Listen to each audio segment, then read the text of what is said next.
Hey there, comic friends and fiends. Rob here, Great Wall. Saturday night is time for banter. Chip is not able to do the banter, so he has asked me to go ahead and throw it up. The radio's signal's been sent out, and we'll take a look and see who hops on and joins us here for banter this evening. Um, Among other things, we'll be doing talking amongst ourselves as usual, but also we've got this comic book community awards going on tonight in just about 1 hour from now. So when that comes on, we're going to bring it up in a stream, the comic book awards, and comment along with it as we're going. And then, of course, following that will be Saturday Night Louie's live from Newport. Go ahead and send that up there too. So we'll have some content going to talk about with the panel members, as well as just discussions about anything comic related, Hawkeye, upcoming movies, upcoming comic streams, C2E2 for those panelists that are coming to C2E2. We'll just take a look. So if you're interested in hopping on, just hop on in. The link's pinned up there above. Tune in, come on, be on and say hi on Banter. In the meantime, I'm going to be bougie tonight. I'm not going to drink whiskey. I'm just going to go with the. We'll do coffee. We'll do wine. We'll do water. It'll all be good. How you doing there, War Machine Punisher? How you doing? Beef it. How you doing? As you can tell, this is an exciting panel just yet. You got here just in time to watch me all by myself. So if you're interested in hopping on, by all means, click the link there pinned up there. Otherwise, we're going to continue to stall and eat for time and hope that some of the other panel members decide to show on up. Again, Chip is out. And he's working tonight, and so it's going to be just kind of hang out over here tonight. Good question, Beefit. So there are, at least of our kind of group, what we're kind of affectionately calling the C2E2 crew, kind of our inner circle. We have 14 content creators that are planning to attend C2E2. During that time, we'll meet up at various points, exchange thoughts, ideas. We're going to see, depending upon what the everything looks like as far as what the facilities are, how the internet is, all those type of things. I know some people plan to try to do some streams from there. I may do something from my hotel room at a certain point with kind of covering some of the books I pick up.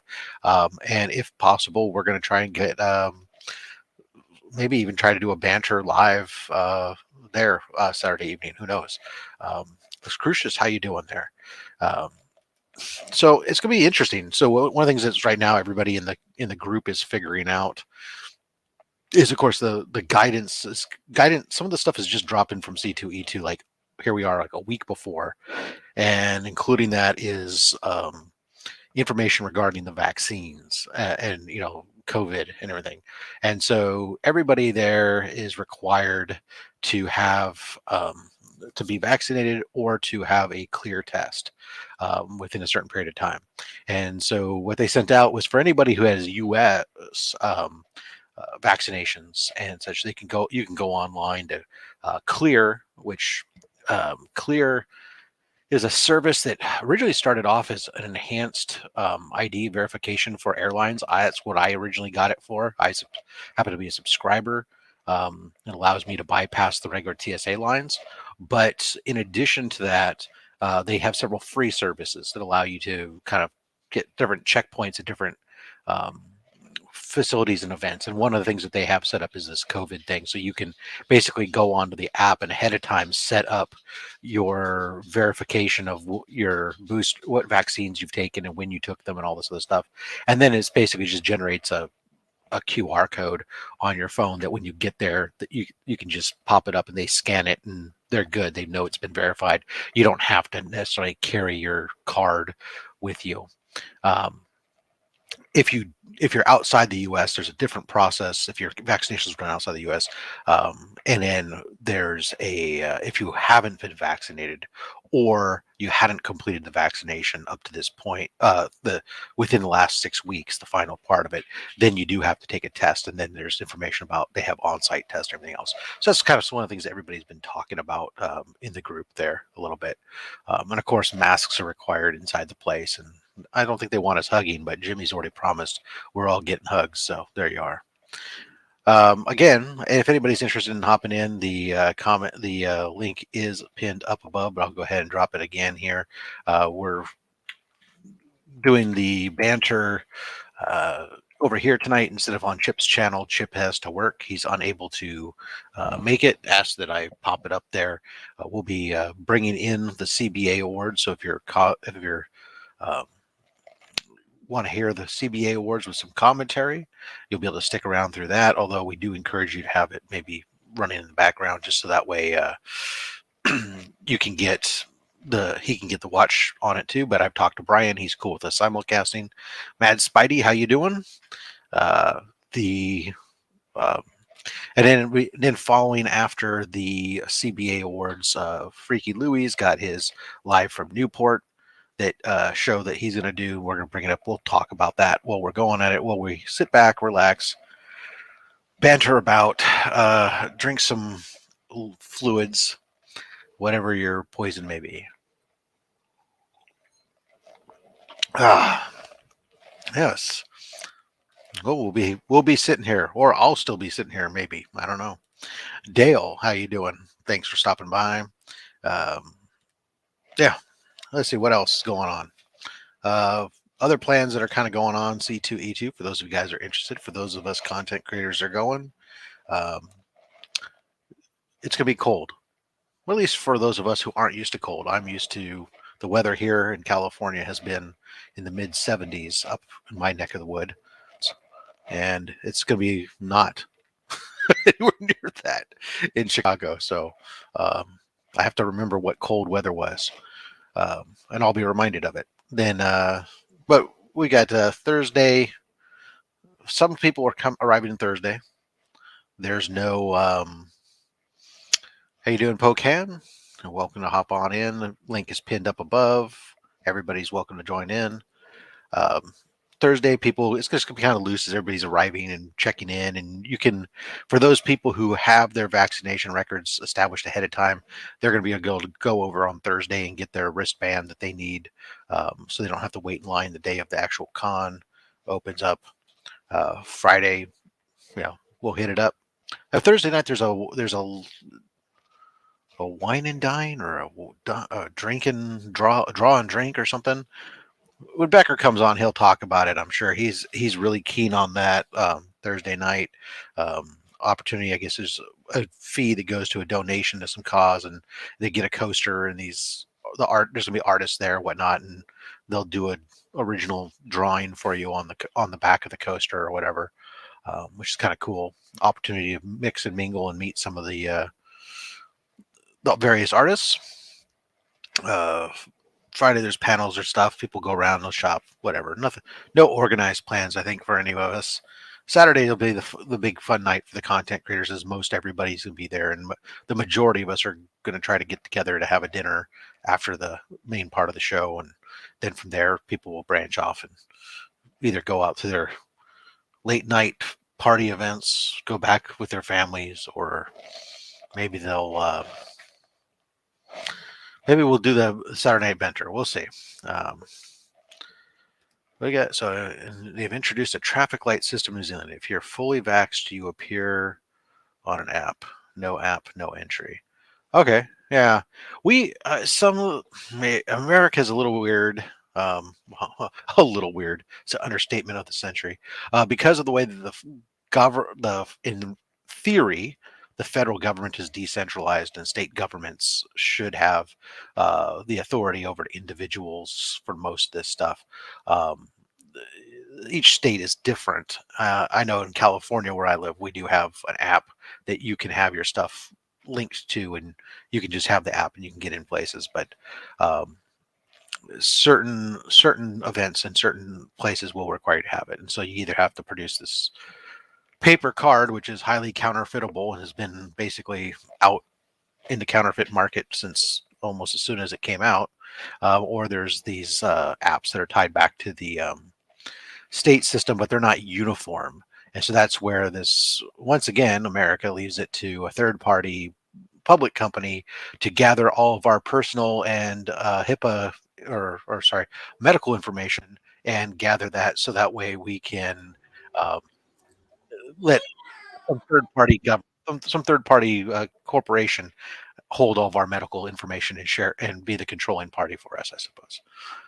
Mark, how you doing? Good, man. What the heck did I just stream into? I'm excited.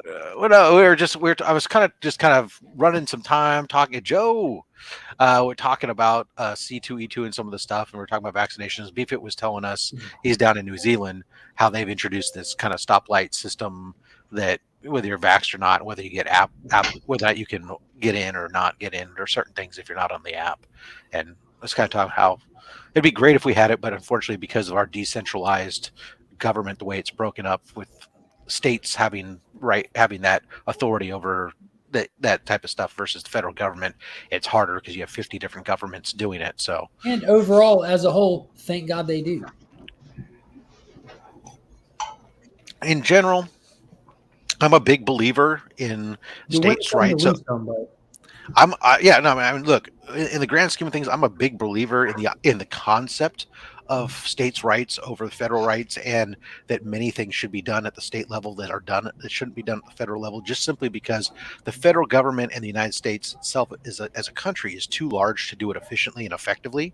And if you and allowing the states and then even them drilling down, allowing their counties to do and administer funds in such a way where they can actually be used efficiently rather than just simply saying, well, we need to make sure everybody gets a fair share, even though, oh, gee, Alaska, you don't need crop subsidies. You could use something else, but right. But everybody's got to get their share. They're down with the patriarchy. Well, I don't know if necessarily the patriarchy is the problem, but anyways, I thought I'd be bougie tonight. Yeah, I'm with that, DJ. Down with the patriarchy. We need female roofers in the July months and summer down here in Georgia. We need a woman power. I'm all for it. I see zero female roofers, and it appalls me that women aren't allowed to get out there and hang shingles in 110-degree weather. This is appalling to me. Topless on top of the roof, right? They would probably want to be if you've ever been down to Georgia in July. I haven't, but I've been in Virginia. There wouldn't be anything attractive about it either. You just feel bad for people. Yeah, no. Yeah, because on the roofs, especially when you're laying down the stuff you put under everything and it's reflecting everything up. It hits if you check the surface temperature, you're talking upwards 125 degrees, my man. Yeah, no, and humidity is Virginia. The humidity alone will kill you. It'll be 90 degrees, but the humidity. Different parts of Georgia is definitely different. We have the foothills of the Appalachian in some parts, but where I'm at, I'm in a swamp. We have the river Infinity Swamp, and that's what's up with the patriarchy. Patriarchy's been strong for when they say down with the patriarchy, but that's what it also entails, which they don't want to talk about those points. Patriarchy's been in power for quite some time. Joe actually referenced somebody who speaks on that topic very heavily last time he was on In the Mix, and if people spend a lot more time testing their epistemology, they would. Ooh, look how I bring it all back to. Let's put up the counter. One $5 word has been used. I'm just saying, if you participate heavily in these usual suspects, like you seen Joe on In the Mix, he was over on the community hangout. That just full circle right there. Right, full circle. I even rapped about some of it because I'm gangster. Gangster. It's usually down with the oligarchy, but whatever. Yeah, that's a better generalized statement. Using generalized statements in politics is dangerous to begin with. I do it just to watch people cringe. Well, the thing is, as long as you know that generalized statements, much like anything else, don't apply to everything and everyone. They are what they are, right? They're general. Much like stereotypes aren't necessarily 100%. They're not accurate portrayals of everyone, but they're generally based on something. Sometimes that's a preconceived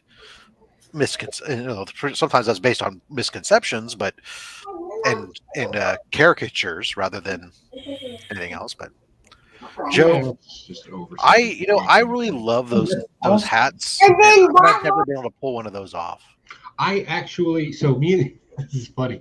So me and the wife went Christmas shopping today, right? We had Christmas presents to buy for people, and so we're shopping around, and I was like, oh, I like this.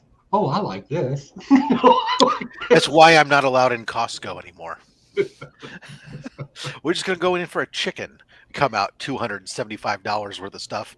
What the hell happened? Well, I needed All that. I my needed that. ball caps are just done from the Evil Lair projects. Like they're all dirty and torn up, and I was like, You need a and we nicer had hat when you go out. yeah, we had our local parade tonight, so I was like, and my hair wasn't done, so I was like, I'm gonna really embrace the old man look. Yeah. No, I love do you it. bring a cane with you? I have one. I could. But what tools are packed inside your cane? And if the answer is nothing, why not? Yeah, why not? That doesn't make sense to me. If you have an evil lair, why does your cane not have tricks up its sleeve? You all know I have a cane with a sword in it, because I'm that guy. Well, that's just common. I expect something far greater from you. Yeah. 12 gauge cane. I don't know. Shit just explodes. Why does it have a I would laser like- sight? I would like an actual screen used Lawrence Talbot cane from the Wolfman. Yeah, right. That would be like a grail of a horror movie collectible for me. That would be. What is it? That's what I don't know. You know what it is. Why don't you hop in and you can talk about it? You ain't doing nothing unless you got both feet in it, Rob. You got to stand up in it. Wow. Well, tonight's alcohol choice is the 2014 Brigante from Castilla de Amoroso. I like that stopper. Bring that stopper. you like a that? little closer. So that it's an aerator. So Yeah. you put it in when you pour it. Brings air in to aerate the wine, so you don't have to put it into a decanter. I just like the fact it looked like a gargoyle. Yeah, they have a whole bunch of different ones. But then the nice thing too is also if you're not a super cool person and you find yourself dribbling out of your wine bottle all the time, it eliminates that too because it's nice, clean. So Tonight I'm drinking a beer that actually DJ Lynx inspired me to start drinking this, and it's become a regular now. It's Mad Scientist. Ooh. Well, the name's on par. How's it taste? It's actually good. It has a very citrus taste to it. It's orange peels and Kind of a Hefeweizen. herbs. It's an IPA. Okay. Hops and orange peel for bitter old men that wear ridiculous hats. Well, I don't think that's ridiculous. This looks like you're ready to go golfing. You got some knickers and some. Me golfing is ridiculous. So do I, but I still do it. There's something about being able to go around, drive around, and drinking. And it's funny you mentioned that. So I get out of the Army, and I had a bunch of classes. You know, you take classes in the military. You take all kinds of college classes, stupid college classes, right? So I get out, and I'm trying to formalize all this education and stuff. And they were like, you need to take some electives. And I was like, what, bullshit classes? So I took like glass blowing, a bunch of craft type stuff, obviously, right? And they were like, you have to take one more class. And I have prosthetic hips and a bad back. So like physical sports are not a thing for me anymore. It's not a thing, right? right. But they were like, you have to take something. And they kept mentioning like this, like badminton was a thing. This is how stupid college Badminton is not, for the record, badminton is not an easy sport. Do not try to justify badminton, man. Stop. If you can buy the equipment at the dollar store, it's not a legitimate. That's the game, badminton, as opposed to the sport of badminton. Anyway, I'm like, whatever. So I signed up for golf, right? So I got there, and the golf instructor's there, and I'm telling him, I'm like, hey, man, I'm not here to play golf. Like, I'm just. And he's like, what? Well, I got to grade you on something. And I was like, you can grade me on my personality, slick. I'm not. And he's like, well, let's just see what you can do. And I was like, all right, I don't bend. I'm like plywood. I don't bend. So the guy was like, so why did you sign up for this class? And I was like, man, I just need the credit, dude. I just want to drive around the golf cart and drink and drive and practice that, because God knows there's been a few nights.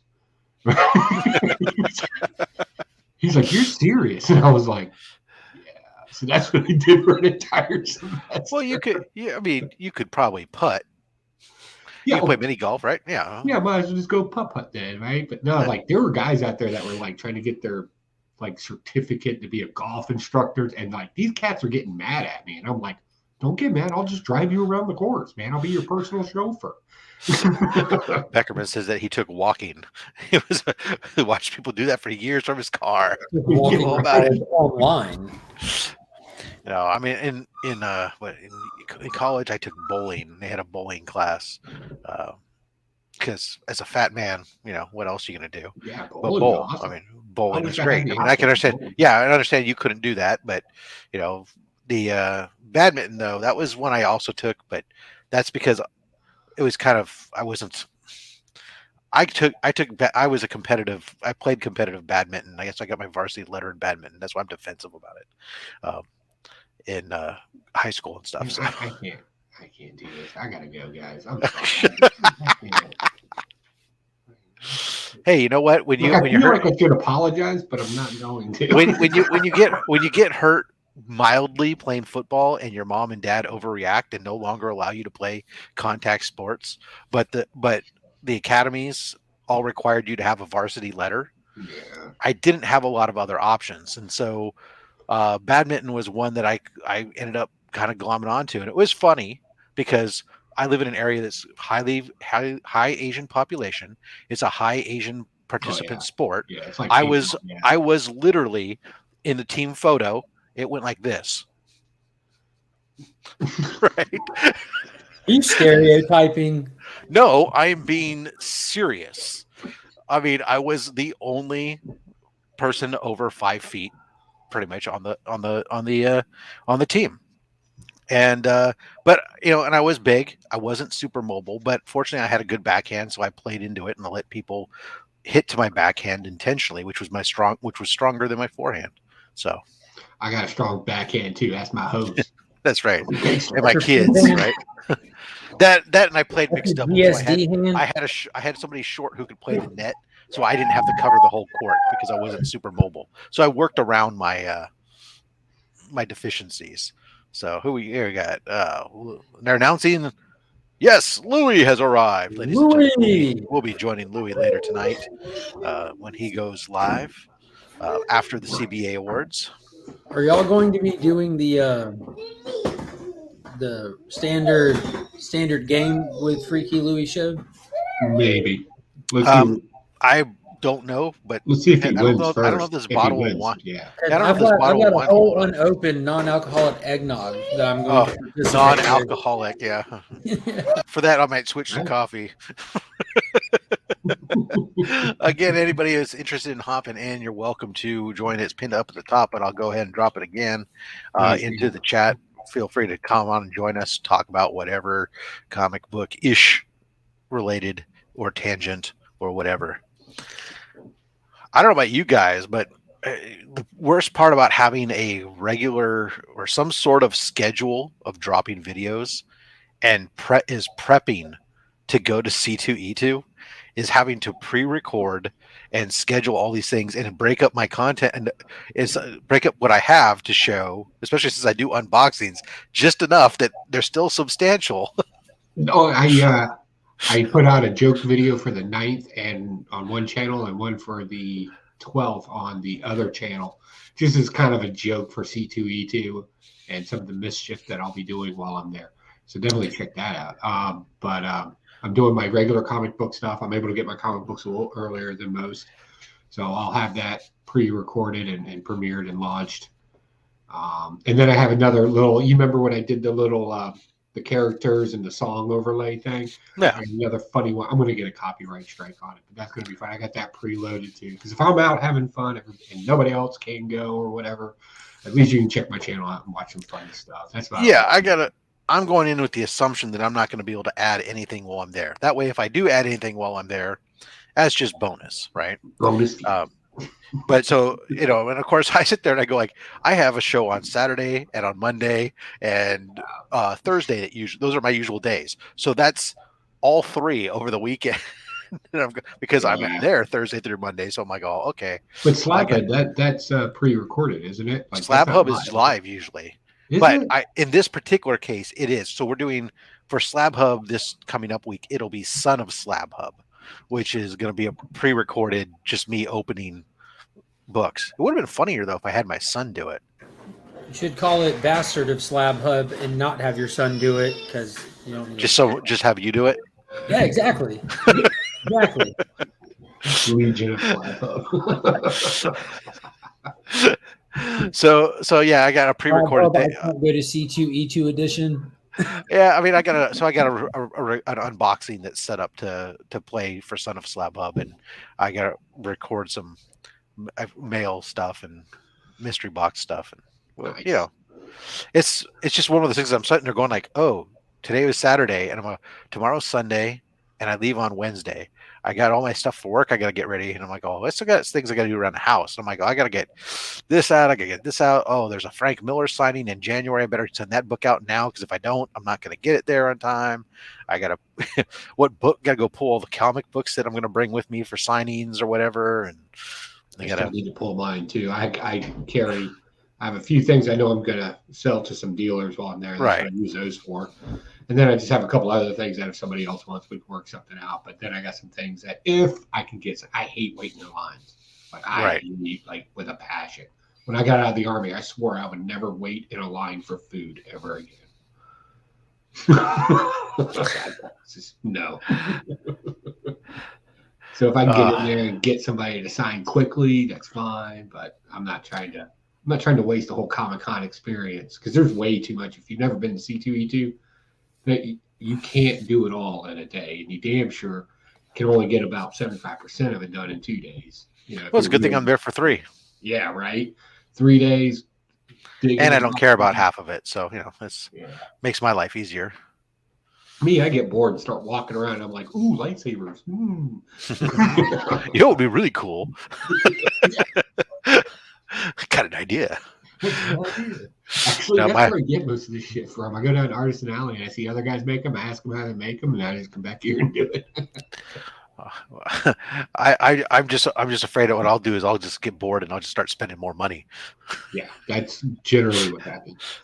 That's what usually happens with me. 2:00, I start getting thirsty. I'm upstairs. Now that I got liquor in me, let's go shopping. Right. What could go wrong? I got a great idea. Congratulations. You just bought Action Comics #1 in a 9.0. There is 3 books. 9.0 Action, that would be $3.2 million. That's what I'm saying. Yeah. A little add alcohol and Joe's no longer rich, but he's got an Action Comics #1. Action Comics. That equals rich. Only if you can sell it again. Liquidate it. You can quench your thirst. I don't know. That's got jokes, son. He's gonna be your water boy.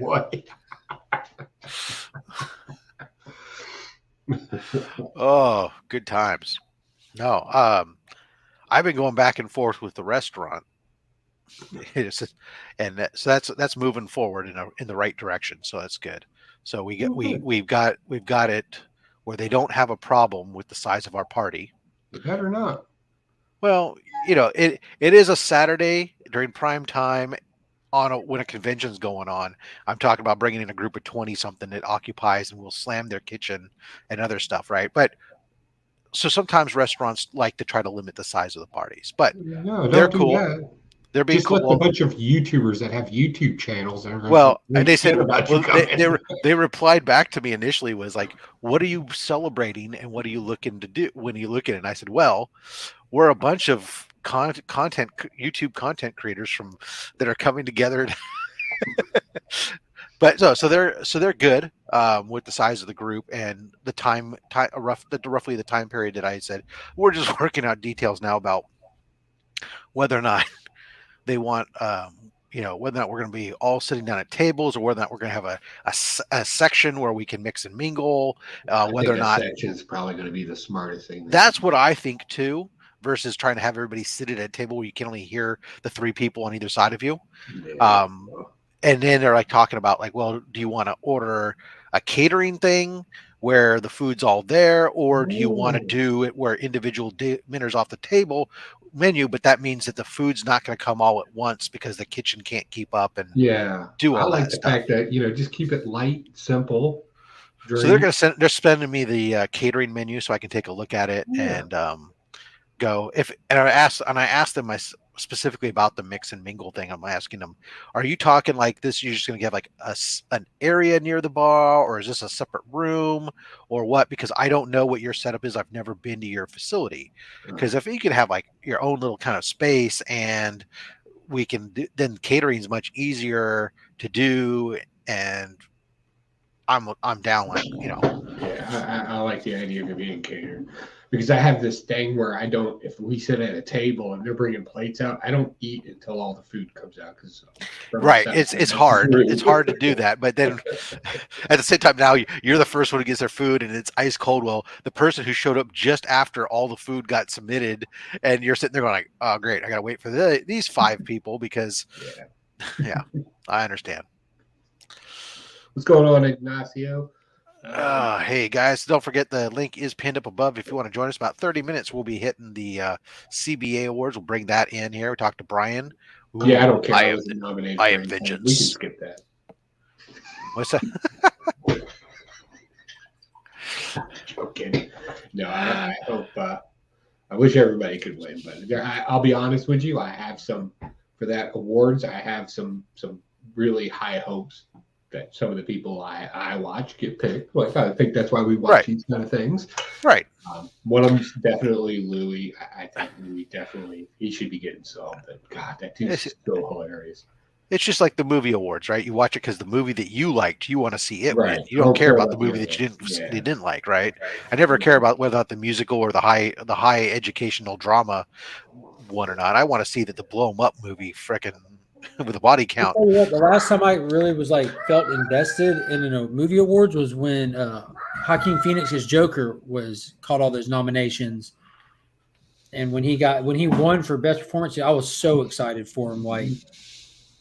Like that. I mean, despite it being so separated from the comic books, it was still a phenomenal performance. Like he crushed that role. Oh yeah. Last time I was invested in a movie award was when the Patriot was nominated. Yeah, that was fire. That movie tore me up, dude. I can't really remember ever really truly being all that invested in a movie awards, but I usually just prefer to catch the headlines I had dreams of scenes of that movie where I'm Mel Gibson in it. That's how affected I was. It's funny you say that because you've done those little face app things where it's from it putting you on there. I did. Fulfilling your dreams.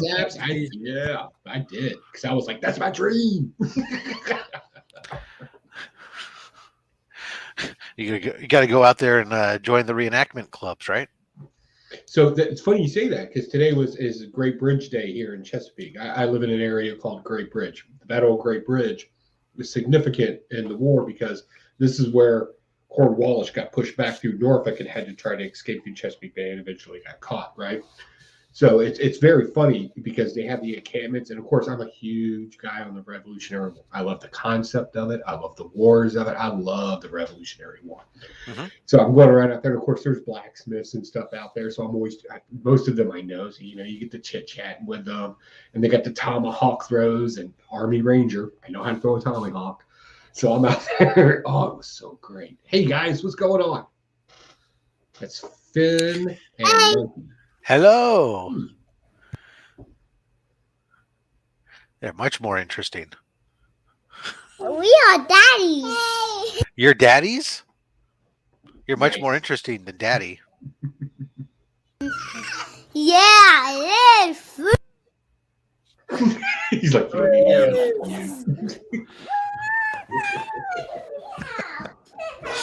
oh, I remember when my kids were interesting. I often tell my daughter, I remember when you were cool. Yeah, when you were adorable. I liked you. I remember when I liked you, kid. Instead of me like today, these days where I'm going like, when are you moving out?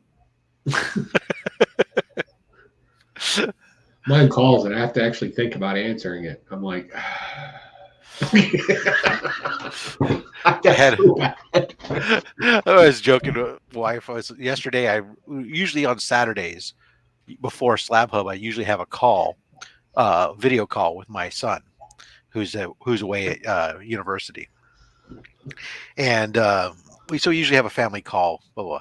And he just went. He was just here last week for Thanksgiving, and he's out now. He's out back there, and of course he's back next week because he only went back basically for finals, and then he's back home for winter break. And so we're sitting there going like, okay, I didn't schedule a family thing. I was like, oh, hey, did you want to have a family call on Saturday? Is there anything that you need to talk about beforehand, or do you just want to take the time to rest and study for your finals? Right? I'm giving him an out. What kid wants to really talk to their parents, right? And he goes, oh, we can have a call. Yeah, that'd be great. All right, cool. Yeah, let me set that up for you then, son. Fucker. So, as far as Beckerman, Did you find the Patriot to be authentic? He says, was it authentic? No, I don't think the Patriot was authentic by no means whatsoever. Neither was the character. It wasn't really based off. It was based off of a conglomerate of characters, but the whole story and the flow and the reason you like the idea. Yeah. Yeah. I like the fiction of it. Yeah, I separate the fiction. I like most American history. That's taught in school. Yeah, the fiction of it. Yeah, fiction of it. Oh my goodness! It's actually some of it's really interesting to dig into. That's the one thing I do enjoy, and drew me to the as a member of the Sons of the American Revolution. It's like obviously when I show up there into the room, it's a room full of very old white guys, right? And I bring the demographic down significantly just by walking in. And because people who are retired are like the only people who have time to do research, the level of research on your families for the most part that these things do. And they do nothing more than like try to find how many different patriots can they link their family to, right? It's like, that's their measuring stick of like, instead of my Ferrari has, go 200 miles an hour in 60 seconds. No, it's, well, I'm linked to 15 different patriots. Oh, right. Son, get it. I'm flexing. That's exactly right. Exactly right. Yeah. And, but it's really interesting though. At the meetings, usually a lot of times there's a history presentation on a particular battle or something. And every once in a while they venture into something that's kind of tangential, and it's not always about American history or American Revolution. Like recently, there was one they did that was on the Civil War, but it was focused on what was going on here in San Jose at that time. So San Jose, California, really big at that time was the mercury mines. And for the refinement of gold, and basically the South at that time was having to like send all their gold to Europe to get refined, whereas the North had control of the mercury mines here, was able to use it to refine their gold here locally, so it more cost effectively, all this other stuff. It was really interesting. They were talking about the politics, and the South then was trying to actually do different, try to get a hold of some of that stuff. What's going on, Remy? Where are you at, dude? That looks like the hotel room I was at when I was in your town. I'm in Richmond right now. So you're in Richmond, Virginia? Yeah. What are you doing way up there? It was a company thing. Dude, you could have stayed here. So we had a meeting at 1 that didn't happen. It was in a brewery. And they were going to do it in the back. They were going to hold like a 20-minute meeting. We didn't have the meeting. And then we went to 3 other breweries. And there's some good breweries in Richmond. It was like 8 hours of drinking. so got me beat. And you're still here. Yeah, I'm done. Beefit asks, "Are you allowed to dig battlefields? It's illegal in Arizona." So Or in New Zealand. Virginia, the official battlefields are you can't dig in. But the great thing about my part of Virginia is it was all Everybody's- battlefield. It's Yeah. So everywhere. you could literally go through the swamps and just find like old rifles and stuff. You know, when we the first house that Angel and I bought actually in Spotsylvania, right behind our house, Wait, so it did you say had- Spotsylvania? yeah, Isn't that like from like every Bullwinkle's episode? Oh shit! I think it is. I don't know. Thank you, Joe. Sorry. Go ahead. Sorry, Remy. But behind the house there was it was just like a road that you could pass through. A lot of people jogged it, but literally on either side there were trenches, and like nobody even paid attention to it just because they've always been there. But I mean, you could clearly see, Yeah. you know, here and here, and it's like 30 feet apart, and it just looked like hills that, you know, Mhm. all the way down. Yeah, It's it would go crazy. through the terrain, through people's farmlands and everything else. So any of the federal parks and stuff you can't dig on and Right. whatnot. But the people's individual properties, That's it's just their yeah. property. It's the you have to get as long as you have permission from the property Wish owner. Digger Jim was here. Yeah, because he's an exactly. expert Where's in Digger that. Jim when you need him? Because that's Yeah, exactly what he he's an does. expert in that because he's dug down in my area of Virginia and Mhm. like so. Virginia's a weird state. It's basically broken into 4 sections, and they're completely different from each other.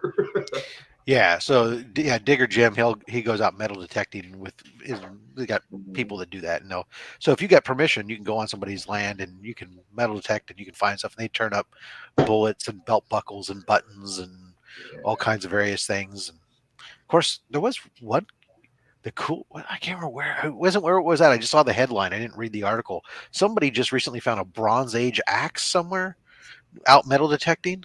in the States. No, I said I don't know where. God damn it. Now Well, I I'm guess you curious. could I'm going to find it. Google. Duh, Joe.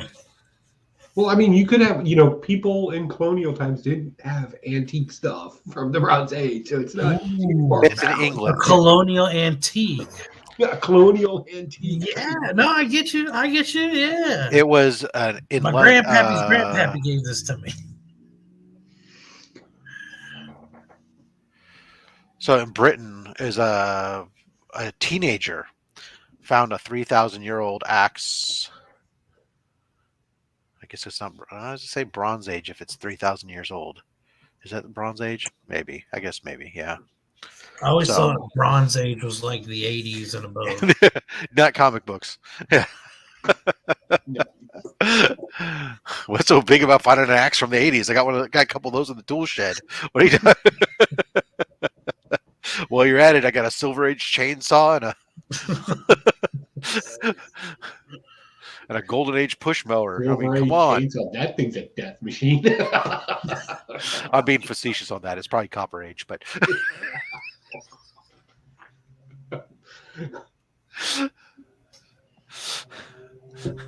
let's just say it doesn't have a carburetor. So, Remy, big, C2E2 is coming up, and no generic answer. Oh, thank you, right? Dale. No It was generic answer. Pottsylvania. Pottsylvania. What are you hunting for or looking for at C2E2? And you can't do the generic answer with, "Oh, I'm really just wanting to hang out with everybody," because we're all douchebags. You can't say that. Yeah, I'm dead. No joke. That's really what I mean, just the experience of going for the con. I'll be honest. I don't know if I'm going to have a lot of like spending money to like get anything cool. So That's the great thing about dollar bins, man. Everybody's there Yeah, to see if he can trade. I might. If he can It trade would- up and get a better wife, but I don't know. Just kidding. Angel is Angel's like, I don't know. She's the type of person who she'll like all of a sudden say, "Hey, why don't we get this particular thing?" And she's been hoarding money somewhere. But aside from one of those miracles, again, I don't plan on really spending a whole lot as far as like books and stuff. Mhm. What about you, Joe?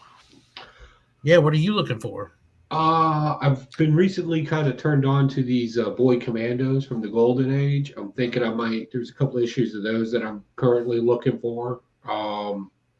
There's a couple of things from the Silver Age, early Silver Age that I'm looking for, and there's one Superman book that eludes me that I'm still looking for today.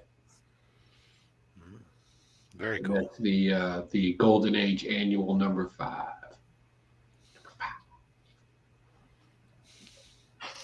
Awesome sauce. Yeah, no, I'm for the most part going to kind of play it by ear because I'm always looking for so many different things.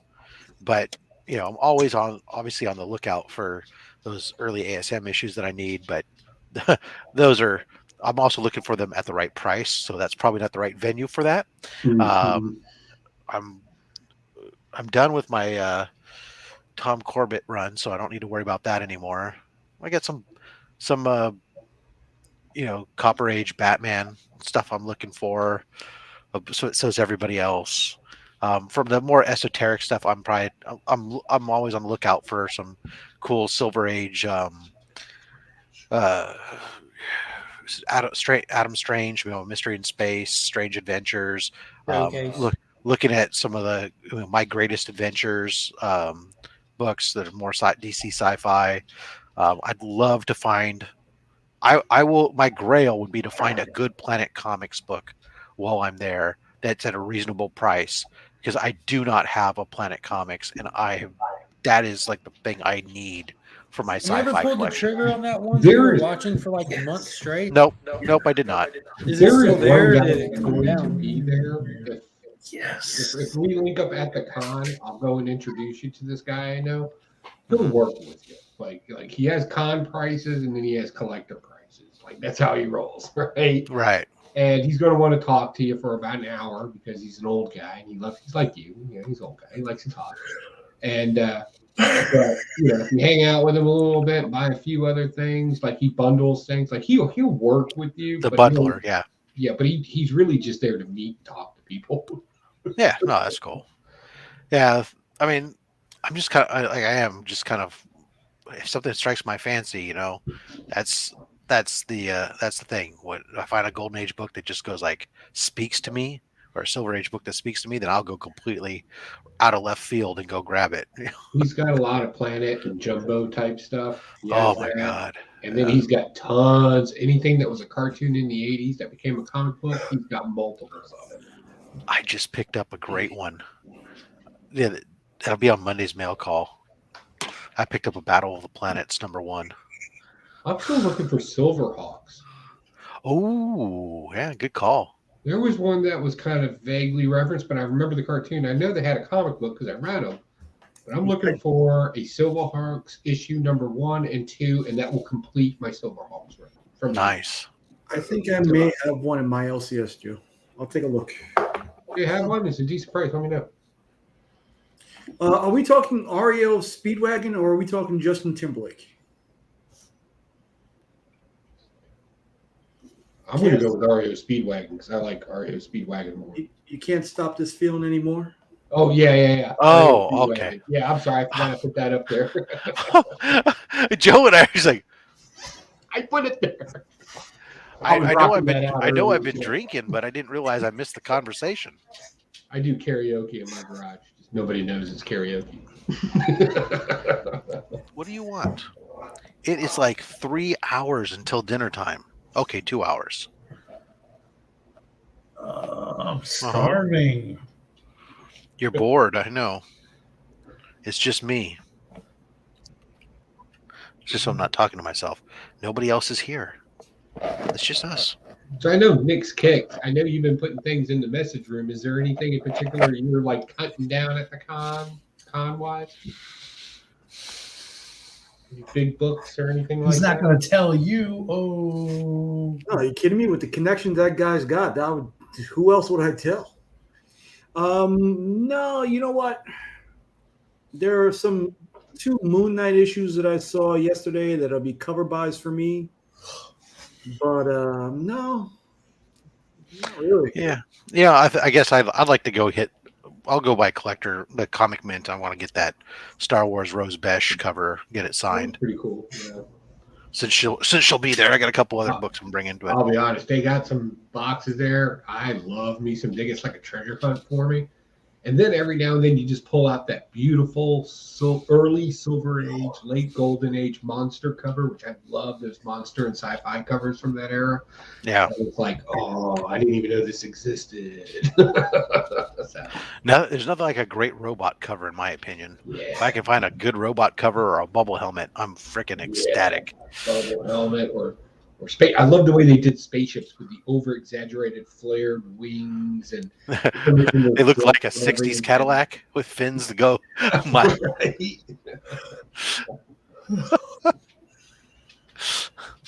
yeah, no, that's the.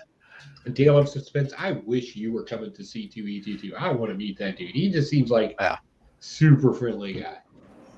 Yeah, he's all right. He's okay. He's all right. Hey, guy.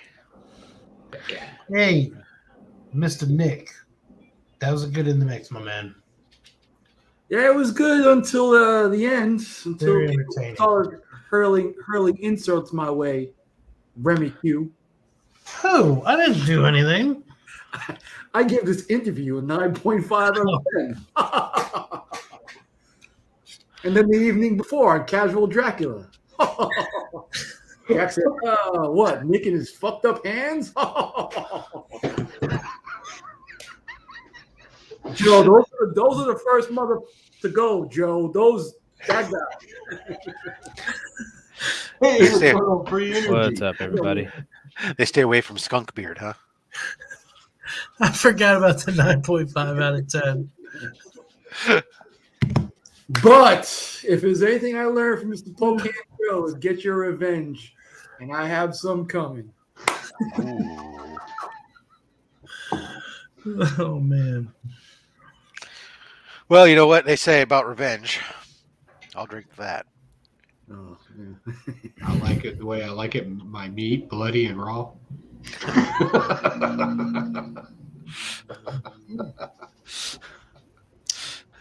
Well, I was about to say something. What's up, Dale? What's up, Ignacio, Freaky Louie in the chat? Oh, look at these guys, man. They love you being here. Gosh, so hungry. Welcome on board. Kidding. So for everyone who's just happened to tune in, doesn't miss the beginning of the show, just so you guys know, we're over here today because the man White Shadow, Mr. Chip Getler, he's had to work.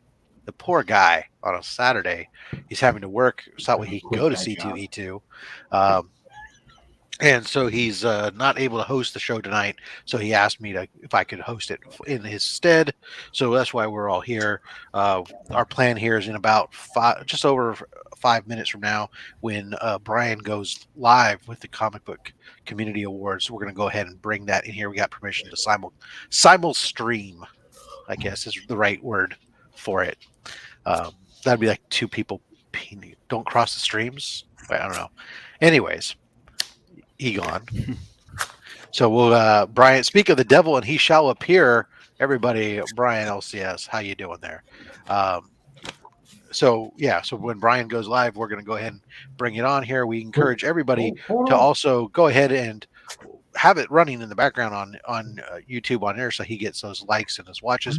He's getting his hair and makeup right now. Congratulations as he gets ready. I will tell you, I don't know if you guys saw on Instagram, he posted a picture of the awards. This isn't just like, hey, I've given this person this award. Congratulations. They're actual goddamn awards, like trophies and stuff that he's going to be getting out to people. That's like, it is official. That is, yeah. Yeah, I did not expect that. That is awesome. They look so clean, too. He is a fancy son of a gun. That's what is that? But hold on, Legion's got something here. Yeah. Oh, okay. Yeah, let's. Since Free Energy popped in, I went ahead and opened this. I was just going to do a recorded video, but he's the reason why I own it. He shared it, I think, on last week's Banter even. But it's the 1 in 25 for the Fortnite Foundation book. Yeah. And I immediately checked eBay, and I was curious if it would come in still. Nope, I guess not. What? Bye. Bye. Bye, Felicia. Rob, did you get jealous? Like seriously, dude, did you do? No. Oops. I didn't do shit. Rob done threw me out. I did no such thing. On your ear. Yeah, I found this 1 in 25 for $6 with like $3 shipping or something like that. And it came in polybag. Oh, nice. Nice. Still sealed, baby. Yeah. Wait, you paid $30 for shipping? No, 3. Something Oh, like I that. thought you said 30. I was I like, barely paid $10 with shipping for this 1 in 25 variant. And Free Energy explained to me that the artist on this is like the guy behind Fortnite or something. He's the creative director of Epic Games. Fortnite, is one of the biggest games in the world, but the guy, the creative director, happens to be somewhat of a huge comic book fan for life. So it was his passion project, the Fortnite comics. So he actually did the variant covers for all 6 issues and that variant one shot. So there's the regular cover that I picked up for my LCS. And then there's the 1 in 25. I don't know if this guy's actually in the game or what, but it's. So that guy, Mark, Fortnite today just ended its 2nd chapter, which means we're on to a new map, a new chapter. There's like going to be a whole new 10 more seasons with a new map. And that guy with the foundation that he's fighting Batman right there, he was the main guy for the final event today. And he's actually played by Dwayne The Rock Johnson, literally. Fire. Yeah, literally. On the like Fortnite cutscene, and you show his face and it's The Rock. That's awesome. Yeah. Man, they'll put The Rock in anything now. Yeah. And it always If makes it's it enough, better right? somehow. Interesting.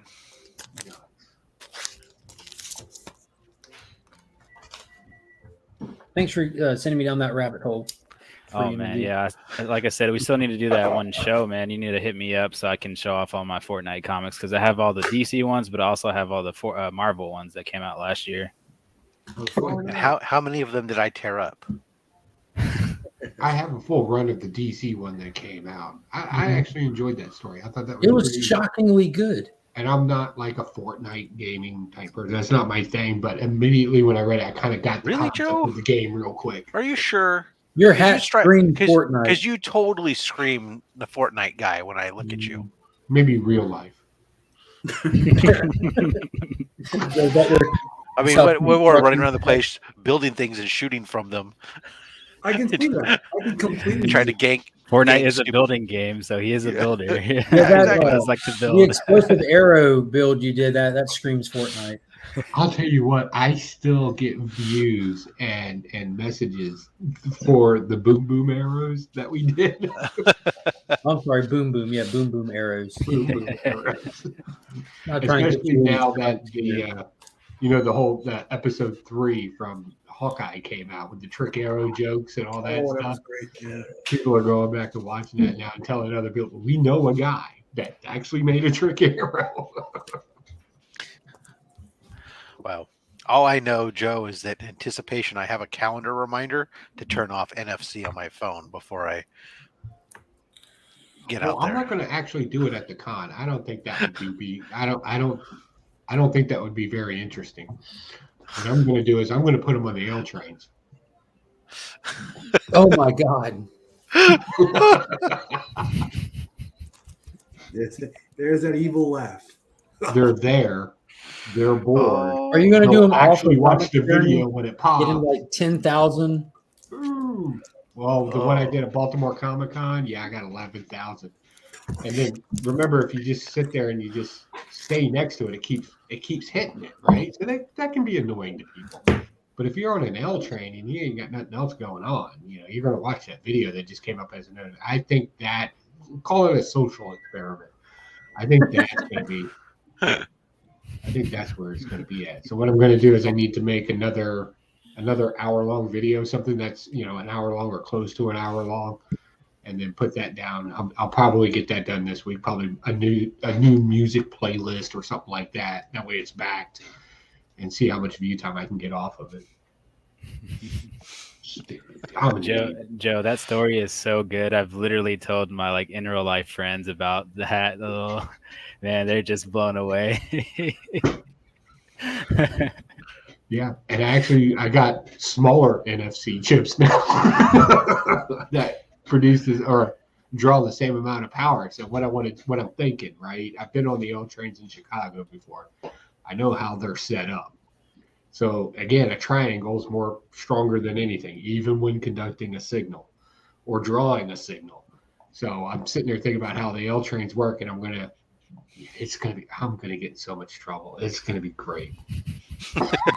I'm going to get in so much trouble. It's going to be great. Oh, words like that should be spoken so many places and so many times. I'm like Sam Adams up in this bitch. I do what I want.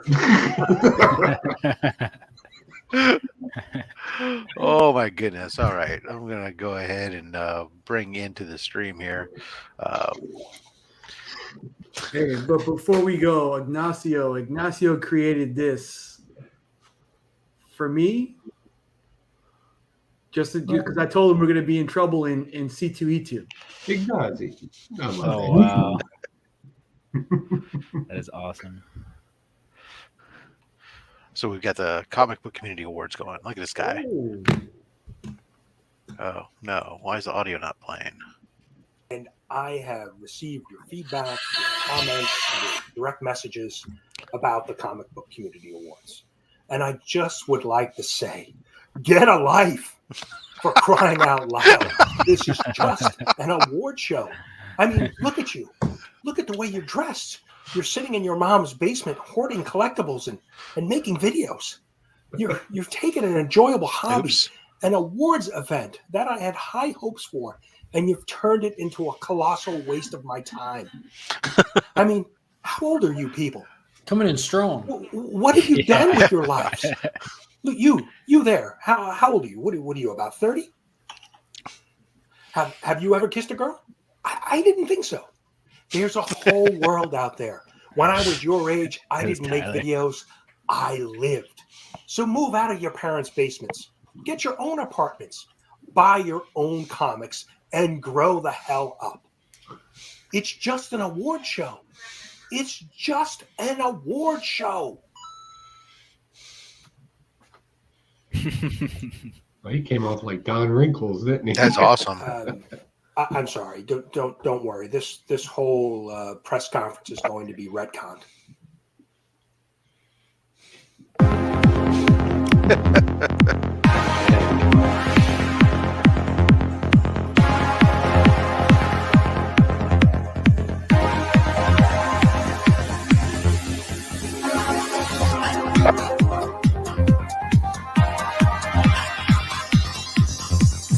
Everybody, Zemo, go!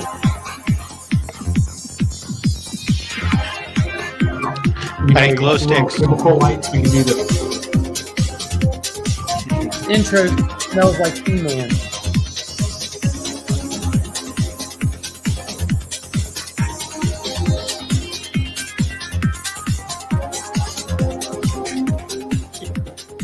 Jamming. This is why I'm going to nightclubs. Hello, YouTube, and welcome to the first annual Comic Book Community Awards. We're here tonight to celebrate the great community here on YouTube. I appreciate everybody. I see so many people here so far. We'll take a quick look at the chat. Great to see everybody here. I appreciate you guys coming in tonight. This has been going on for, it seems like forever, so it's really great to have the award show finally It's be great here. to put this behind me and get done with this. I hope you enjoyed my Stop William being your Shatner lightning impression in the opening. And we have a bunch of surprises tonight. Some videos from the community and some original content that I've done. So I hope you guys really enjoy it. And we're giving away some awards as well. So just running through the chat. So many people here. Big Herm, Kate Titus, Jimmy the Comic Guy, Jimmy G, Dank, so many people. Gary B. So great to see everybody. Nicole, Cap'n Comics, thanks for coming in. Everybody saying hello to everybody. Matt Woods, good to see you. Switch Comics, Marco, how are you? So good to have everybody here. I'll I give him really this. He appreciate did it. capture Tyler, a lot it's of good to people's see interest you. in all this, which is Good great. to see you made the opening video as well. Mark. Sith is here. Lady Sith is here. newlyweds and spending time with us. I do appreciate Gamma Rays is here.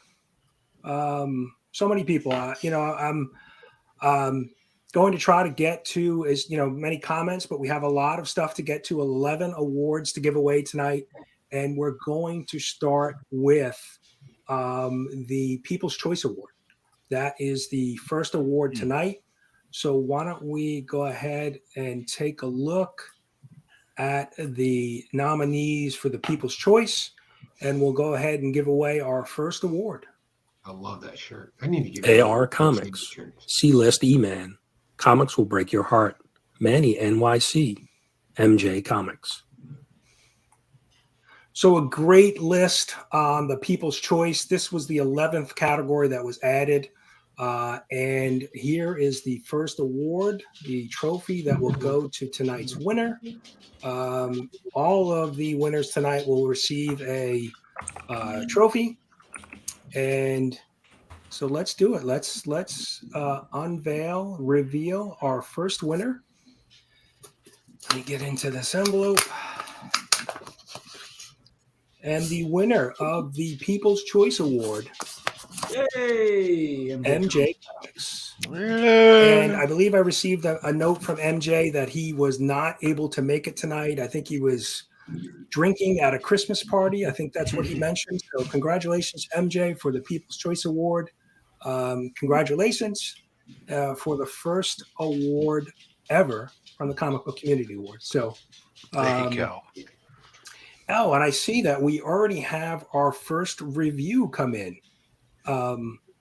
Taylor Winder has done a review of the award show already. So let's get a word from Taylor. Oh, thank you all so much. It was an honor just to be nominated. Yeah, I'm sure no one else is going to do that too, right?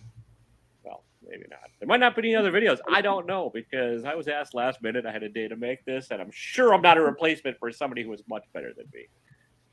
All right, let's do this. I'm going to review this. Also, I'm supposed to review an award ceremony before it happens, right? And talk about the awards. I don't know. All right, here we go. Best unboxing video. Man, that sort of has something to do with comics. People's Choice. That's clearly rigged. Best collaboration project or event. That's just white people trying to hip hop. And yeah. Best speculation comic. Okay, that's sort of comic-y. It's about the evil of the industry and first appearance of Morbius's left toenail. Best cleaning, pressing, comic restoration. Okay, that's history. That's restoring some stuff. I'll give it that. Most entertaining content creator. I've got to be on that list, right? No. Okay.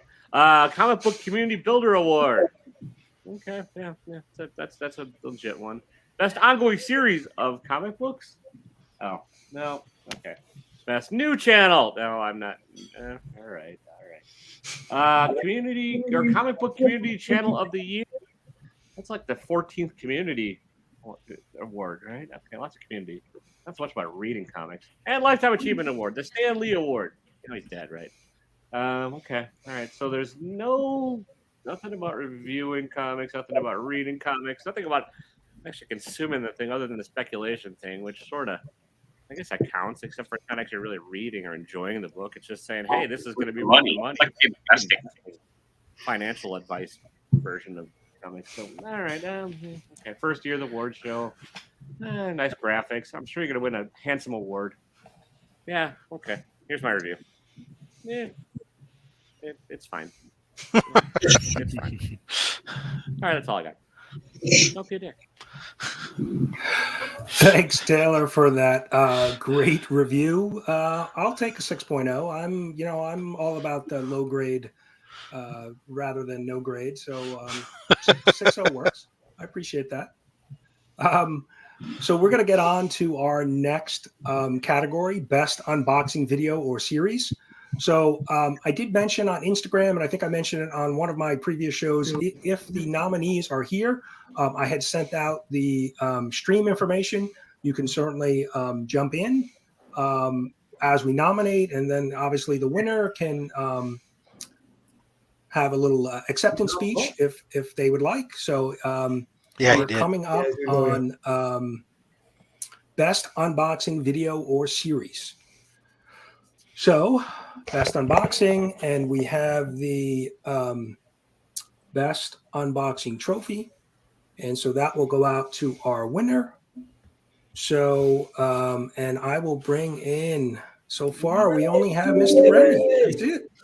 He's one of the nominated channels in this category. So let me actually run through the nominations. I'm losing track already. I'm 2 awards in, and I'm losing track. But here are the nominees for best unboxing. Big Herm Collectibles, Very Gary Comics, DJ Links, Remy Q Studios, Wink Inc. This is stacked. That's a All hard right, and now we have both DJ and Remy, and so here we go. Well, I'm Let's gonna see stick who around the for winner this. is. Boom. Very Gary Comics is the winner of the unboxing. I think Gary is Excuse me, actually Brian, at I'm a gonna let you live finish. auction right now, so I'm going to let you finish, but Remy Q had one of the greatest unboxings of all time. the chainsaw unboxing is epic, and I'm surprised it did not win. But you know, Very Gary does a lot of CGC stuff, and that's, you know, even with a chainsaw, sometimes that's tough to beat. So, congratulations to Very Gary. Thank you guys. Thanks for Remy should have done the unboxing your when I sealed everything up nominations and your in the support case. along the way. You should So, unbox that. Subscription I appreciate counts. you guys being here tonight, even though you didn't win. Absolutely. It's Yes, sir. Thank it's you. an honor being nominated. Yes. Oh. I'll see you 2 more times. And I will, man. Thanks, guys. So gracious, even in the look at loss. Howard's, I appreciate those guys jumping on. His hashtag. And we have another review that has come in. Joe from Anachronic Comics. All right, It's obvious, about Remy, the that award. So subscription please counts welcome matter. Joe. Not my unboxing champ. Giuseppe. Hi, comic book guys and gals. I'm Joe from Anachronic Comics. I am honored to be here during the first annual Comic Book Community Awards. When Brian asked me to do this video, I said, hell yeah, because here's what I think about these awards. Yeah, here's Bruno. I'm Bruno. Yeah, this is me. And I had to interrupt that bladder that Joey was going to tell you about the Comic Book Community Awards. He's probably going to say, yeah, Brian's a great guy. The awards are really terrific. Congratulations to all the peoples that were nominated and all the rest of that baloney. I know he's going to say that because I know Joey. I'm like this with him, and I know the way he thinks. I got to tell you the truth. I'm not too happy about these awards. Now, why is that? Well, take a look at it. Take a look at the different categories. Do you see my name anywhere on that?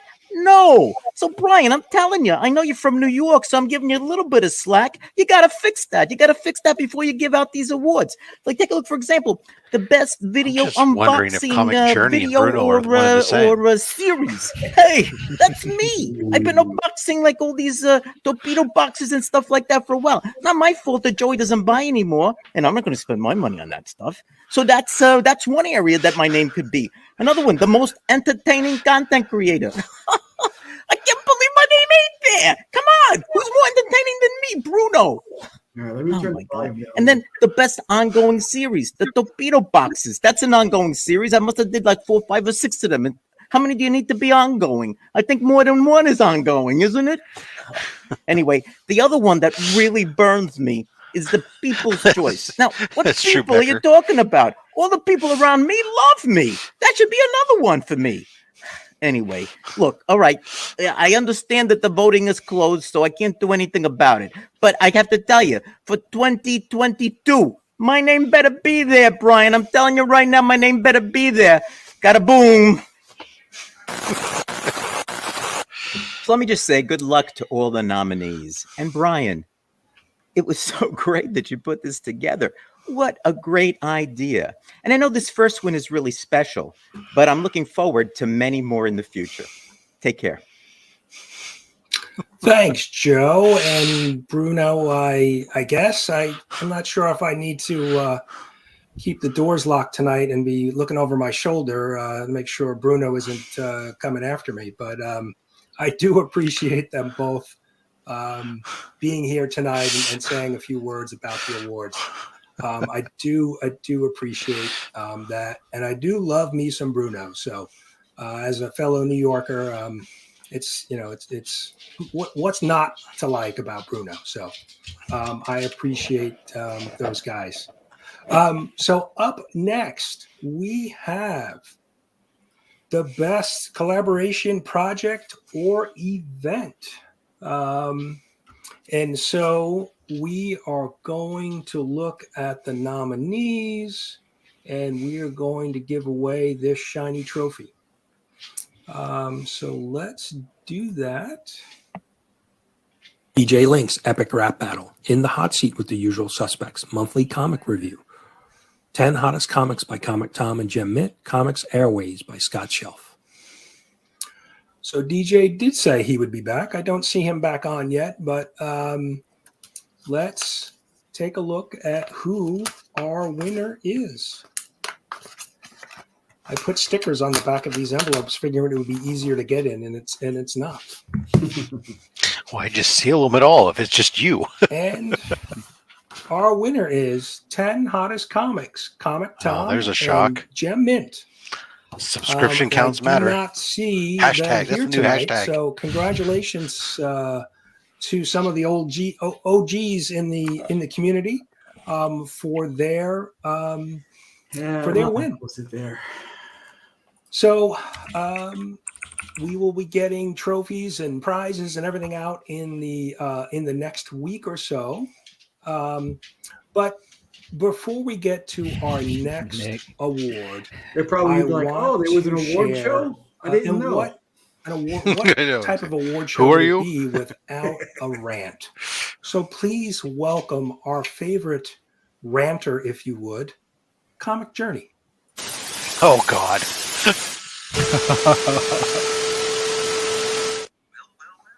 Well. So the day's here. What day is that? It's the CBC Awards, the Comic Book Community Awards. Well, you thought just because I didn't get nominated, and just because I didn't get any votes, and just because I'm not a participant of this thing, that you can get rid of me. Well, no, you were not going to get rid of me because I'm invading the CBC Awards. I'm here regardless of whether you wanted me here or not. I'm here. Okay. They like I'm sped here. up his I'm here, voice and I'm too. giving my 2 cents. I'm gonna be watching. I'm gonna be watching with my eyes. I'm joking. I'm going to be watching with my eyes, just like the googly eyes in the sky. We're all gonna be watching, and we're gonna see who won, who lost, who's crying, who's laughing, who's blissful, who's in sorrow, all that stuff. We're gonna be watching. It's gonna be pure drama. It's gonna be fantastic. It's must-see TV. No TV. It's Google. It's YouTube TV. It's must-see YouTube TV on Brian LCS's channel, and he's doing the CBC Awards, and I'm watching. And I'm not bitter. I don't care. I don't care that I didn't get nominated. I'm not bitter. Because I know I'm better than everyone. I am better. I am the best. But I you know what? It's for the better that I didn't get nominated. It's for the better that I didn't get nominated. You know why? You know why it's better for that I didn't get nominated? Because it would not be fair to everybody else. So it's better. It's better. That I Sounds like the micro machine. involved in this at all. Because you know what? I'm happy. I am happy. You know why? Because I give everybody opportunity. Everybody else the opportunity to win all this stuff. Because how fair would it be if Journey was involved? How fair? I'm not bitter. How fair would it be? So it's better for the community, and everybody could get nice little awards, and you can say, "Oh, look at me! I got an award! I'm the best! You're the worst! I'm the best! Oh yeah! You're all gonna walk away with your awards. You're gonna be able to taunt people for a whole year until next year when you lose and somebody else wins, or maybe you'll win again. I don't know. Either way, I am really looking forward to this. I am looking forward to this. It's gonna be interesting. I don't know what's gonna happen. Who's gonna win? I don't know, but it's gonna be entertaining, and that's all I ask for. All I'm asking for. People to entertain me, and this is gonna be entertaining. It's gonna be look at me. I got a word. Look at me. Look at me. I got a word. It's gonna be fantastic. And then some prick that lost is gonna be I lost. I should have won. I'm better. No, maybe you are. I don't know, but you're not more popular because it's a popularity contest. You're gonna see. Either way, it's gonna be fun. And by the way, I'm telling you something else. I'm giving away something. You're gonna have to wait and see what it's gonna be. That something. What is it gonna be? I don't know. Actually, I know. You don't know, but you're gonna have to stay tuned and watch the whole damn show, and you're gonna win. Maybe. Look at Taylor's. Depending on what Brian does to pick a winner. The only stipulation is it's got to be a look at me. Something would look at me. But either way, somebody's gonna win something from me. It's gonna be awesome. Freaking awesome. It's gonna be freaking awesome. The show's gonna be awesome. It's gonna be freaking nuts. And I'm gonna tell you something else. All right, this could have been edited. I've been enjoying. I'm not bitter. I'm not bitter. Doesn't matter that I'm not nominated. Doesn't matter that I didn't get any votes. Not bitter. No, okay. It's a good thing that they played this back at high speed. Can you imagine how long this would take if it was at regular speed? And congratulations ahead of time. He highlighted Taylor's comment. All the winner. See, I'm graceful. I'm graceful. Not bitter. I'm great. I'm graceful. Not bitter. I'm graceful. You know, get the show started already. Get it started already. Enough. All right. Start with the show. Come on, Brian. Brian, I took over. Don't make me take over the show again. Start the show. Go. Start. Transition.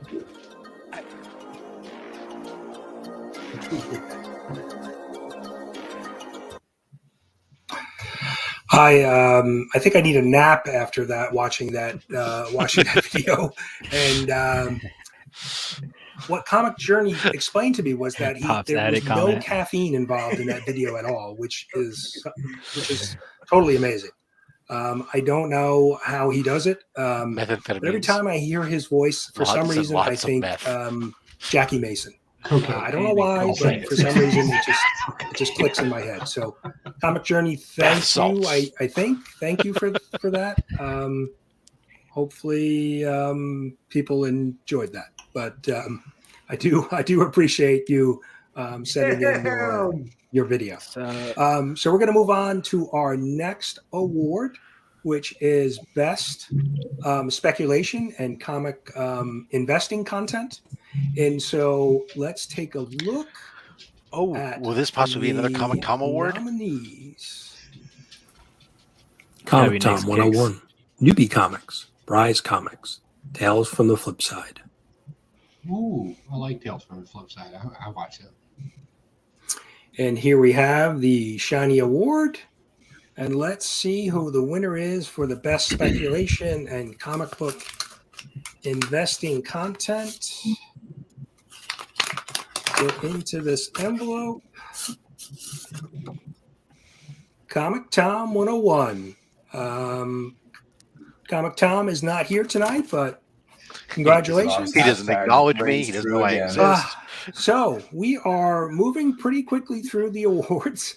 I do appreciate everybody being here. Lots of happening in the chat.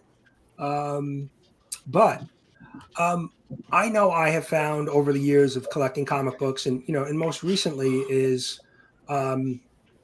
it's important to be in sync with your significant other when you're collecting and spending money on things that you really don't need, but you certainly want. So I had the opportunity to sit in on a little motivational speech to help us navigate collecting and dealing with a spouse or a significant other. So please welcome my good buddy. I set up that video call with a motivational speaker. Can you please give it a try for us? His name is Matt. Well, hello there. As your wife probably told you, my name is what's going on here with this camera? Well, your wife probably told you my name is Matt Foley, and I'm a motivational speaker. And we set this up to talk to you today because I understand. Well, wait. Let me tell you a little bit about myself. My name's, like I said, Matt. I'm 45 years old. I'm divorced, and I live in a van down by the river. But your wife wanted me to meet with you today and hopefully maybe get you out of the rut you've been in. So your wife tells me that you've got a nice little setup there in the basement. You've got your little Popsy figures and your cartoon books and your action statues and a whole bunch of crap down in the basement. And she tells me you spend a lot of time on the weekends, with your buddies, your virtual buddies, in the basement. I'm the YouTuber, and so she wanted me to kind of speak to you a little bit today about those, those type of things. Now, my wife and I had a little few speed bumps in our relationship, and I came home from work one day and all my crap was out on the front lawn, and I tried the door and the locks were changed, and now, like I said, now I live in a van down by the river. Now, so your wife tells me unless you start making some changes, I'm afraid you might find yourself in a similar situation. Get it? You'll be living in a van. Sounds like you need some. There's not a lot of parking is that van down by the river, so you may have to find some other place. So, she tells me, that you haven't touched her in a few months, and you're always playing with the little cartoon books there, and you really need to get your stuff together, or else this is going to end badly for you. And so that's why she brought me in about to help motivate just a you. little bit too long, in my opinion, to get your stuff together. So I'm here to tell you need to get it. Now, she sent me a few books that you collect, just to kind of give me an example. These cartoon books here. Oh, wow, that's a pretty cool cover. She sent me this one too. Station, I think. Oh. Wow, that's that might be something that I'd like to read. Oh, and what's this? Oh, a barbarian, Conan. Wow, these are pretty amazing. I like the art. I can kind of see why you like to get into these. Well, you need to get it together. I don't know. These aren't as bad as she explained it. And I think I'm going to go read these down in my van by the river.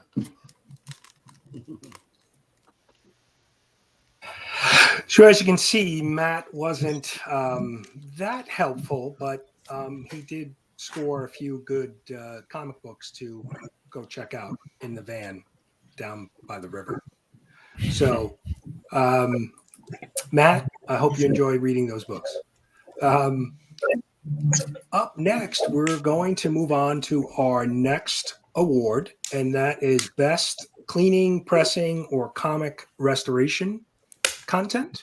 Come on, Jerry. And of course, we have our shiny trophy. Jerry. And let's take a look at our nominees. The Rogue Trader, Erod 212, Jerry the Jitterbug, Bruce and Stephanie Comics, Gamma Rays on Instagram. Though, but I still got to go with Jerry on this one. And so, let's find out who won. And the winner is the Rogue Trader. Congratulations, sir. You have won the best cleaning, pressing, or restoration content award. I do appreciate your channel and the things that you do. So congratulations. And one of the things that I wanted to highlight in tonight's award show was some of the great music that is involved in by some of the channels, some of the content creators create some of their own original music. We have rapping going on, we have original songs, so much music tied to this community that KTEL Records has signed on to put out a compilation of some of the greatest hits. So let's take a look at this. I must have heard that wrong. KTEL Records presents sounds of the comic book community This limited edition collection features some amazing goodness. DJ pointed that Here's out. what you'll get. Kay Titus sings the comic vet. Well, everyone needs a vet of some sort, don't they? A vet for your pets. A vet for your comics. The comic vet.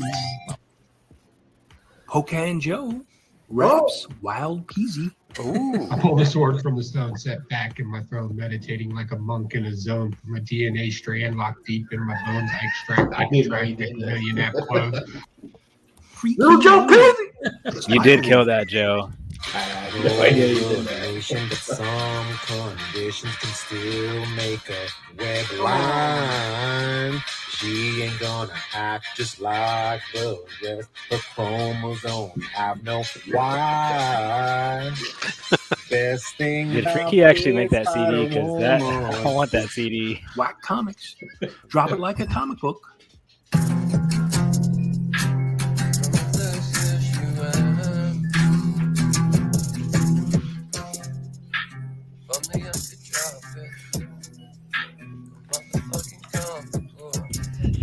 Haven't heard that one. Kay Titus, whack your fang fang.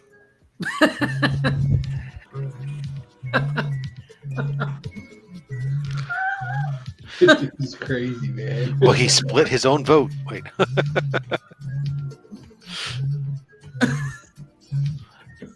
think I don't get the effect. Whack your comics, not your thing. Whack your comics, not your thing. Not the whack, but the whack on the whack. Instead of motion.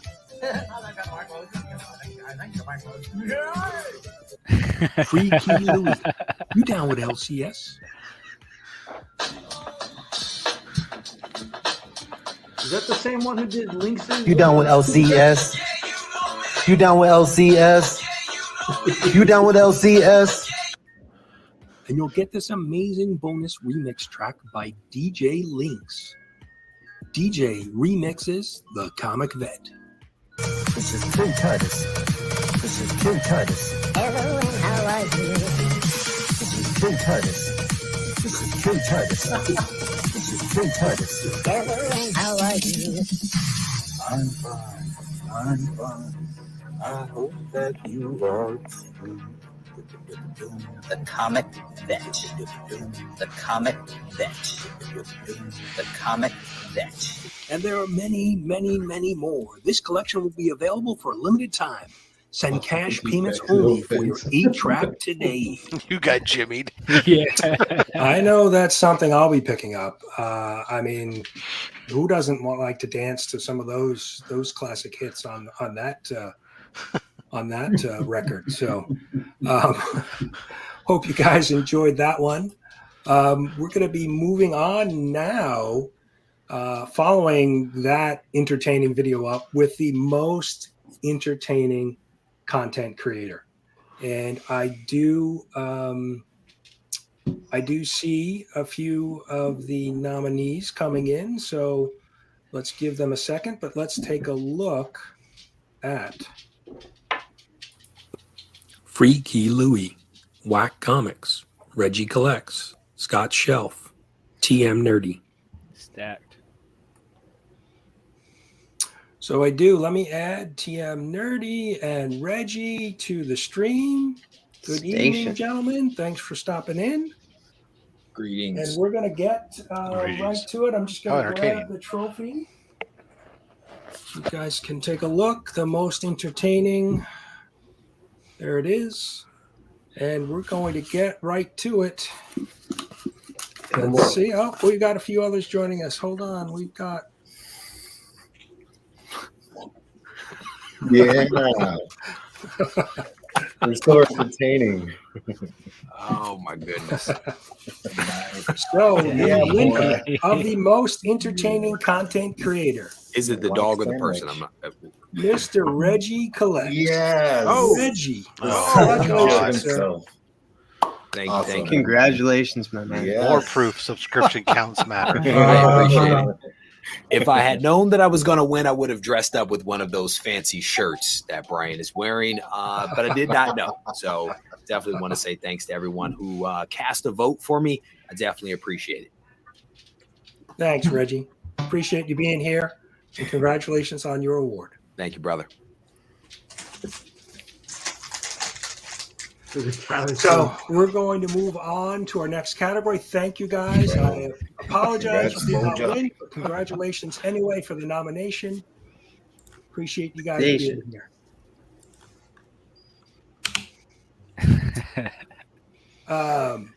So congratulations to Reggie. And now Reggie's nominated in several other categories tonight, so we may see Reggie again. Now, thinking about the most entertaining, there are plenty of entertaining shows, channels here on YouTube, comic book related, but we're almost at the end of the year. And so I want to look at some of the shows that'll be coming out in 2022. So let's take a look at a preview of some upcoming shows that we can expect in the new year. 2021 is almost over, so let's take a sneak peek at some of the content that the comic book community has in store for us in 2022. One question with Small Town Collectibles. Do you have your pants on? That's the important For his 20K subscriber giveaway, Very Gary gets a haircut. We're going to get that cover price sale. Whack Comics plans to get serious. This is too awesome. Thanks, Ma. Love you. Merry Whackmas to you as well. No, oh wait, that's a typo. In the mix with DJ Links, DJ takes a different approach to the show. Make a cake. Gary B, the casual comic guy, has a breakdown. You know, I've been thinking about it, and you fucking suck. A new limited series. And last but not least, Reggie Collects expands GarageCon to all storage forms in 2022, including sheds and self-storage facilities all over North Carolina.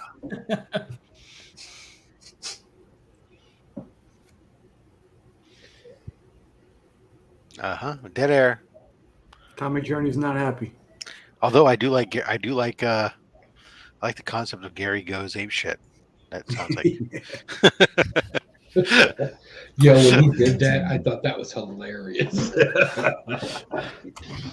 I mean, For some reason, guys, I'm having some technical difficulty. I have lost my camera. Give me 1 second. Welcome to award shows.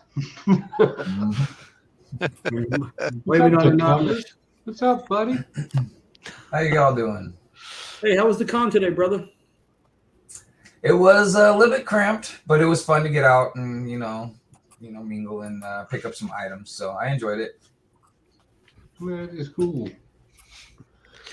Well, we're noticing the theme. I got pee. Bye. Gotta mute. What?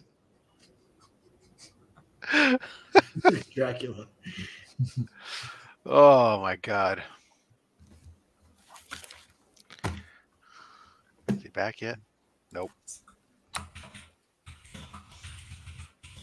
Well, anyways, have we learned anything thus far, Mark? That Finn refuses to drink room temp water if it's an excuse to get out of bed. Well, I would refuse to drink tepid tap water anytime I have a chance. Tap water. You're fancy with the bottled water, huh? No, I just have a pitcher, I mean, it's technically tap, but it gets filtered. Okay. But he doesn't care that it's room temp or whatever. Like, he'll drink, like, down here I it's can't hot. stand. I'll grab a bottle of water and drink it. He'll get his cup and put water in it and have it for hours, It doesn't bother him. But if it's an excuse to get out of bed, hey, this isn't cold enough. Yeah, it needs ice. Lots of ice. Yeah. And even if I just filled up the pitcher and put it back in the fridge, so it's not even cold yet. But it's just an excuse to get out of bed. Yeah, I don't Smart kid, smart kid. Sam, they're asking if you're going to do a con video. Yeah, I was just responding saying that no, I posted up a haul video but I didn't do any walking on the floor because it was pretty cramped. It was in an Elks Lodge, and there was a ton of people. Yeah, that's the thing. The smaller ones will be a little bit more cramped and The such. stream.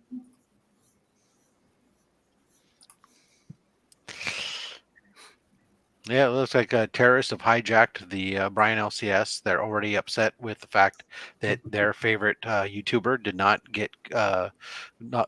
win, and therefore they have seized control of his facilities and his camera. At this time, we have live footage of nothing happening. Oh wow!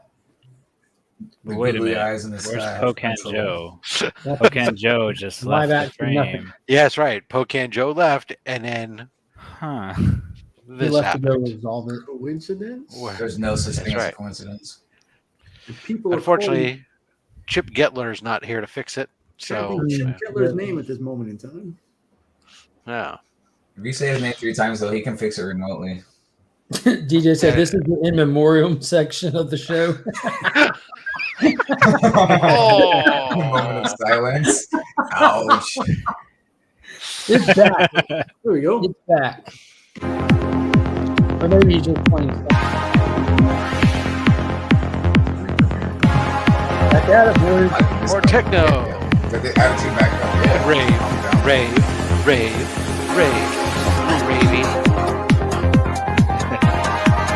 I need some glow sticks.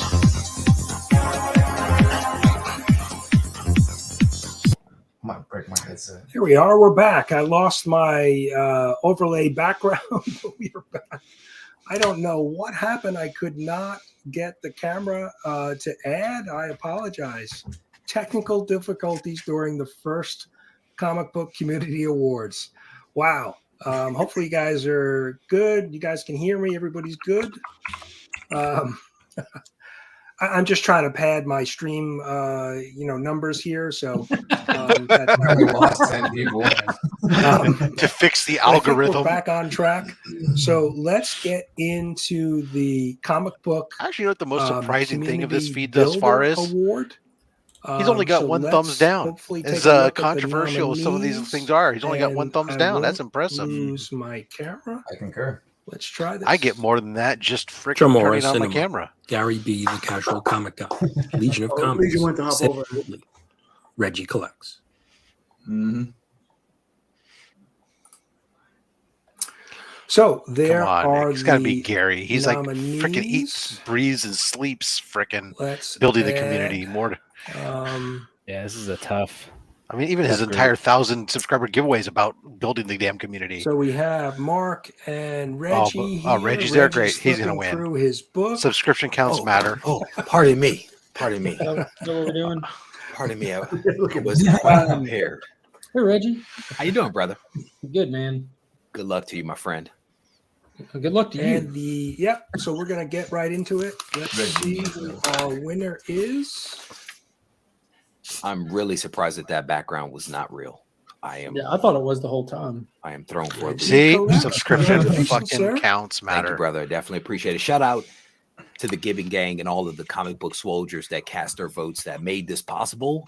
Definitely without the support of the community itself, it would not have been possible for me to win any of these awards. Technically, it would not have been possible for me to get nominated. So I have to stop and acknowledge all of those people that cast their votes. And so I am very appreciative of your support and look forward to providing additional content in the year ahead. Thank you, Reggie. Congratulations again. You are now 2 for 2. Mark, thanks for being here tonight. Thank All you, right, brother. we're going to move on to our next. Before we get to our next award, I wanted to do a little mention.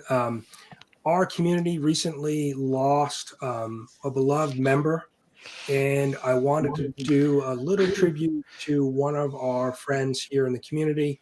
I know who has really touched a lot Mark, of people. hashtags, And so hashtag with subscription that in counts mind, matter, let's baby. take a look at a video for Sam from Sam's Tangled Web.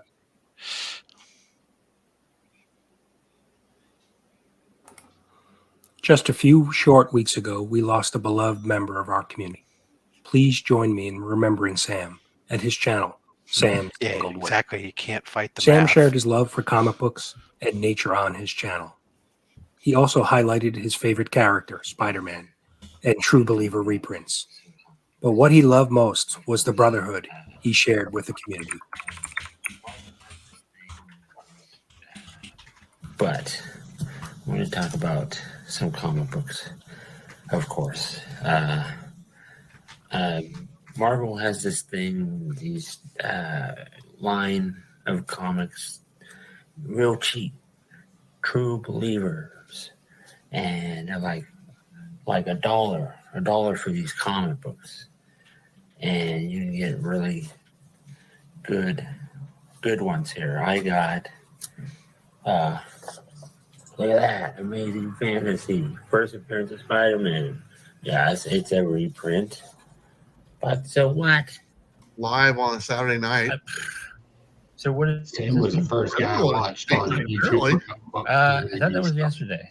How'd it go? Pretty lonely. Yeah, I figured. Okay. Yeah, probably stay in the night then. That's news to me.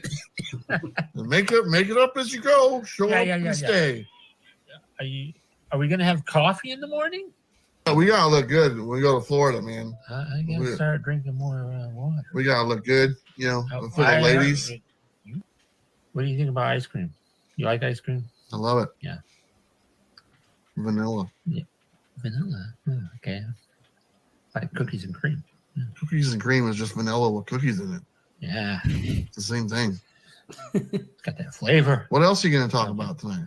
I don't know. What else is there? What are you looking forward to doing tomorrow? I think we should move on to a different platform. What's the platform? MySpace. MySpace. I heard nothing but good things. Okay. We should make MySpace videos. I didn't know this was 2006, but okay. No, come on, man. Yeah. Come on. You don't have urges. Maybe I don't want to know that. But why would you ask? That's weird. Why would you ask me that, Sam? Yeah, it's a little weird. Why would you want to know this information? I want to reel it in. I want to back up. No. You don't feel like a man because you ain't thinking about the ladies as much. And I don't know. I don't know where I'm going here. This is weird. We got Bill in here. He says, I love Sam, so deal with it. That's awesome. Love. Bill? Love? He's always loved you. Well, yeah. He's told me. What's not to love? Exactly. What's not to love? I mean, you got me over on your couch. There's a lot of love there. Come on, man. There's some protection going on. Hello.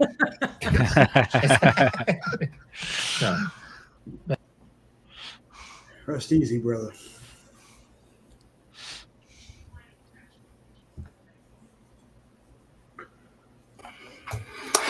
So I had gone through a ton of Sam's old videos to find those clips, and if you haven't watched that video of him and Bueller, you have to go back and watch that. It's an hour and 10 minutes long, and it's just hysterical. So definitely, please go check that out. And one of the other things is that Sam's channel was not at 1,000 subs.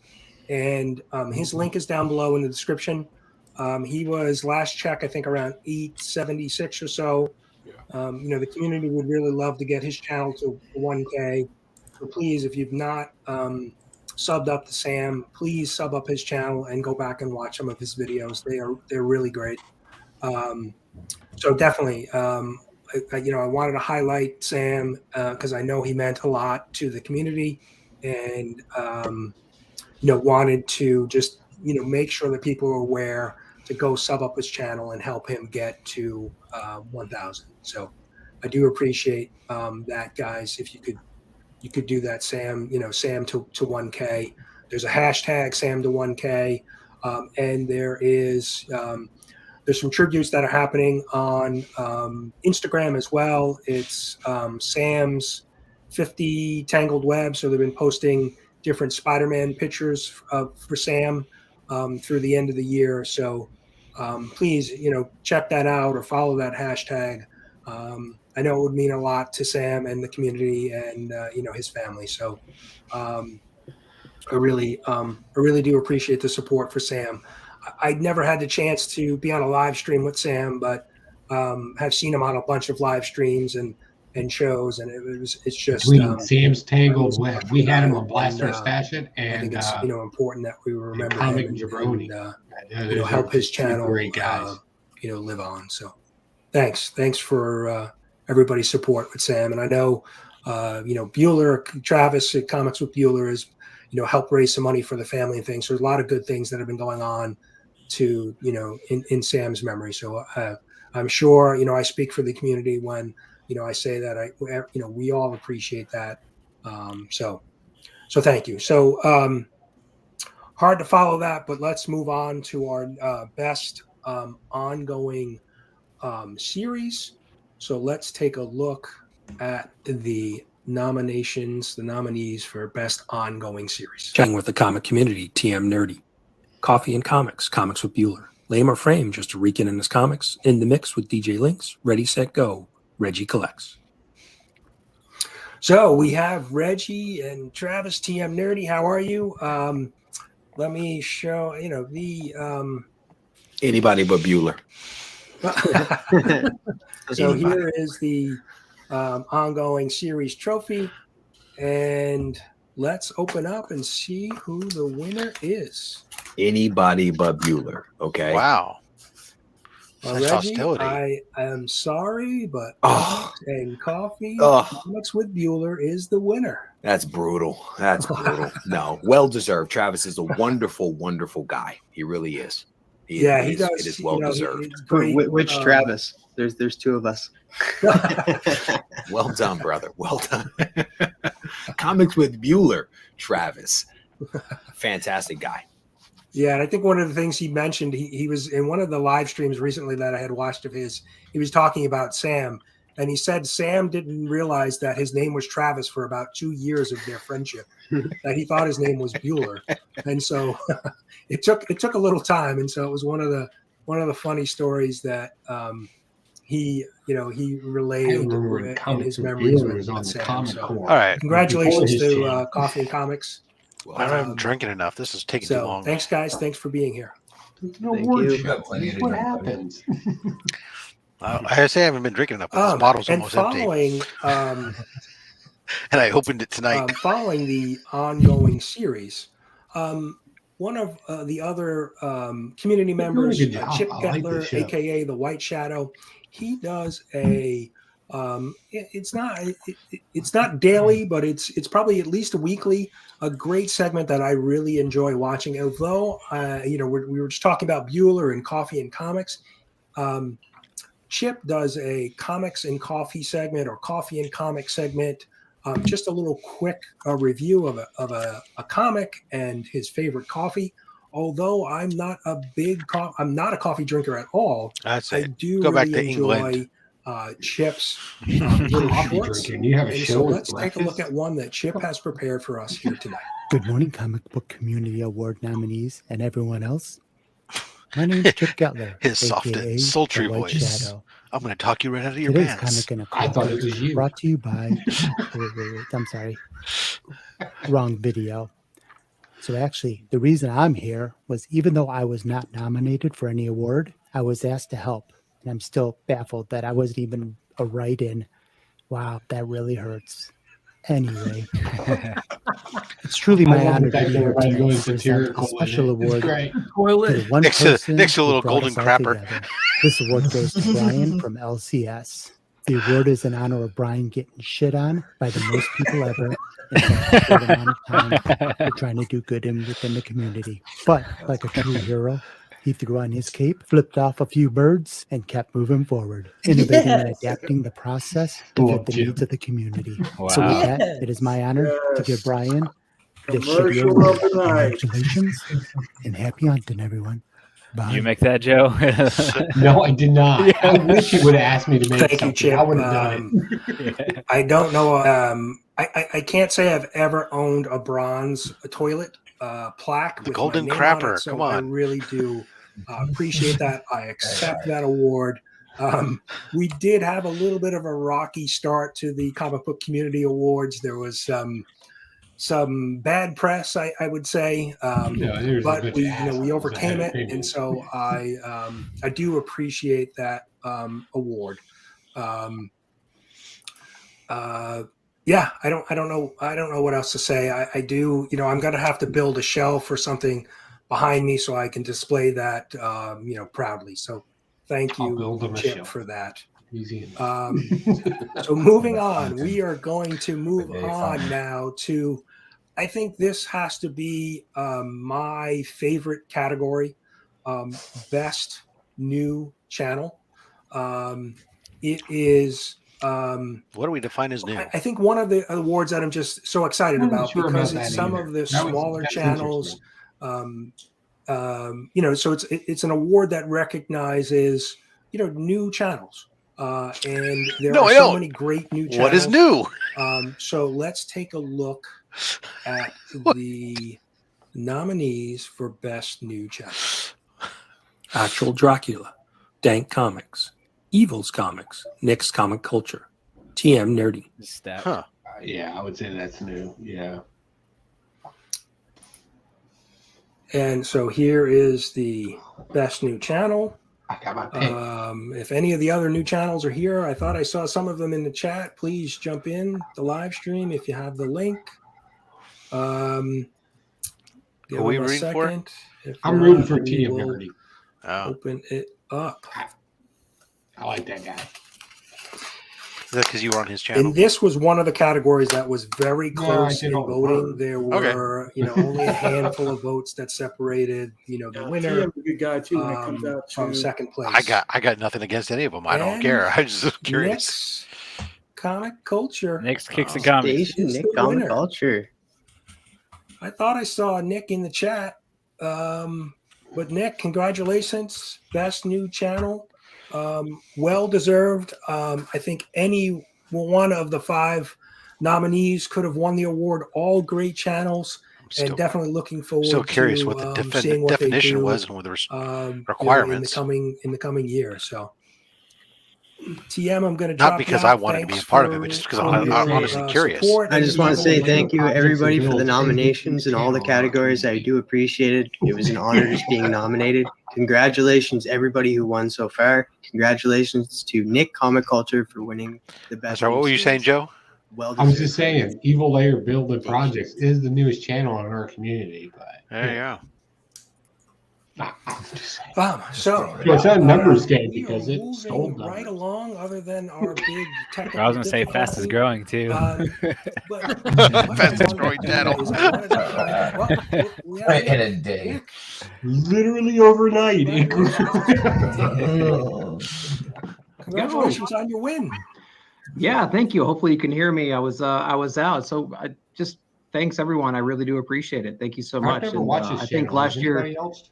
Nope. got a lot of people in front of the Never heard camera, of him. and I've had him on. I think that's great. the pull list. It's always He's good to guy. see new faces. Does a lot of I'm just kind of honored to be here good and reviews and stuff. talking and chatting with you guys. So I really do appreciate it. Thanks to everybody. Thanks, Nick. Congratulations again. Yeah, thank you all. Station everyone. As long as A Nick won. Great to have the winner come in and accept his award. Congrats to Nick. Now, one of the things that I don't think people realize is the clout that these awards hold, and the things that this could springboard you into, your future. And so, I wanted to take a look at the top 10 ways a CBC award can impact your life. So let's take a look. Here are the top 10 ways a CBC award can change your life. Number 10, looks great on a resume. Number 9, viewers love trophies in the backgrounds of your videos.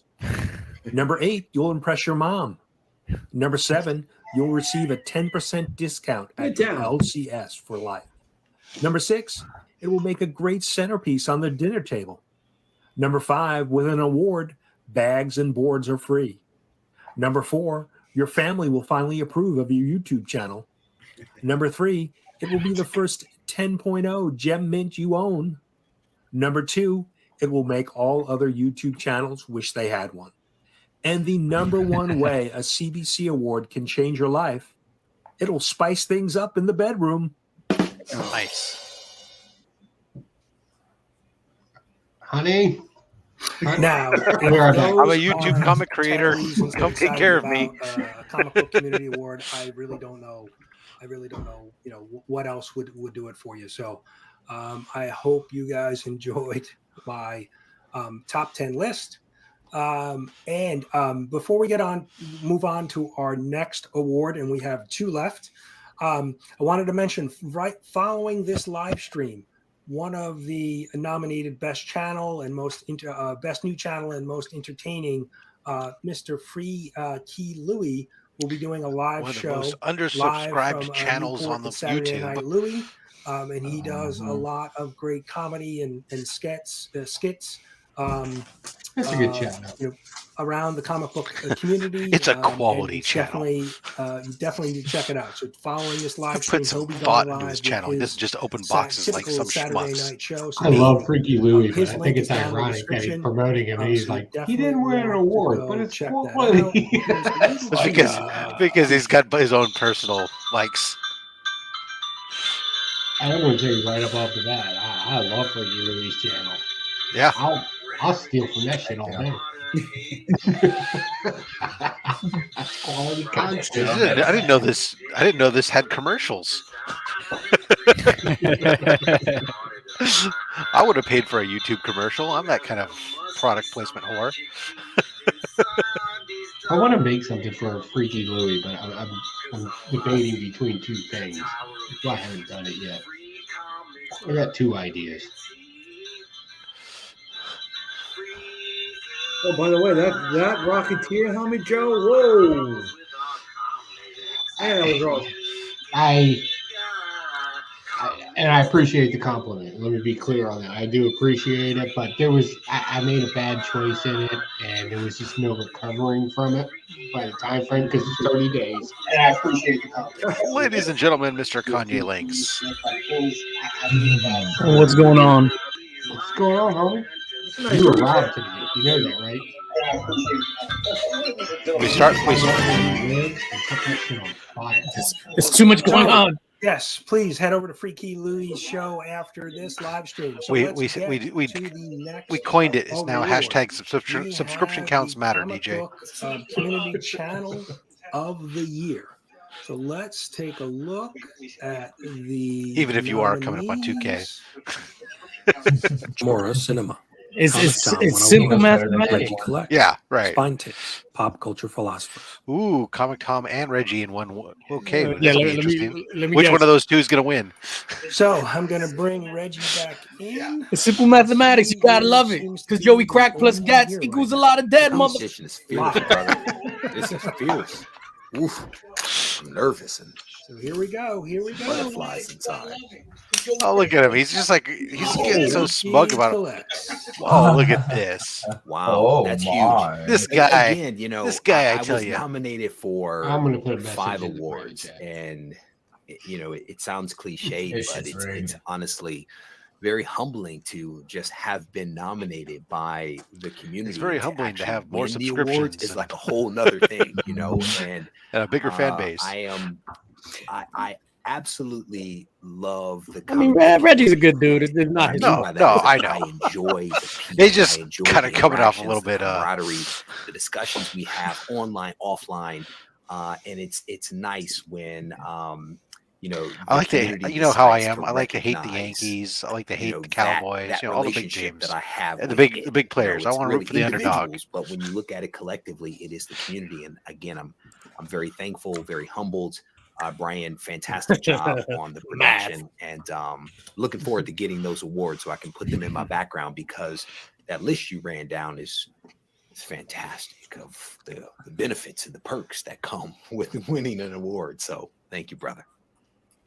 Reggie, you're quite welcome. I appreciate, like you said, I appreciate you being here. What are we? 3 out of 4 so far, and we've got 1 more to go. So, but before we, fingers crossed, I'm going to drop you out. Before we do that, we have a very special And I'm not sure if these guys are crazy or genius. I'm not really Okay, Whack sure, but Comics. I'm going to let you look at the video only be. and you can Hey, he's got decide my for shirt yourself. on too. My gosh, Go yes. ahead. Hi everyone, welcome to Whack Comics. I'm here with my wanker as always. How you going, man? Hi. We've also got a guest this week. He wants to burn it. Hi. Hey. Hi. Let's do our top. Bantering. Read this, and Primordial 3 was really good. I've got this one, and I've got the B cover, and this one, Suicide Squad. I refuse to do this, guys. This is stupid. Tyler, are you ready? Yeah, I'm always ready. Each week of 3, 5, and 5. And this week, number 1, we've got Spider-Man, and number 2, we've got Batman, and number 3. So, Are you ready for Daddy's Toy Chest? yeah. Quickest Hi, Daddy. episode ever. Hi, Daddy. Daddy has Invincible. Daddy has Daddy the has thing. my It's like Kingu. Whack on crack. I know. It's time for Tyler's favorite segment. It was the meme. I hate memes. It's like Crank. We know. It was the meme. We ask every guest. Whack, the speed Is it takeable? edition. The answer is always yes. Great. Okay. All right. We have a whack hack. Warning. I made a trophy. I made an award.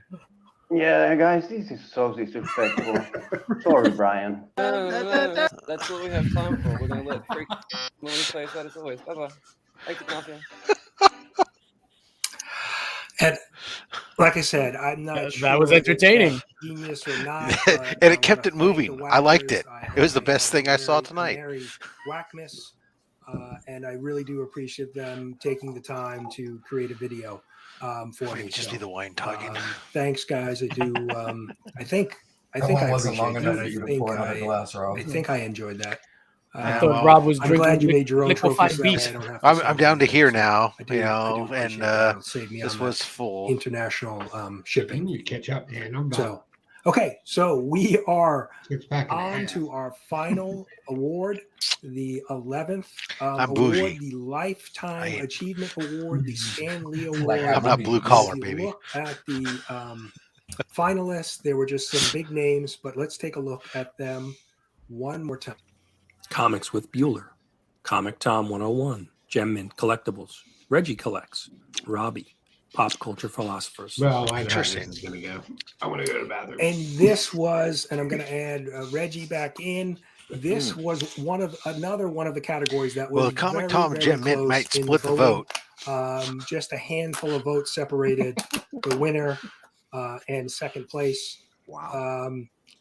And I did not mention this to Reggie, but he was here. And he wins again. Wow. He takes home 4 out of 5 awards this year. Wow. Congratulations, Reggie. They're on every single thank one of the lists, but certainly on that last one, a lot Wasn't Brian on of Reggie's amazing channel about channels, the right? People that I watched even before I had Yes, my own Mark. YouTube channel, right? And to be recognized with all of those individuals again is just a humbling experience. not time yet. I am shocked. To be honest. I It's am in shock by the whole thing, right? Feed me, Daddy. Shout out to everyone Still that was an hour nominated till for dinner time, all you of silly the dog. awards. We should all be very proud of the fact that the community took the time to actually nominate us and vote for us, right? We should all just celebrate the I'm not fact bitter. that our contributions to the community, to putting out this wonderful content, has been recognized. So I salute each and every one of the people that was named right along. And this with is where me. you play And the again, music. Brian, thank you very Play much. 'em brother. off. I definitely appreciate it. Wrap it up, dude. Oh, you're very welcome, Reggie. Every night in my One dreams. of the first channels I found when I started really watching content From the I makers think of the was your Love channel. Contract. And then, I came across all of the nominated channels in this category, and Wrap it they're up. all great. The one thing I think that I find with your channel, and I'm in your live streams quite often, is that you have such an engaged audience. And that's not to take anything away from any of the other channels, but I've been in some of those other channels during live streams, and they have great audiences too. But I just think your your following, your audience is just really engaged, and I think that's really what it takes. I'm sorry, who is you this could guy have again? a channel with small amount of Brian followers, LCS. but if those followers are engaged, He put some you know, on some they can award show. help in voting like this. So it all starts with the blue wrenches, brother. The blue wrenches and the Giving Gang are absolutely, they are serious. They show up early for live streams, and they are the reason why the channel is as successful as it is. They show up to hang out with me. I don't think that's a good idea. With each other, and that's what makes us a community. Got that gavel up, B. I am very proud of that. And again, shout out to all the blue wrenches, the Giving Gangs, and Cut the that, comic book Dave soldiers. Chappelle. Without you, none of this would have been gavel possible. Well, congratulations again, 4 out of 5 awards. That's amazing. I was able to look at these results, obviously before tonight, and to get everything ready. And so I've known this for 2 weeks, who all of the winners were. I think we went through the awards there. Let's go ahead and but I was able to do it. But excited for all of the winners. we'll go ahead and get rid of that from the stream, and we'll come back to us for now, and we'll we know that Louis will be in. What did you guys think? Hey, good job, Brian. Yeah, Brian was a Excellent for getting total pro. organized in that. Sure. It was- Oh, no doubt. I mean, it was he put on an entertaining show. what was probably a thankless. What the hell? That award show was cool, but DJ Links is for the children. You know what's funny is while it was kind of going on, and I was like kind of searching a few of the things. We talked about earlier that just to prove that in England weird things happen. You had Joe's not here. I gotta wait for Joe for this story. Joe's gonna want to hear this story. Yes, he is the utmost authority on England too, by the way. No. You'll understand why in a moment. Just DJ Links, can you stand up and give us a full view of your sweatshirt, please? Just from the waist down, though. I don't have pants on, and I'm not even gonna hide it. Nice. That is clean. Oh. You're assuming that. Generation X, take it easy. This is my boy, who's a graffiti writer. He just did this, and I was just like, "Cool, thank you." Now, I know that Brian went through a lot early on that whole thing putting together. So there's a reason why nobody had done it yet. He came in thinking, "Why has nobody ever done this yet?" And he found out why no one's ever done this yet, because it's a He's the right man lose-lose. for the job, though. The way Yeah, he no. did all that kickback. He responded very well and took the criticism and critique and adapted and went with it. And I thought it did a phenomenal job of turning what was a lot of hate into.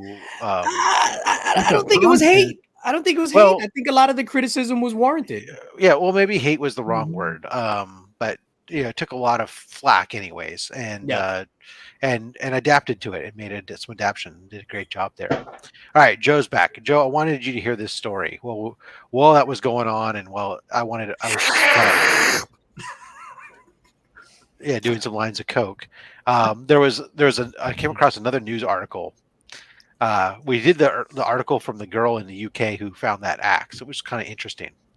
But from the other side, proving that in the UK also weird shit happens.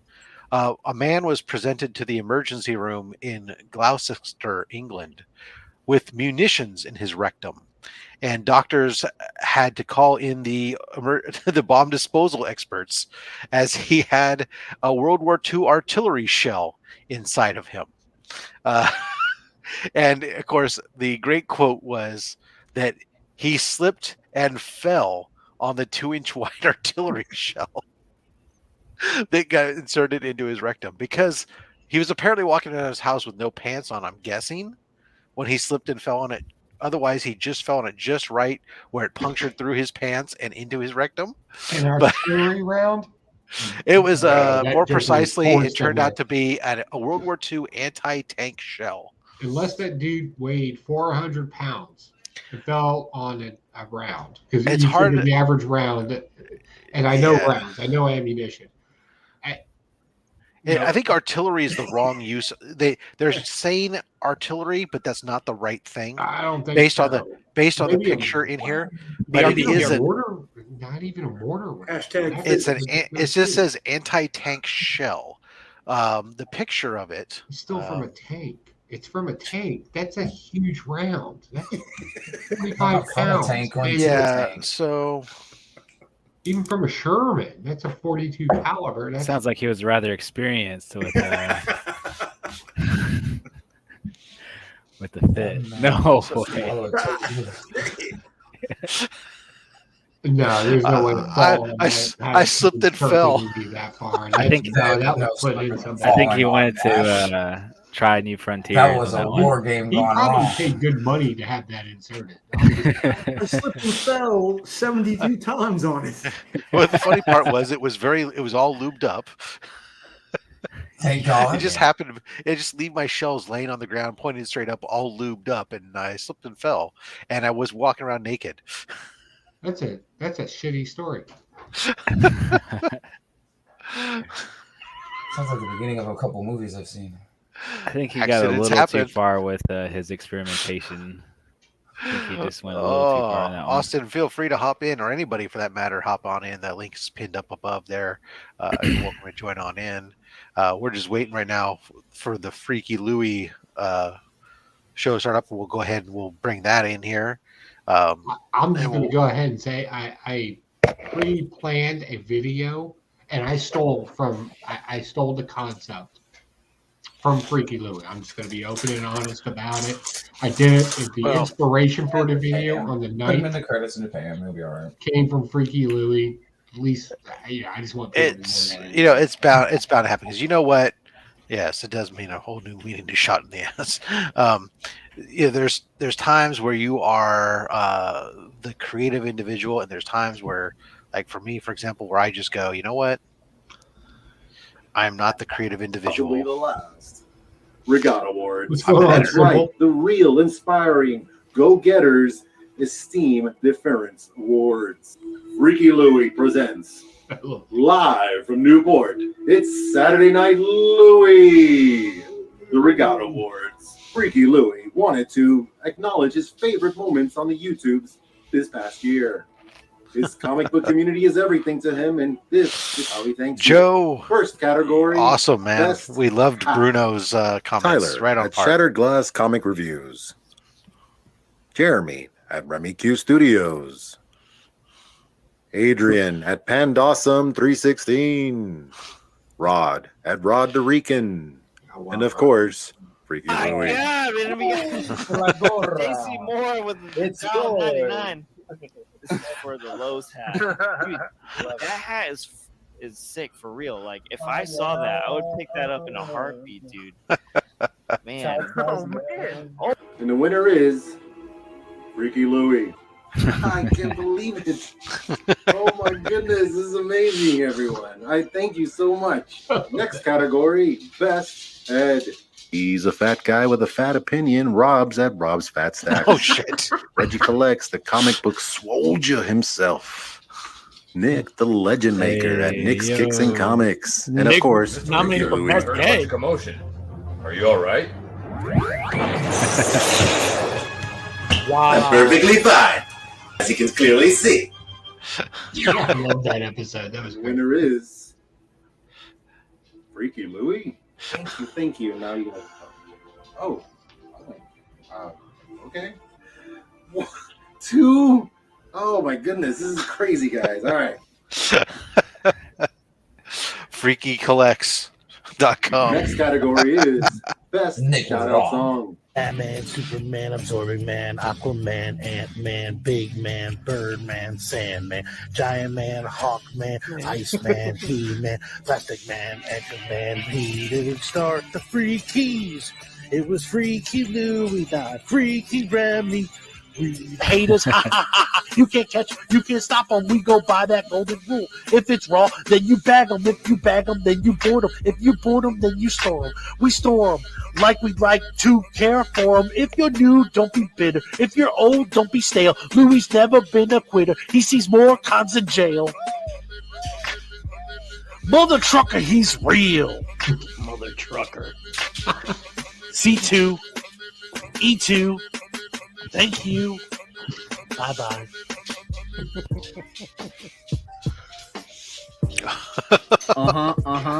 Read the comic books. Yeah. Bitch, read your comic books. That was They're a really, great really video. good. Some people don't, but they really, really Should. should. Don't wait for that rainy day. Treat that comic book just like your bae. Tinian capes. Tom Taylor always ship in a Gemini mailer. I'ma read comic books till I die. Got a comic book every day I'm alive. It's like a high five, I survive. Now I'm reading comic books all the time. DJ Link started this whole thing with us rapping and doing music with comic books. That is all. No, Lee actually started the whole jam, man. No, I'll give you the credit. You did it better.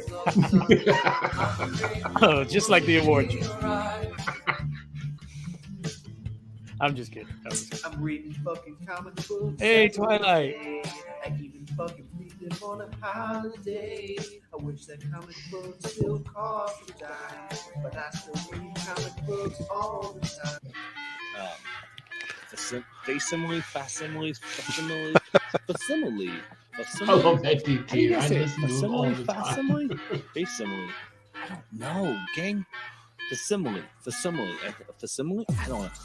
Facsimile. Why is it so hard to pronounce? Does anyone understand what the hell the word fax comes from, for God's sakes?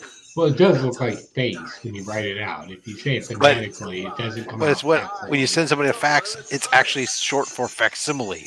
It's right. But they're just looking at the word. That's what that's short for?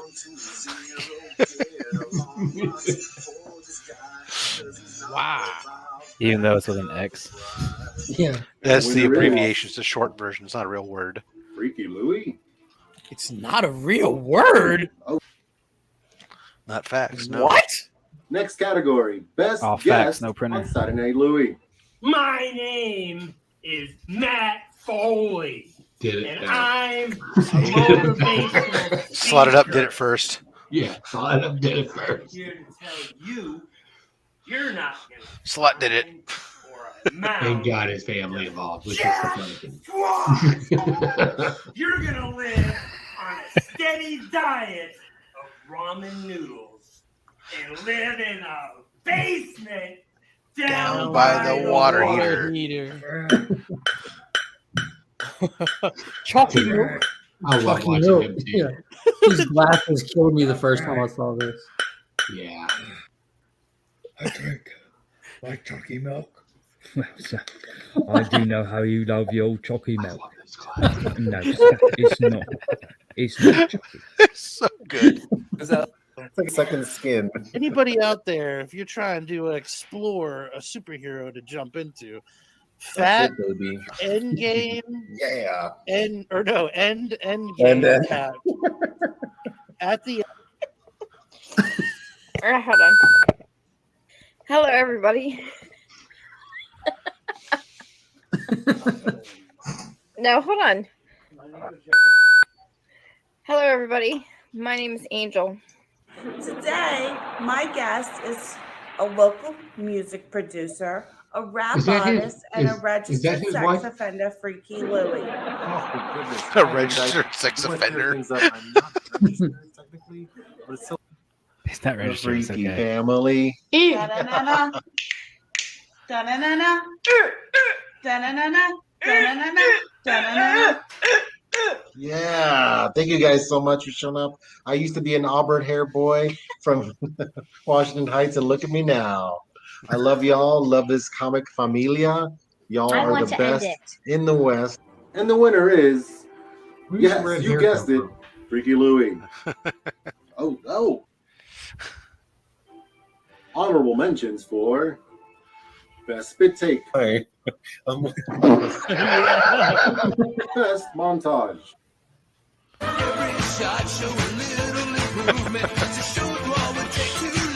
You need a montage.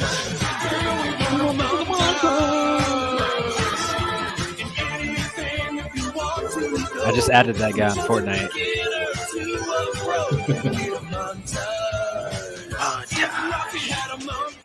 I haven't done a push-up since like 2002. So, Bert Hall. Wow. Did he fall on a screw? So he has And the next category is Best Laugh. Got excited for that. I said, got all excited there. Thank you, guys. So I can do Yes. I got no producers. I owe nobody nothing.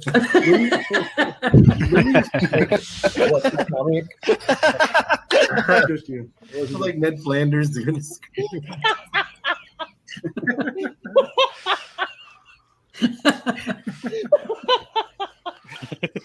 I have so many questions. All right. Thank you very much. What? Ken? Okay. Thank you. I don't know what to say. You know, you can just. And our final category, Best Comic Book Song. Ajim had dollar comic things, loots with dollars. The whole LCS, all the budgeter. Comics for low budget things, bro. Ajim got it low. Legion of Comics used to be Adventures of Mark and Finn. Mark at Legion might convert you to read some DC Comics, baby. Jang gang ho. Check out Whack and Shattered Glass, or you won't get their comics trash. You see them whacking on the floor. You ain't gonna whack the same no more. Whackity whack. You see them whacking in your room. Let's see those comics do their doom. Who was? Yeah, DJ Link's up. Close like Remy and Dutch. Stick around much? Dare I CGC this Thanos Biggie? Damn, every tape is a bane of me. Actual Dracula frontin' ain't saying nothing, so watching the mix of DJ Link, YouTube with the minty prints with Gem Mints, chatting, asking who's subbing. You like it, then comment. The Brooklyn spreading. That's so long ago, huh? They're links. Only 1.1. Seems like eons ago. Slide it up. I don't know what you speak of. Slotmas was the best event in history. All the people in the chat will agree that you're well slaughterified the Mary Super Jesse. I know Nick skips comics because we can skip this one. I like how you went grunge Seattle with you. the guy from Brooklyn. Yeah, when I think grunge, I think niggas kicks and comics. Yeah, right.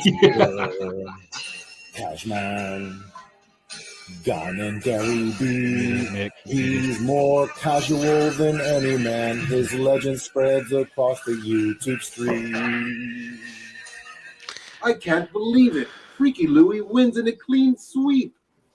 The Regatta Awards is his. Oh my goodness. Oh, thank you. Thank you, everyone. Thank you. Live from Newport, it's Saturday Night Louie.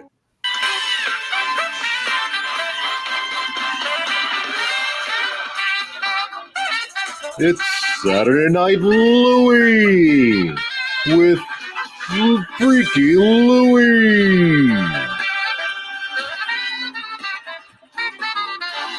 and Freaky Louie. Freaky Louie.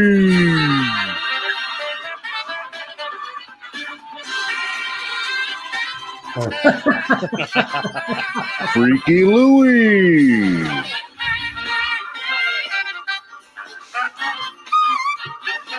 Freaky Louie. I meant to ask you that yesterday, Nick. Freaky Louie and the Freaky Band. How's it going, Brian? Hey, great job, Ben. Congratulations, man. Freaky Louie and your host, What's up, guys? Louie. There you go. Good job tonight, man.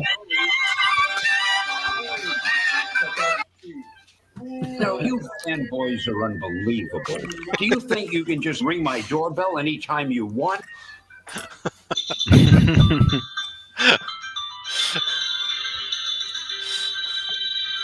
It's a rare edition, modern age, when it's Freaky Lou and Freaky Friday. Both editions with a cool design. Freaky Louie makes it harder to find. Oh, wow. Well, there must be some magic key inside these dollar bills.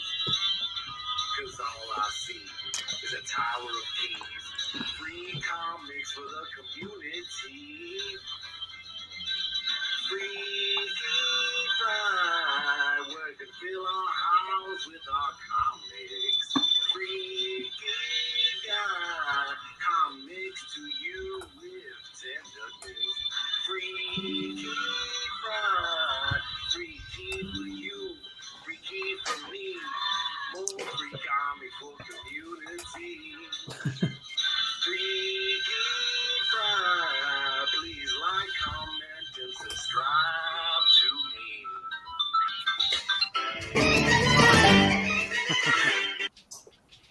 Hello, true believers. It's your boy, the most entertaining Rob, can you big screen content creator, according Louis? to me, Freaky Louis. Yeah, baby. I'm not bitter at all. Reggie is a huge inspiration to me. Actually, Like that? I even messaged him. I No, told him. no, it's got like when the I first chat started, covering it. It's like, not Reg, the whole man, screen. like, Oh, I just remember scroll up, listening to yeah. you saying do your own thing, and now it's been a huge reverberating word in my head.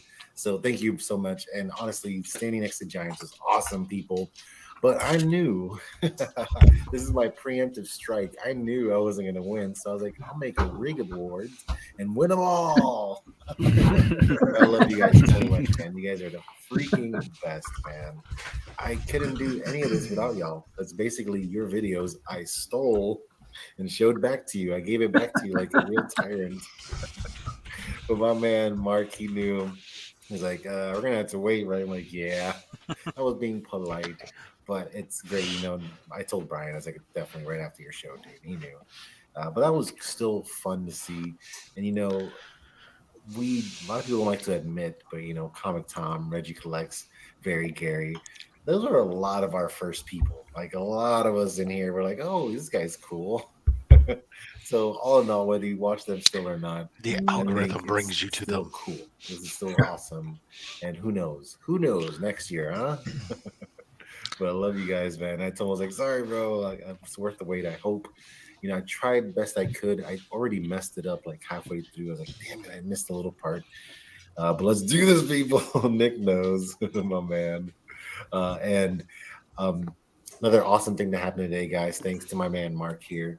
So I didn't have AOK. I didn't have really a new book to show off or anything that I haven't shown off yet. No, that bums me out, man. I went down to LCS after work. I'm like, I need to find something to show off to my people. Like, it's got to be comics, right? And I was like, dang it. I went there, nothing. And I just didn't want to spend crap on nothing, right? So I come home, like, man. When I come home, I always pull over to my mailbox I can open up in the car. And when I opened it up, I was like, hot dang. I know that shape. So my man Mark at Legion of Comics sent me some books. Boom. Oh, what'd you send him, Mark? Saturday, Louis needs some stuff. It's actually a trick. It's I'm empty. so far behind. Come Oh, on, my bro. So good to see nice. you. Chop, my man. Trying to Aren't we the best? We promote are kind of the the show. best amazing peoples. Honestly, Travis, my brother, you are such a glue to this community, bro. Like, you work hard for us, brother.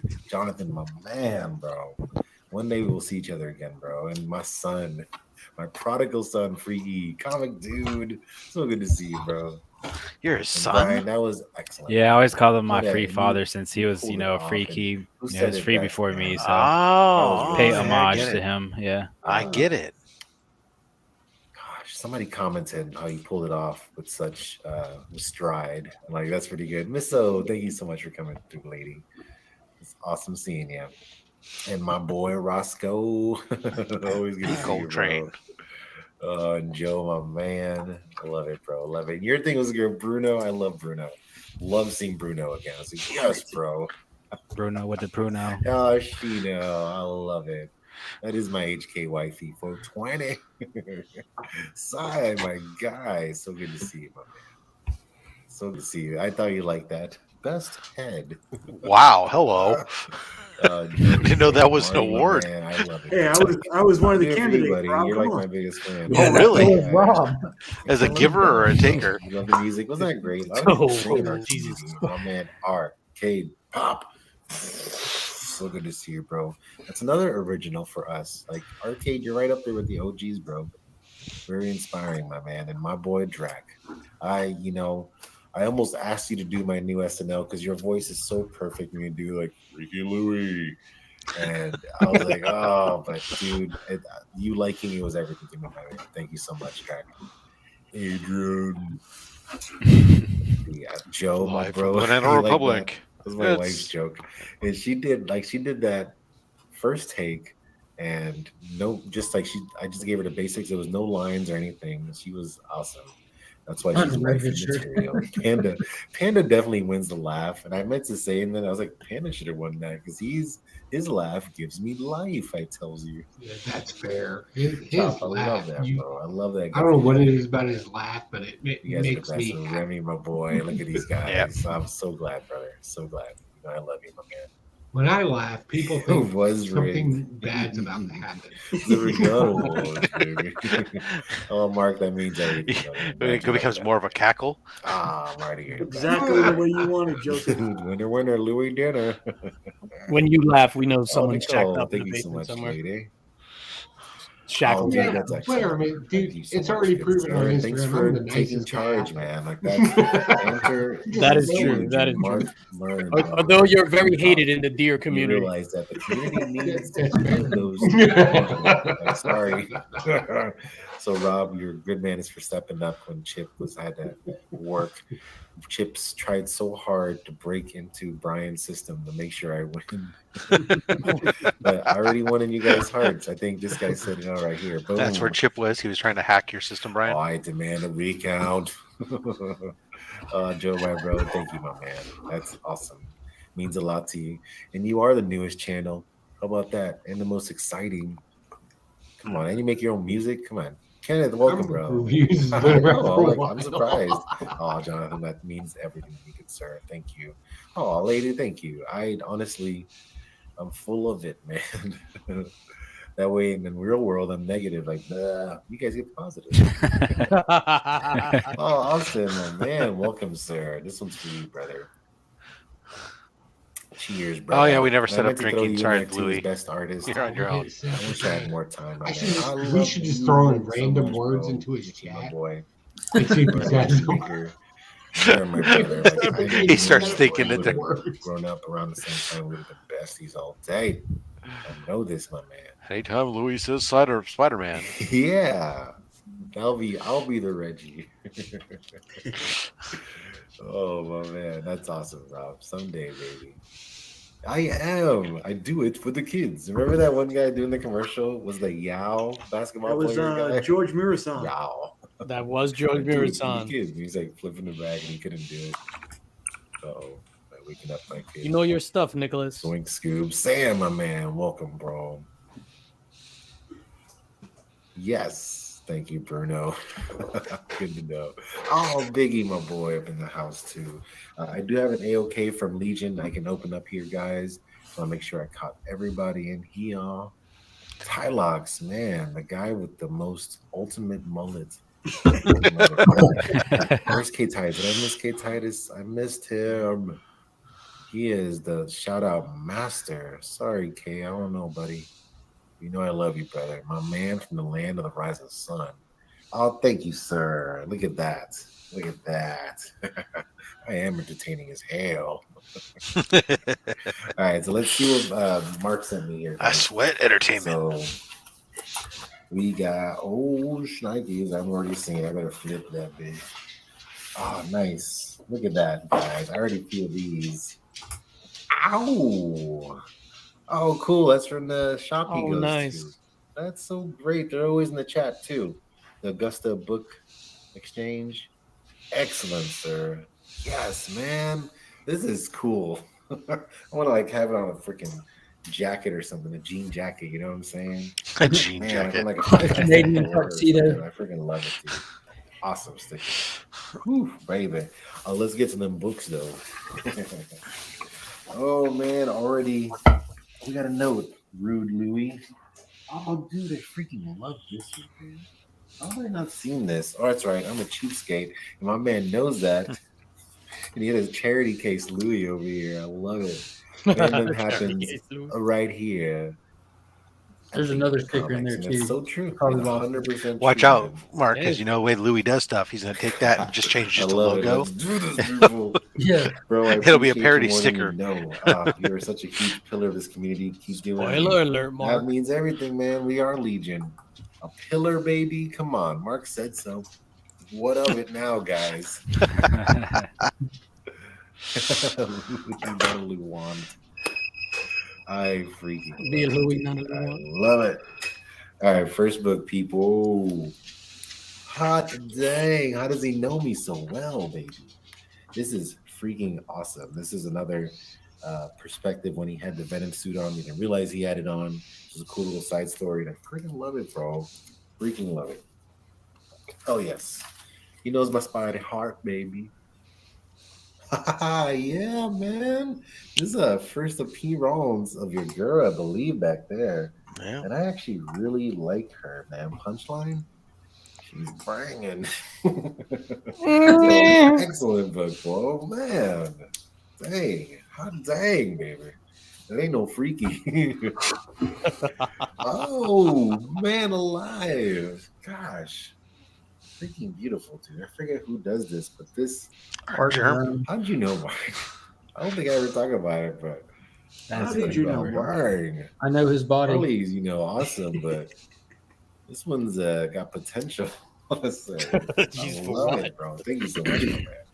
Ooh, the thick one. This last one's kind of thick. It's heavy, isn't it? That's what he I said. know. Yeah. But is it Did I girthy? get it, buddy? Was the... Oh shoot, there's one more. It's on the flow. All right, folks. I think I got this right. Nice. Damn. We'll just put that right there. Excuse me. Exactly. Great, man, look. Yeah, baby. I don't need those fancy graphics. Need somebody to hold that thing. I do. I married one. I always did, man. I'm like, man, I've always been a brunette. Always. I blame Wonder Woman. Yes. Ever, bro. Never. Right? Black suit is fire forever, my friends. I love it, bro. Tú sabes. Oh, nice. Go get some fish and chips there, beef it. No, it's good for okay, you. because I totally Make sure you get the malt vinegar, though. Best. That's why Otherwise, he it's 4 crap. times. He's this comic book soldier, and he was an inspiration to me too. I was like, I love bald men that are badasses, like Bruce Willis. I was like, yes, man, I need heroes like that, But Mark, this is the last book. Oh, so I remember now. So I already saw it. So this is great. So Mark had a video. Gosh, I can't remember now, but it was. I think After this AOK, I'm going to bring it back it just was to us. and Ollie's. I think it was Ollie books he found. And then this was one of them. I'm like, what the fuck? Like, I find awesome books, but this is great. And I believe there's a wraparound too. So I'm going to unveil this monkey, Louis style. Oh, yeah, bro. Look at this. Jim Lee. Come on, man. Look at that. His wraparound, but I'm not going to bend it. But he knows I love me Damien, bro. Damien is my favorite Robin. Dick is dope, but Damien's my Robin, baby. This fire, bro. Man, it's Harley back there is so cool. Dude, I freaking love it. Love it, man. This is awesome, bro. Awesome. I just realized his shirt's the Mount Rushmore of the Golden Girls. Stop making me feel stuff. Oh, dang it, son. Oh, son. I'm going to get myself a cup, greatest dad. Silly rabbit graphics are for kids. He knows. I don't need that, baby. I'm old school. I want my phone with the cord wrapped around my home. See, I got that right there and that right there. See? Sorry, Ducky. I love it, man. I do love my little shout out corner of all my stickers. And I'm not gonna unstick it. Like that's gonna stay unsticked forever. I know. I was like, 'cause I get it. Yeah, baby. I did. Oh, brother, I got one just for you, man. I know. I think you're gonna like this one. Can I do it? I don't know if I pull it up or not. Cause this is Louis, sing me a dang, song. man, I might not have it. I got so many good ones. Dance, clown, dance. So many good ones. In the meantime, we can Dude, do think it. about how much of a game changer that would be. Yeah. Oh, that song's innovative for as heck. elaborate. Brilliant. Nice. Dope. Did he fall on a screw? What happened? He's gone now. It was just a tip. Oh dear. Did you fall? What happened? I'm okay. Did you really just fall? I really did fall. Just fall. I gotta go That's back. how you fall. Dude, when I watched this, I was like, Snow it's so White. great because you see him fall and that noise, but then I seen Chip going in and out of this tent. And I'm like, what the hell is Chip camping? How Oh, long I'm ago sorry, was Princess. that? Like, how old is that video? Because if you look at his hair, I haven't right, found it when yet, he had but his it's the hair, best, like, dude. A couple And I months love ago, Whack man. song with the Burke Fall. If you guys don't know, Whack. Yeah, I don't know how old it is. It was by God. I think it was But from how over about the you? summertime. His hip was camping. Well, remember how I tied you there, alone on that metal chair. I told you who I was with a smile. An amazing Spider-Man in issue 39. It's all this stuff. This is great. These songs. I mean, the effort that goes into writing these is actually quite impressive. And to think of all go by the that years I naturally, tried you're to find a way smarter than the to rest of us, no doubt. unmask you. I might be I'm sorry, Joe. What was that? I said, if you come up with that off the fly, if that comes natural to you, you're Oh. smarter than the rest of us. Yeah, I mean, I'll tell you that there were some songs that I did get pretty good at doing that with, but I mean, when I was working in radio, that was like a pastime because you'd hear the same songs in heavy rotation over and over again. Yeah. So you would come up with different lyrics for the Oh, songs and we stuff. used to But do it in usually they radio were too, not. yeah. Usually they were the most perverted, sick, sexual, You just come up with stupid disgusting shit. things you could come up with, right? Yeah, And- we used to do it too when I was on WFOS back in the day. It was, you can't help but do it because you get bored in the studio. Right, exactly. And Biggie, my wife, helped me with this one, my man. This is all her. Book cover right. Oops. Oh no, don't scroll down. I don't want no problems because I'll put you down. It cannot be found. Hey, Louie, baby, I got you coming, don't you worry. Hey, That was great. And this one. Oh.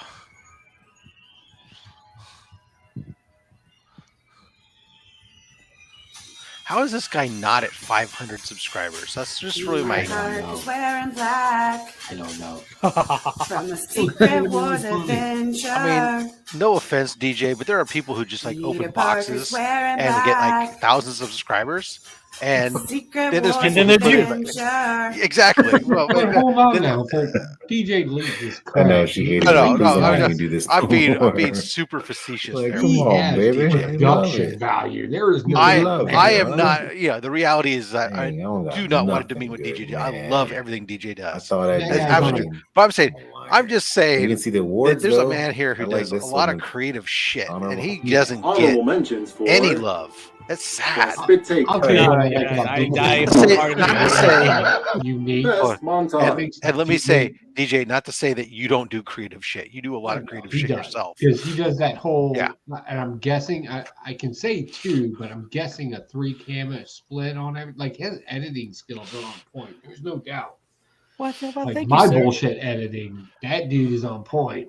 Yeah, nah, thank you. But Louis on another level as far as like the entertainment and stuff and the effort that he puts into writing those songs like Oh, once a yeah. week. next It's like category is he should definitely be further than from where he is right now. Yeah.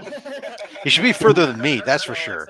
Should That's we for make him goddamn sure. Should we make him an NFC chip and maybe I don't know?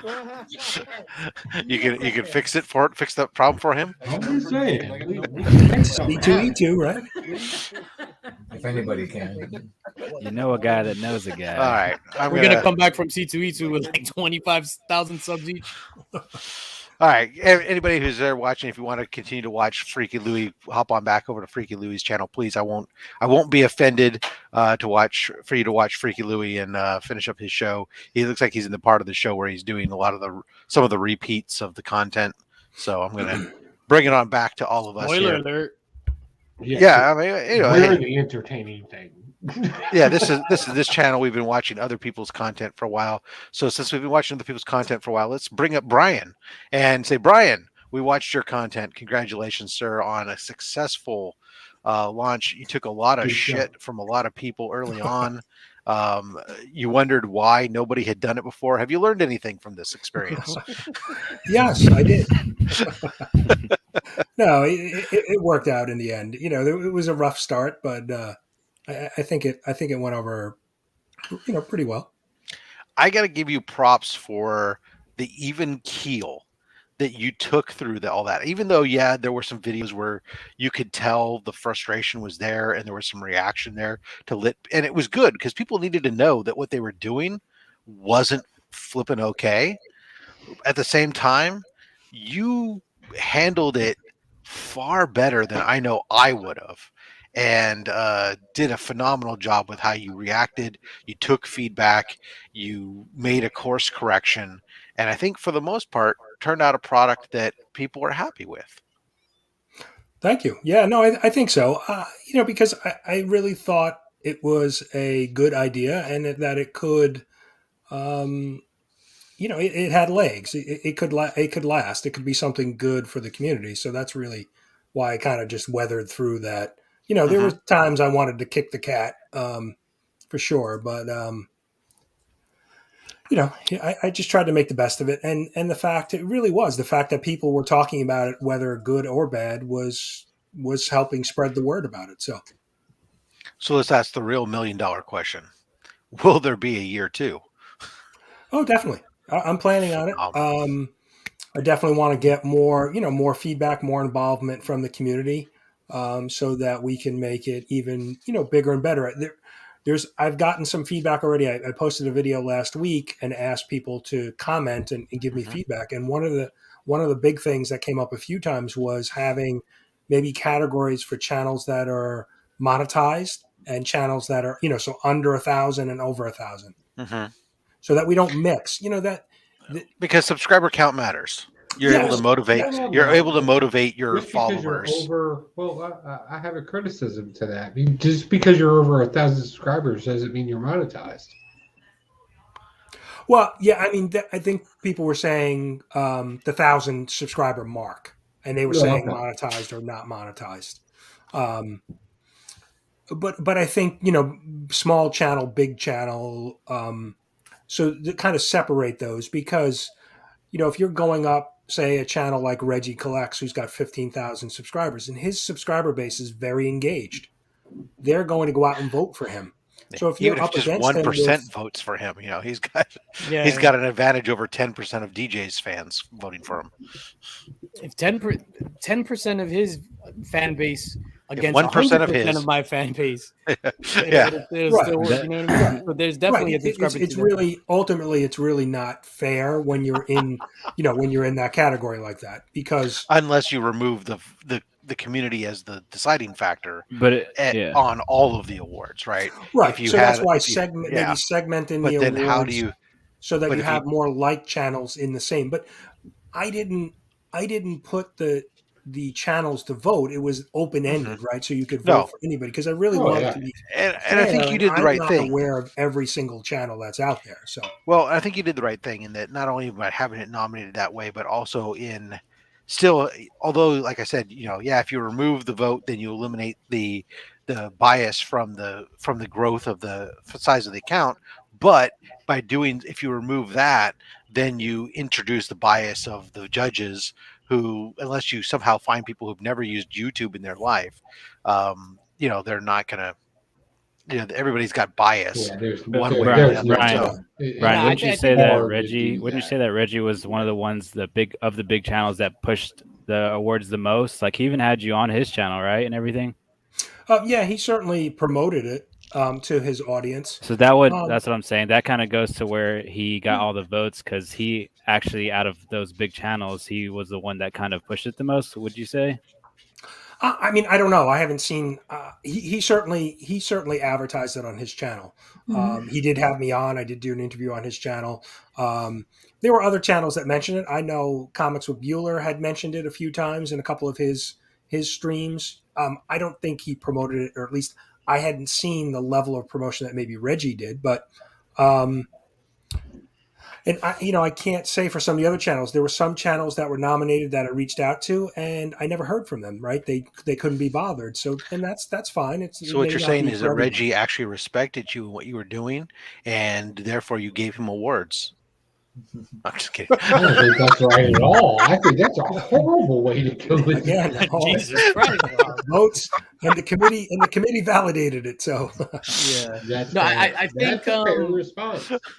No, that was funny. I think Brian, some feedback if I could give you is finding a commonality between all the channels and instituting some metrics that every channel could hit and make it kind of even keel. Because what happens is the bigger sub count is always going to win if it continues in this format.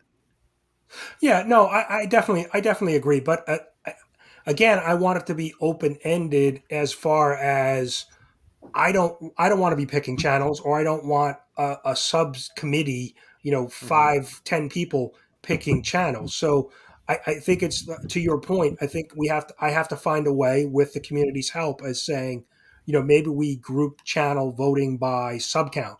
If you're 15,000 and above, you can be in one category. If you're 1,000 and below, you know what I mean? Like, so maybe that's the metric. I'm not sure, but yeah, I agree. I think we definitely need to find a way to make it fair for everybody involved. Because if I was nominated, me going up against Reggie, it's a heavyweight versus a lightweight. You know what I mean? He's got too many. But that's with any awards, right? Even like the Grammys, it's always going to be like Taylor Swift or something like that. It's always going to be the most popular. Those are not popular vote counts. Yeah, but that's not true because Jethro Tull beat Metallica. I think an interesting thing comes up though.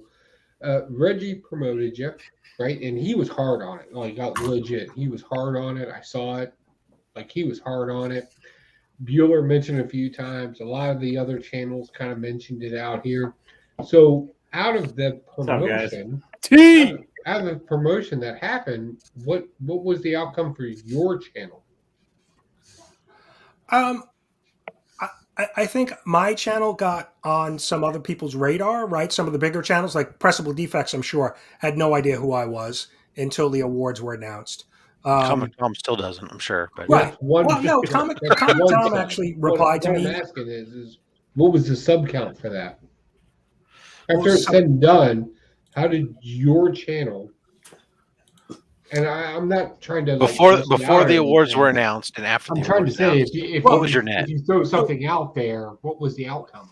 So I started my channel in March or April, and I announced the awards in June. So I had about a 2-month runway before I announced the award. So, when my channel started, I was at 15, 20. I mean, I've had a YouTube channel for, 15 years, and I've had like 10 subs. So I went from that 10 sub in April, and now I'm at 4 something. Nice. So I was curious. The one thing that I thought that came up that, and I made a comment of it during the stream, and would encourage.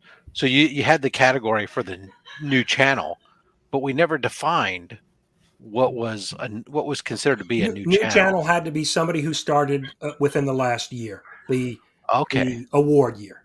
That makes Okay. sense because when you saw Okay. the nominees come up, they all. That makes sense. So it was never stated. Maybe it was during the voting side, but it was never never I think stated it was during. mentioned early on during if the you voting fill out the process. application, Okay. it defined it in there as well. Well, and we went through, right, as the committee, we went in, there was a channel or two that was nominated and had significant amount of votes, but they were outside of that range, so they Nice. were removed. Okay. Good. So Did you? we did, we did look at I think we tuned out we turned off after the last award was given on this side. Did you mention the community, who the committee members were or whatever, I don't think I don't know if I or were mentioned they it were during they the show, but intentionally anonymous? it was Comic Journey, it was Evil Mike from Evil Comics, and Lauren from Lauren Treasures. Okay. And Lauren's at like 180 subs. She's a very small channel, but I had reached And out. Comic Journey is very opinionated. We got it. Yeah, cool. Yeah, but really all they did for me was they really just validated the results. So I sent them all of the results and just really had them validate them. So I had a second and third set of eyes. So nobody could say, Brian picked these winners. Right. He did it in a silo. No, absolutely. No, Oh, that's cool. I've been saying that for weeks, Brian. It's all rigged. Yeah. That's right. I actually was worried that Reggie, I love Reggie's channel, and I was worried that he was going to sweep. I was glad that somebody else won, but there were a few of those votes that were like 2 or 3 votes separated the winner from second place.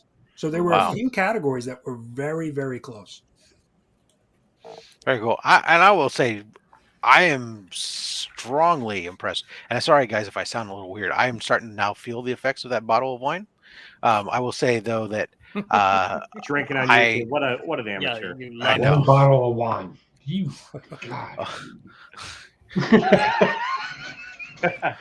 I'm not completely unfunctional. I'm just starting to feel the effects a little bit. Is what I'm saying. If you haven't fallen asleep while live on YouTube, you haven't done life right. That's right. Anyways, Brian, I'm very impressed with the fact that you went all out with those actual awards and stuff to send out to people. That was, I mean, they're not just virtual awards for this virtual world. Yeah, no, I wanted to make it a real thing. So yeah. When I saw you post that picture of that today on your Instagram channel, I was blown away. Why don't you plug that? What is it? At Brian_LCS, right? Yes. There you go. I would have been more impressed if you would have given away NFTs as awards. Hey, Austin. NFTs of the actual statue. There you go. That would be great. Have a physical trophy, but don't give them shit. Just give them an NFT. The criticism you went through and this and like they don't understand what's going on, so they feel they need to say something on an award show. You know what, man? Fuck 'em. It's YouTube. It's YouTube. It's not follow everybody else's bullshit. You throw yourself out there and you did that. And you know what, dude? I have a high respect for you for doing that. Thank you. No, I appreciate it. I mean, it's easy to get caught up in people. Joe, I don't know what you're talking about. It's all about look at me. You got to look at me. Okay, I don't know what you're talking about. Come on, man. I mean, come on. So, good job with sticking with it and following through. Yeah, it was fine, Brian. You're fine. It was fine. It was a 6, right? A 6-0? Yeah. Yeah. If people downloaded messages to me and were like, "Hey, I don't like the way you're doing this," I think we know what my answer would be. Yeah. Like, The unsub button is here. I don't give a shit. I'm doing this. Yeah, you know we know the answer. The answer is I'm rich. I do what I want. I do what I want. I do what I want. I do what I want. The one thing that bothered me about it wasn't so much like a personal attack on me. It was like when some of the other guys were calling out some of the other channels, and it was just like, look, this is we're making video on the internet for fun. Like there shouldn't really be no personal attacks on it. It's just we're doing this for fun. I'm not Yeah, I got a day job. I've got a family. I've got other shit to do. If somebody is starving for an award out there, I will make you an award. Like I will make you an award and come up with something and send it to you. You're up to 4 awards so far. I want 3 the awards so Pocan far. Joe awards. Then go Joe yourself. Can I request an award shaped as the Wu-Tang W, sir? Look, he's thinking about it. He's thinking about it. Interesting. That could be it. All right. So, like, no shit, because he's live right now and he ain't come watching this far. I put it in the private chat. Nobody saw it. I want to give I want to do something for Freaky Louie. Yeah. Right? I know, like suggestions, ideas, spitball, go. A Wu-Tang trophy and send it to me so that I can send it to him. Hey, Tony Stark him a Spider-Man suit. He is a big Spider-Man fan, so something Spider-Man related. I don't think you understand what we do in the Evil Lair. Like it's Web. not a suit, man. Pocan. Web shooter. He's already Yeah, doing we that. got the web He's a shooter. I'm Spider-Man doing that guy. for Finn and All right, two you other need to give kids him in the community. the Goblin pumpkin bomb then. Why don't you could clone him? The gun from Dusk Till Dawn that Sex Machine had. Oh. The one on the belt, right? The cock Yes. rocket? The one in the crotch. The How double about something barrel. that doesn't put me in jail? Because you know it's going to be a working thing. Right? Well, that's the plan. That'll go great with Nick's Best Head Award. I was thinking of staff for because I'm not a Mighty Morphic Power, whatever the fuck they're called. Fan. Mighty Mutant Teenage Turtle. I thought he was a Zod fan, like the villain Zod with the Z and the staff and the knife at the end of it. Do like a staff with the Z and the knife at the end where you can put it together. What about that Luthor armor? He has the skit with. It's 30 days, man. You gotta go. He's not building a cosplay crazy. It took me 30 days to make a helmet. Like, come on, man. You gotta work with me here. Got more faith in drill than he does. What about a functional radioactive spider? Like it. I can do radioactive. I can do radioactive. There you go. Just make him a glow in the dark radioactive. Hey Joe, make him a radioactive spider ring. A spider ring that glows. That'll make him happy.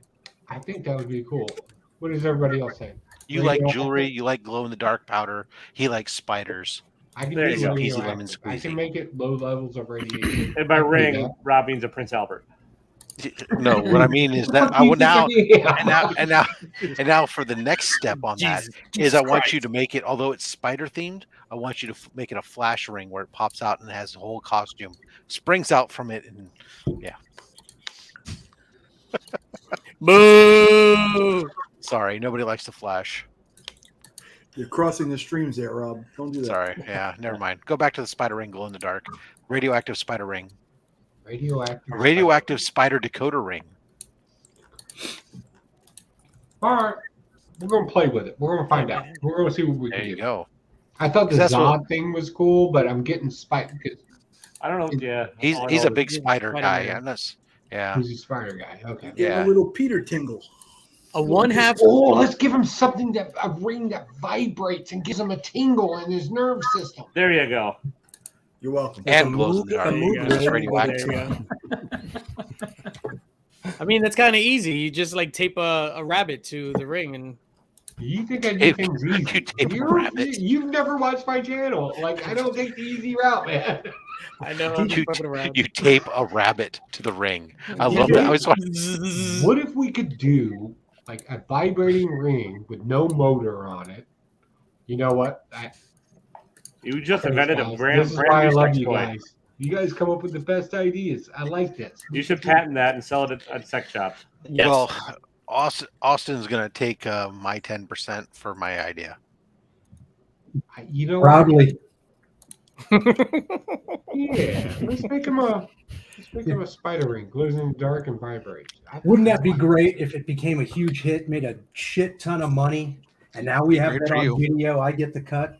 That's right. Did you guys see But the, unfortunately, Joe makes Navio, Joe makes something completely Yeah, that was really different. cool, Brian. I didn't sign the contract. Yeah. Yeah, I was killed it.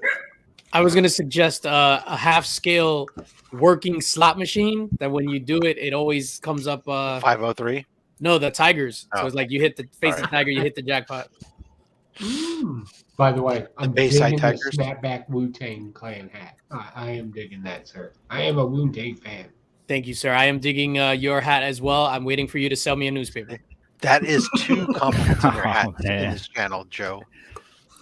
What? You have done well. Get your Old school daily gangster. That's Chicago gangster right there. I don't know. It's Irish gangsters, what that is. I'm ready for you to come break my kneecaps That's racist, sir. while eating a bowl of Lucky Charms.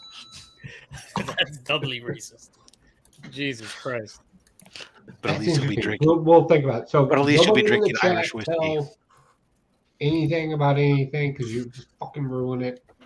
Keep quiet. We'll figure out a vibrating. There you go. Yeah, and Louis, don't watch this rewind, Louis. Don't watch it. You make him a ain't spider watch- slayer. Nobody watches the full rewind. Make him a working goblin glider. In 30 days? You know what? It's basically just a glorified hang glider. Except that his jet powered goes under your feet and doesn't do anything to do with gliding. No, it just looks like jet power. Like we can do it. A stand-on ski board. It has to fly. It has to fly at least 8 feet off the air.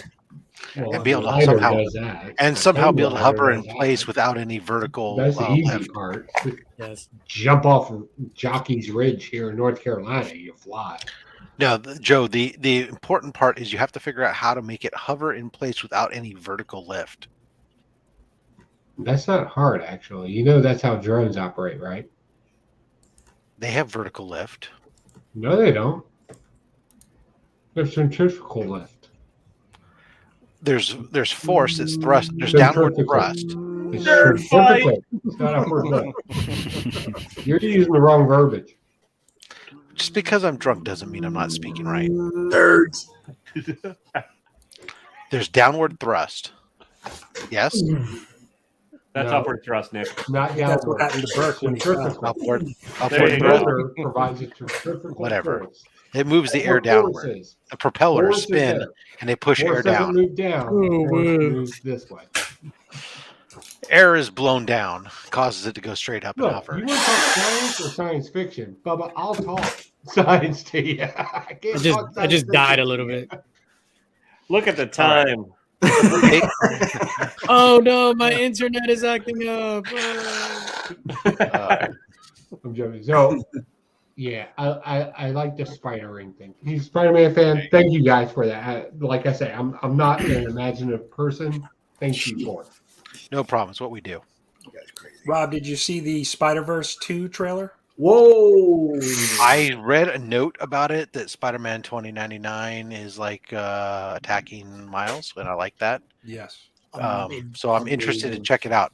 I haven't actually seen it yet. I did, however, see the cover that's getting released tomorrow from the Comic Mint, the Shannon Mayer, limited to 800 copies across all partners. Edge of the Spider-Verse 2. It's a reprint. They're calling it a facsimile, but it's a reprint because it's not the original cover, but it's a Shannon Mayer cover. The thing looks straight fire. Nick's trying to bring Fire. Guys, I'm gonna hop off. All right. All right. Yeah, So, DJ, I'll see you guys around. Yeah, yeah, Peace links. Peace, peace, peace.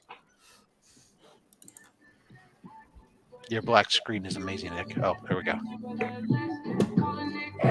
Baby, I'm a wreck. Crash at my place, baby, I'm a wreck. Every time I'm leaving, no, you don't make it easy, no. Wish I could leave. Miles, And there she got a is. minute? Oh, what? When? How did you get? How have you been? It's a long story. Is this the room you grew up in? It is, but my dorm room is very adult. Right. No, of course. Hey, are these your drawings? What? No. Good. I missed you too. I'm saying I'm not a fan of this shipping together, but Racist. no, it has nothing to do with that. I'm just tired of people shipping. Anytime there's a male and a female together, they have to be relationship together for some strange reason.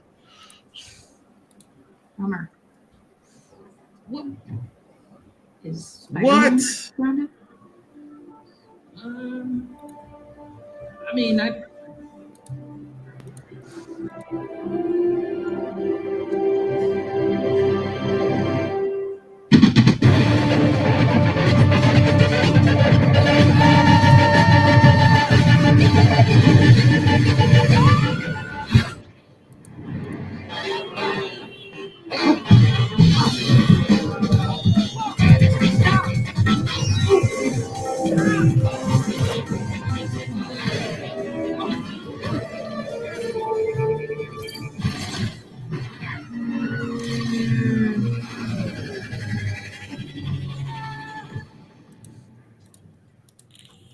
That's a pretty thick boy, $20.99.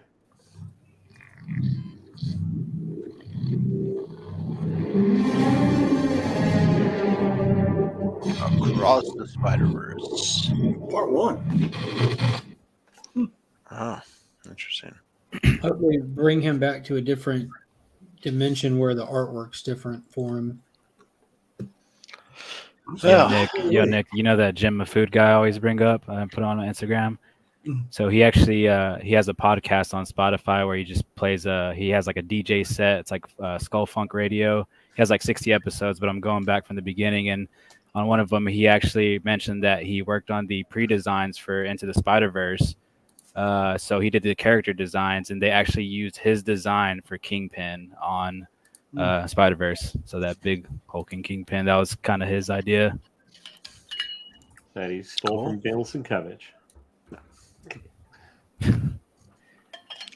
Well, I am just going to say that I am perfectly positioned to reap all the benefits of a Spider-Man 2099 boom. All the rest of y'all have been sleeping on the 2099 universe for all these years. I knew something happened because like I got a bunch of offers today on Spider-Man, my first issues that are up on eBay. It's like, And then, You had issues of Spider-Man 2099 #1, and you never reached out to me, Taylor. Rob, you only have 40. You only have 40 copies. It's like I am still deeply insulted. Stockpiling them. I'm the one that helped you get your toy variant there, sir. My 9.8 version. Yeah, that one. Yeah. The other version that's still at CBCS waiting to come back from grading, which I expect to be like a 7.5 or something. I can't remember where that came from. Did that also come from you? It did. No. Oh, No, yeah. they both came from. That one came directly from you. It did, yeah. Via a trade or something. It was. I can't remember what. Yeah, for a mystery box. Oh, that's what it was. Yeah. That you probably didn't like. Yeah, that's fine. 6-0. There you go. That's right. The next one you'll like. Because you're going to give me one of your slabs from the wall behind you? No, because I've been cultivating it for quite some time, making sure that it only has premium books in it. Nice. Speaking of which, my Taylor Winder stuff will be here in time for C2E2. I'm glad, man. Yeah, Nick, that was a touch and go there because it all gets printed as people order it because I don't have the wherewithal or money to have inventory, so it's all print on demand. I'm like, it'll probably. And then you mentioned you wanted it for C2E2. I'm like, well, free. Like, yeah, I should have thought about that earlier because I would have gotten a knit cap or something, like for the cold air with people for no hair. And if I had any inventory at all, Rob, like I said, I'd bring one down for you. But I just didn't. I don't have any. Is the 6.0 hat only available in that yellow, or is it available in? No, it's available in black now. Actually, black only because yellow ran out. So right now, yellow's not available. But yeah, that's the one I got. Yeah, Evildoer. Oh, nice. Yeah. See, I would have probably done the 6.0 hat if I had thought about it sooner. But the 6.0 aren't. Yeah, nice. Yeah, you're a 9.8. No, unloved. Yeah. I'm a fake. You're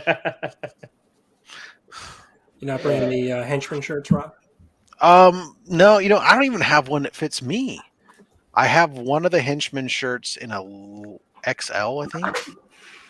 That's sitting that, but it's tied to there's a comic book somewhere in the box here for Slab Hub that has free shirt on it.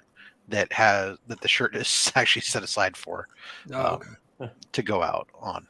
But of course, anyone looking for an uncanny 266?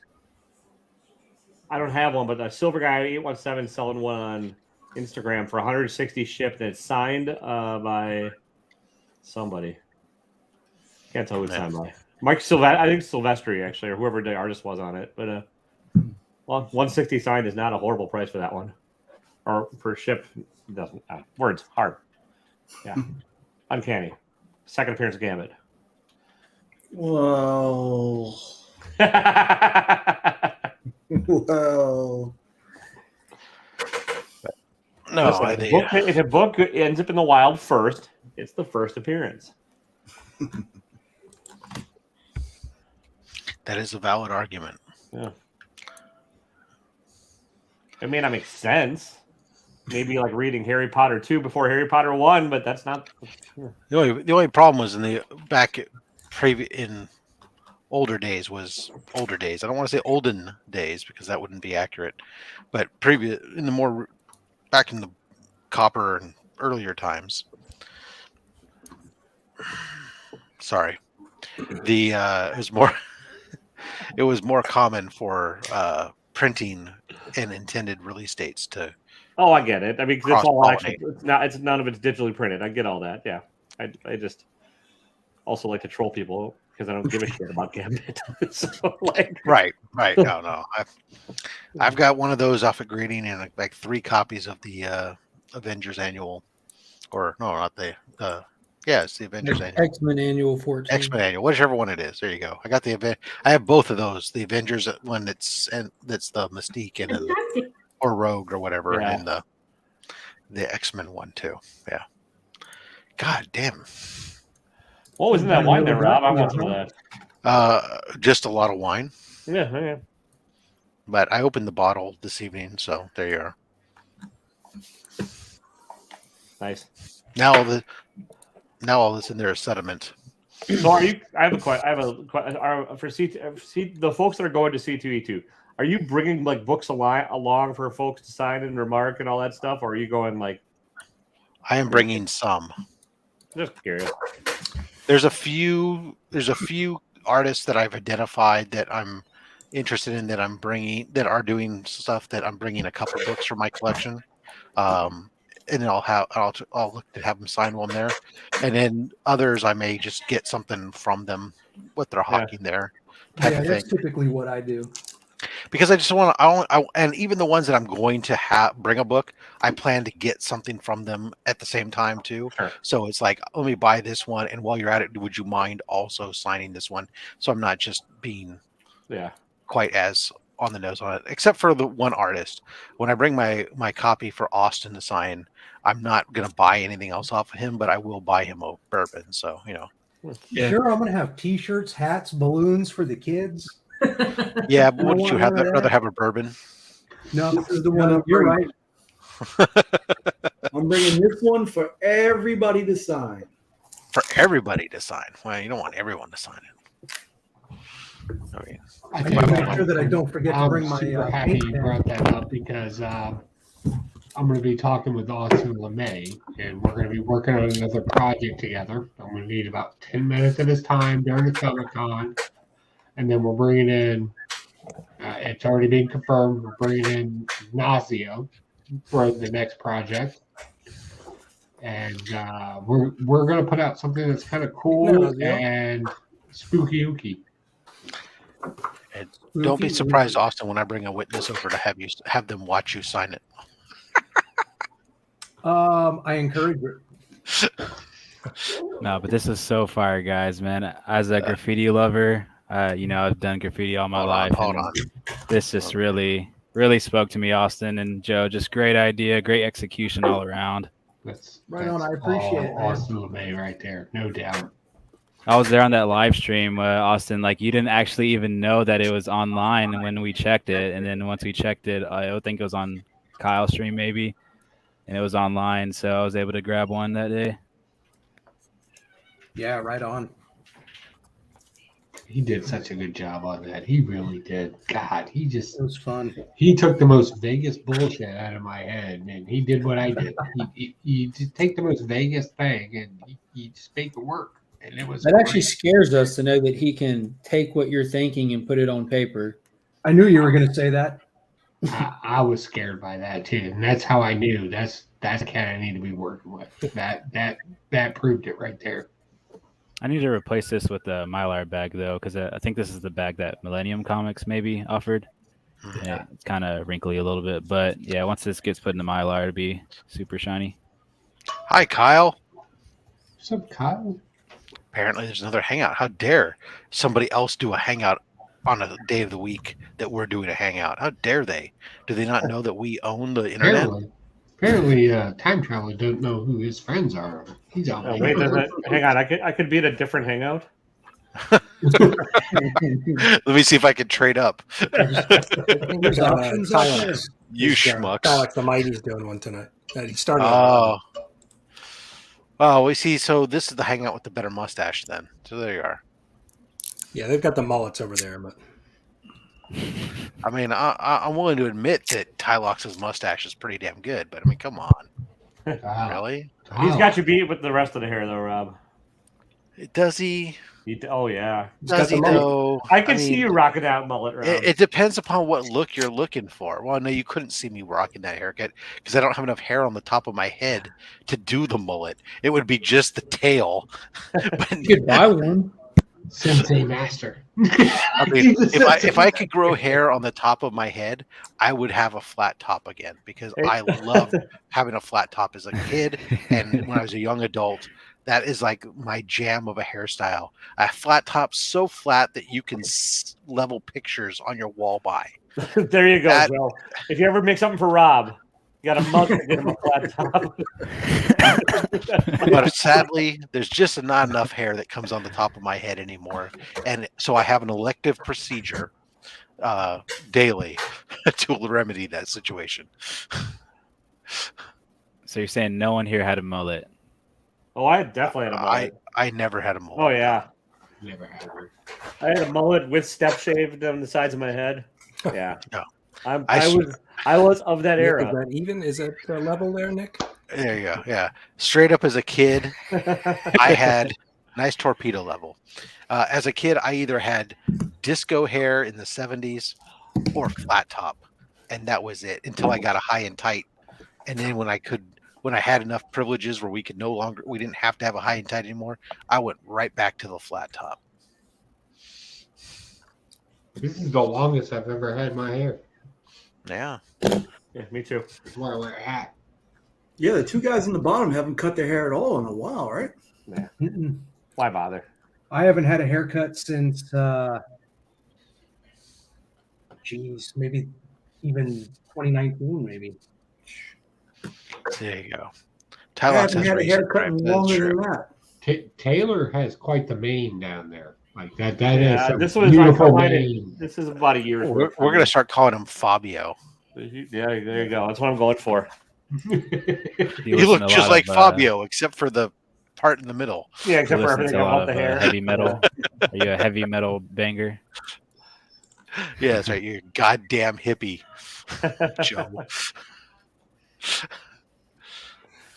So I always talk to Chris whenever I see Chris, the comic vet, and he forgot he hasn't shaved his head for the day. I was like, you flipping hippie, go cut your hair, you long hair. Yeah, hippie veterinarians. That's right. Why'd you go save an animal? God damn it. Let's see. Well, they're all listening to Pantera over on Tylox's channel, which seems fitting. Save an animal so I can put it on the grill. I like some Pantera. Solid live. The greatest thing ever will be the collaboration between Joe and I when Joe brings the animal and I bring the grill or the smoker. Okay. Also, I make my own seasoning. So do I. Oh, a seasoning off. Yeah, I dehydrate my own. Actually, vegetables I and everything. rephrase that. I make most of my own seasoning.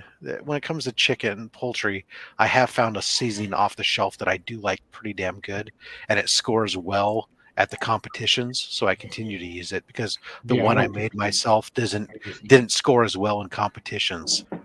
Look, I'm like a natural rapper. I just said it. I don't compete. I eat. Nice. There you go. Yeah. Unfortunately, the one thing I've learned about cooking competitively is that in competition cooking, it's not about necessarily coming up with unique and pro flavor profiles. It's coming up with what they expect. Yeah. Because if you come up with something that's unique, Need it to needs to expand be amazing. Because I if found it's that out not when I made my amazing, own- I found that out when I made my own beer. Like we would have beer, like local beer maker competitions, and I started making my own beer, which I still do. I drink my own beer, and I entered and I took second place, and some guy made a double IPA, and I was like, I made an Irish red from honey. Like I legitimately based an Irish red off of honey. The first year I competed in barbecue, I turned in a tri-tip that was a bourbon tri-tip, and I Tri-tip love from it. what? What was the tri-tip? Cow. cow, beef tri-tip. So we marinated. I did a bourbon marinade on it. It was a bourbon tri-tip, and it's fabulous, but it's not traditional. And so if you don't hit it out of the park with something that's non-traditional, you just get comments like I got, which was strange flavor profile, unexpected flavor profile, and you get dinged for it. And so it's like, oh, okay, you want the same old, fine. We're in California. I will give you a traditional Santa Maria tri-tip marinade, dry rub, and cook it over oak because that's what you expect. And sure enough, as soon as I started doing that, those competition scores start going up. I mean, it does sound pretty good. I don't know what the spices are from a Santa Maria dry. Salt, pepper, garlic, a little bit of onion. Oh yeah, okay. So cooked over traditionally a red oak, but that first, right? But post oak. Slow cook it. So you actually cook it over an open flame would be the traditional method, but I will slow cook it as best you can on a smoker, because of the cut of meat is only 2.5 to 3 pounds on the large size. It's gonna cook in about an hour. So you're only going to get so much smoke into it, but we'll do it that way, and then we finish it over a quick sear. So I have a grate that goes on top of the charcoal chimney. You shear after versus before. Correct on this because you want to get the as much smoke flavor, oak flavor into the meat, and then you'll do a quick sear afterwards, just to get the char on the outside. And then we eat it at the fucking Catalina wine mixer. Yeah. Yeah. The one thing I learned about tri-tip, for example, was that like some people would come in and they'd spend a lot of money on Wagyu tri-tip, and Wagyu is a horrible thing to buy on tri-tip for competitions because there's Wagyu's not that great. I'm sorry, I'm saying it. Wagyu at 5-star restaurants. Joseph, I disagree. I disagree. Wagyu I find very good on a brisket where I'm cooking it over such a long period of time and that fat has a chance to render. But on anything that's smaller where you're cooking it over a shorter period of time, I do tend to agree with Joe here. And the problem, and this is what we found with the tri-tip, was big fat. Let me flex a little bit. I did have Wagyu in Japan. The young kid. Yeah, so have I. I've had it in Korea, Japan, and China.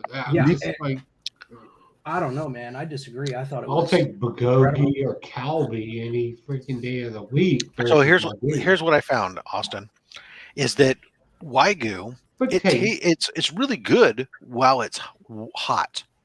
Well, because on something a cut of meat like a steak or a tri-tip, while it's still hot and warm, it's very good because the fat has flavor and that fat is still soft. The problem is as soon as it starts to cool, and with tri-tip, we're cutting it into pretty thin slices. It's so small. It cools quick. Are so small. It cools and then so quick. That fat becomes hard and chewy, and it just is like taffy and not good. And it will kill your scores on competition. But so a regular prime grade cut is just fine. You can't argue taste. Taste and comic books. To bring it around to comic books, right? Well, I've got a meat fact you guys might not know. Tri means 3. Yeah.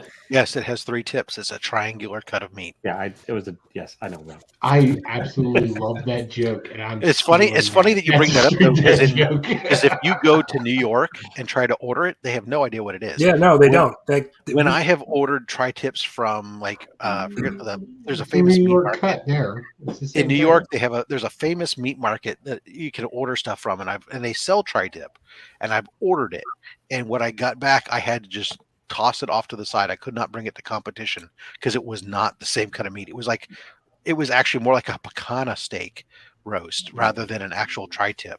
Yeah, it's amazing. Nobody here knows it. I've asked because we have family. My wife is from California, so we have family there, and we'll go out there and just eat tri-tip the whole time we're there, and we come back and we can't get it anywhere here. Yeah, it's such a great flavorful piece of meat. It's cheap.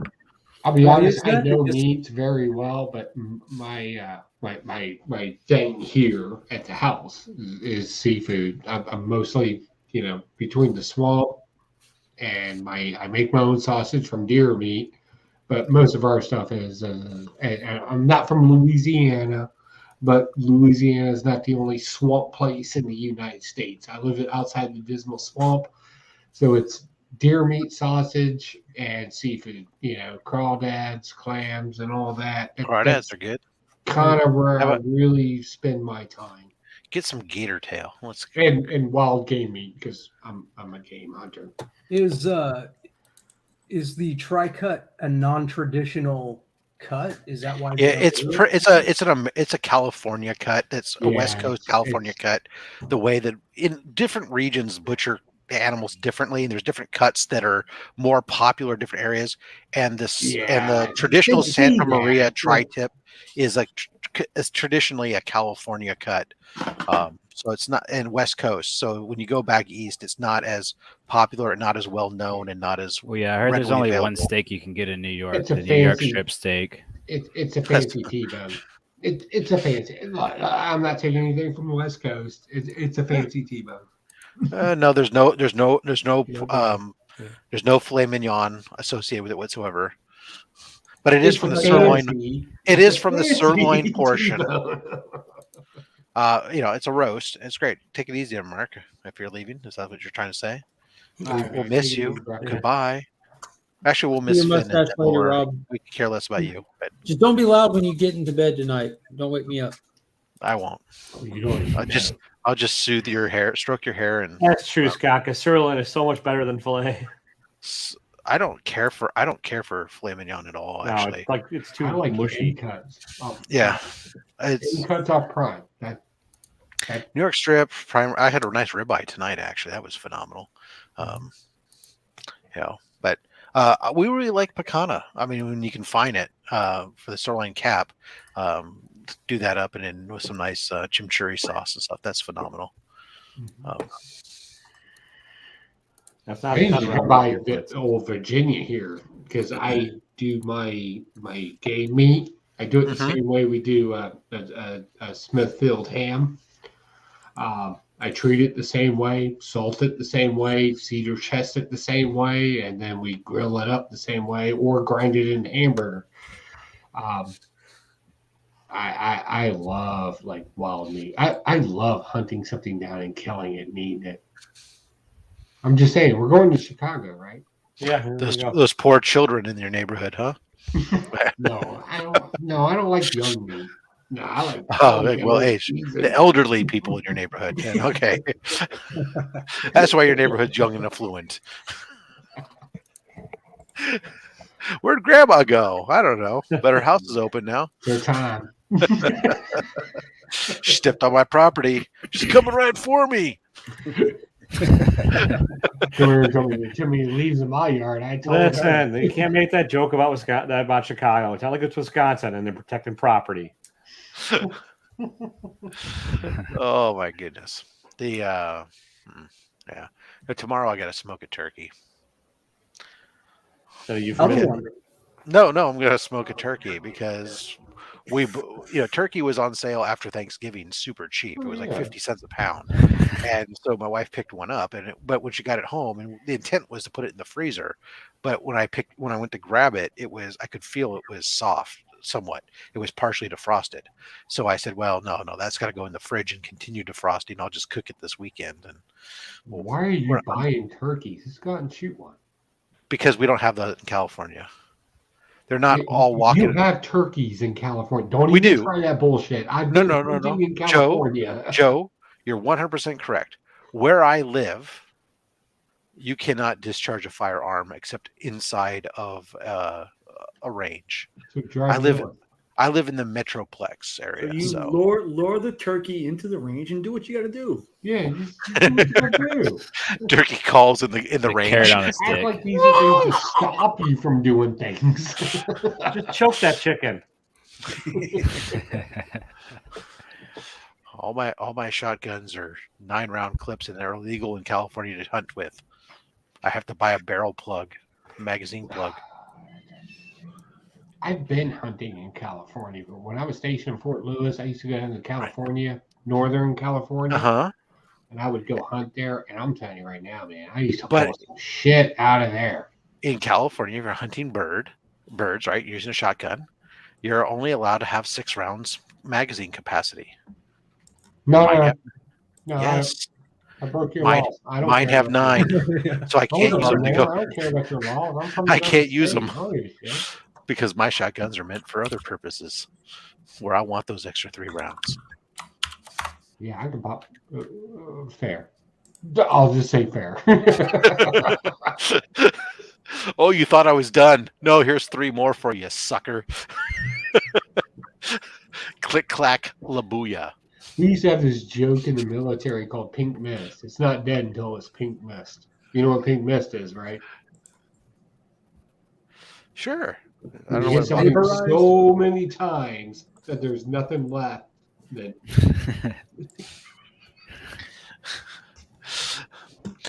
Look, just because you go hunting with a 44 mag, squirrel hunting with a 44 mag. hunting with a 40. That's what I walk into a grocery store with. What are you talking about?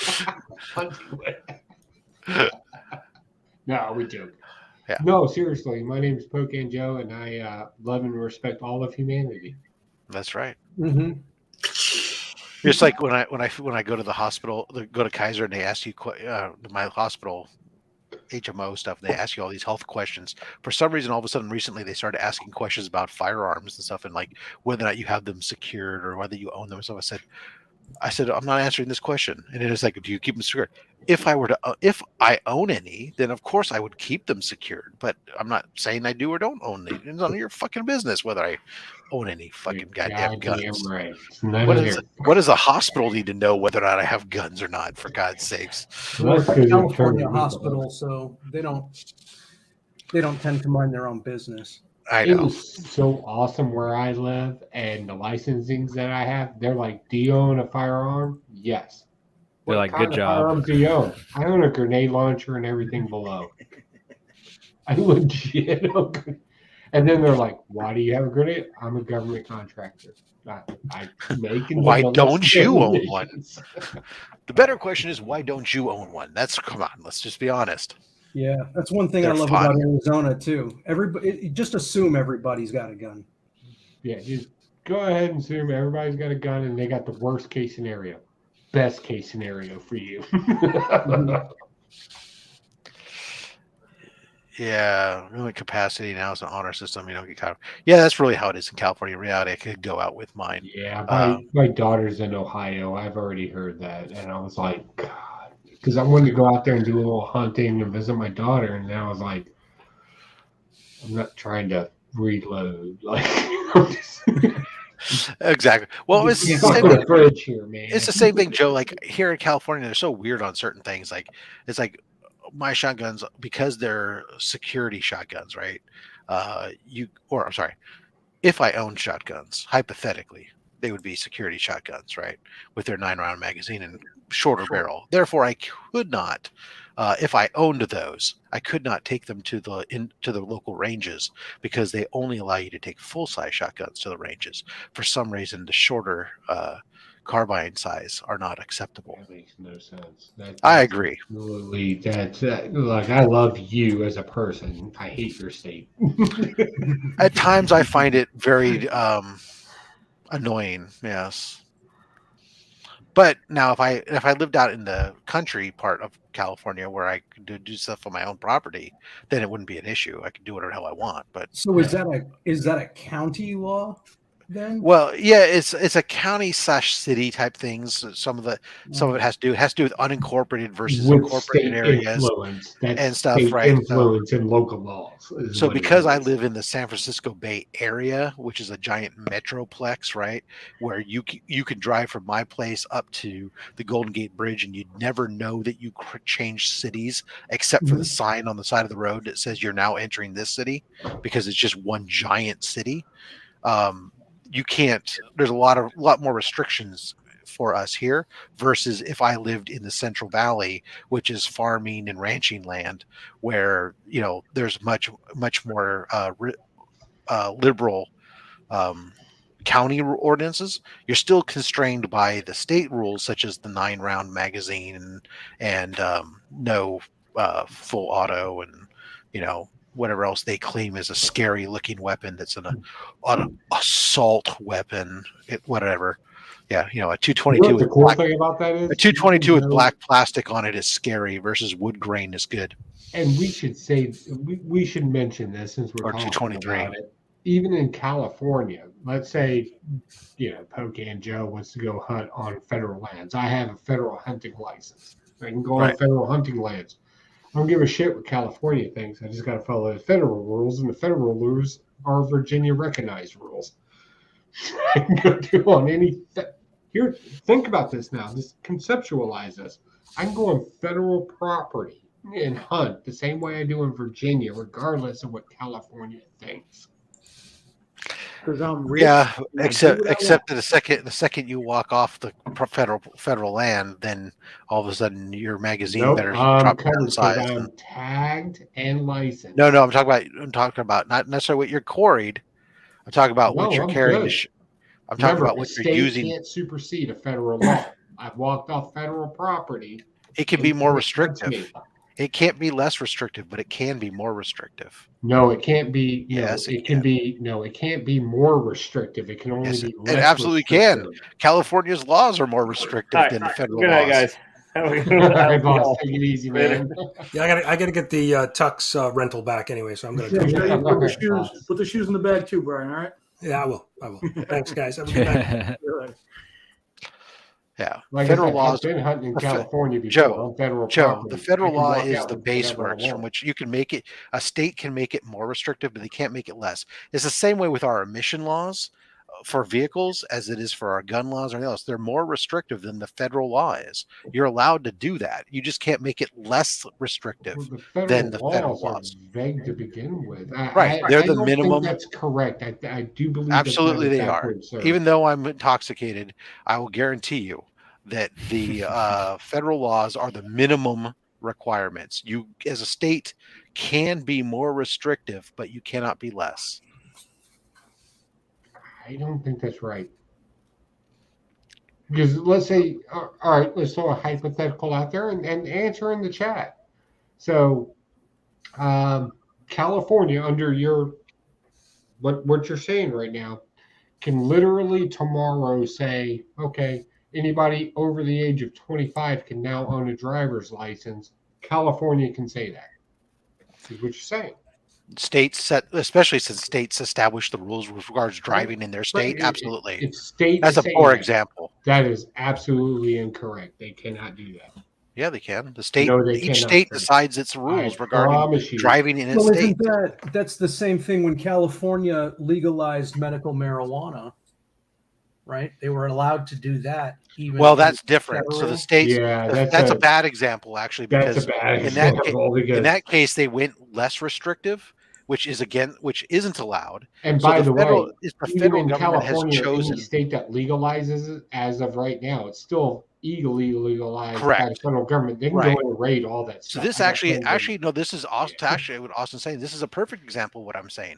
The states made a rule that it's less restrictive. That is not legal at the federal level. Federal government can still go after all those businesses that are selling marijuana, which is why they're forced to be cash businesses.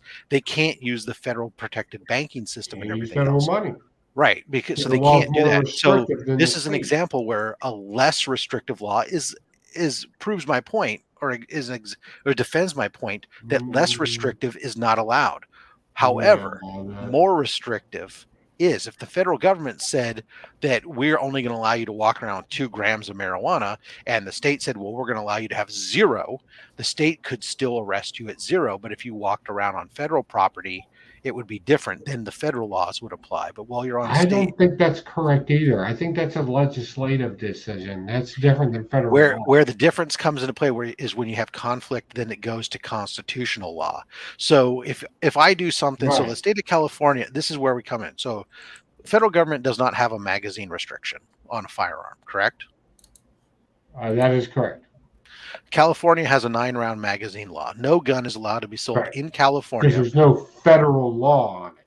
You can't circumsede a law that doesn't exist. So, okay, California auto emissions is tighter than the federal regulations Again, if a regarding. law doesn't exist and you put a law in place, you're not circumseding a federal law. You're just adding into a law. Right, you're making it more my restrictive. argument. Right, you're adding on top of the federal law. You're making it. No, you're not. You're circumseding in the gaps. You're doing what a state should do. You're circumseding within filling the in the gaps of the law. I think we may be all green, but not agreeing. It all depends. Right now, if California said, "Hey, Californians, you cannot own a firearm. You've circumseded a federal law at that." That is true. However, you cannot do that. Would then be, however, that then would go and it's a constitutional issue. Then the federal that would be the law. Go up there, right? That would be the federal. All right. So when I say federal law, that the only law I recognize from the federal government is the Constitution. It has to fit within the Constitution. The moment a state steps out of that, you are out of. No, you cannot do that.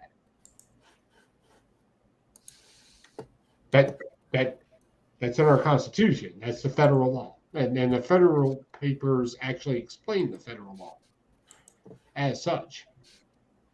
So I maintain my argument that no state can circumsede a federal law. You're saying yes, or you're saying especially if it comes down to the courts, right? A court. So like, what you're saying, proceeding. in my particular argument, actually, here with regards to, for example, let's just take the magazine law size, because there's no federal law limiting it. Therefore, a state is allowed to fill in the blank, but until such time, if the government specifically passed a law saying that you cannot but then that that depends on how it's written. But so you can't own anything, then okay.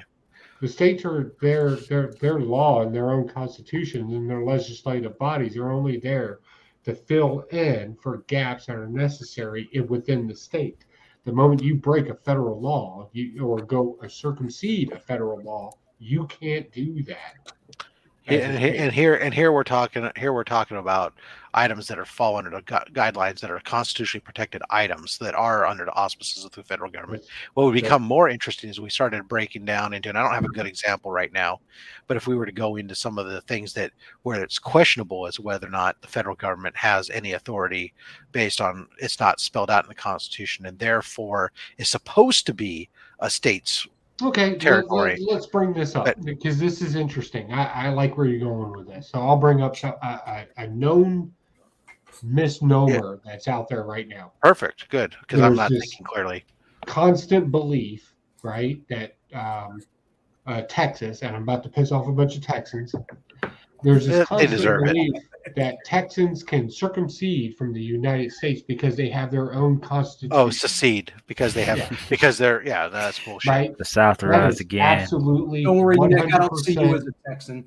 Come and take it. Come and take it. God damn it! I'll tell you why it's fictional. In 1896, this has already been ruled by the Supreme Government. It was White versus Texas. That already Supreme that no state can serve it. And then when they tried to do the argument where, well, our state has a constitution. I hate to tell Texans this, but every state is required to have its own constitution. The most radical one was developed in Pennsylvania in 1772. That's the most radical one out there. There is no state that's allowed to circumsede because it breaks. Well, Joe, as a Texan, I will say one reason why we can secede. We have our own power grid, unlike every other state. I'll tell you what. I'm not talking about legally. I'm talking about physically. And like once that time comes, you would be okay. If it was to would you? Because I mean, it got cold when your power grid stopped. It's an independent. It's independently owned. It got cold when your power grid stopped. Take a look at the law. Now, if you break the law, that's a different thing, right? Yeah, that's what I mean. I'm saying if it came down to that time, we would actually be able to. At Texas versus White, it was 1869. It's already a federal law that's on the books right now, and it was White versus Texas because Texas tried it one point. Now, the reason why Texas is so proud of this particular myth is because of the independence of Texas, and it just created its own mythos at this point. But the facts are the facts. The moment that Texas circumcedes from the United States, it gets cut off from all federal funding. Now, here where things get weird. Texans like to bring up the oil. Texas like to bring up its own power grid. Texans like to bring up its own account of income. But the truth is, once you cut down things like, I don't know, Fort Hood and all the contracts that go through it, the world's largest army base, once you cut out the federal contracting to all the colleges that are there, once you cut out all your Yeah, road it'd be a mess for sure. There's no it would be debating a that. mess But all wouldn't day you long. say we would be more well equipped than other states if we did have our No, own power grid in the sector? you would fail. Let's say every state circumcided tomorrow, right? Yeah. Right. The top 5 ranks, according to Forbes and according to Kaufman, on an economic development level, Jersey would fall first because so much money, federal money, goes into there. I believe, and I may be wrong. I have to go back and look at the data on it. I don't have it right here in front of me. I believe Texas was like on the lower scale over a year's or several years worth of time frame, but over a 10-year time period, all the states would fail. Okay. With the consideration of 3, and there's 2 territories and 3 states. But is that scale mostly considering the federal aid, or is it considering the independent aid that is coming from within the states as well? No, there is no consideration to the federal aid that comes into the states or state-to-state funding, right? Because that's a non sequitur at this point. That is straight government funding at that point. Yeah. Remember who pays for the roads in Texas. Texas does not pay for those roads. That is federal funding through the Department of Transportation.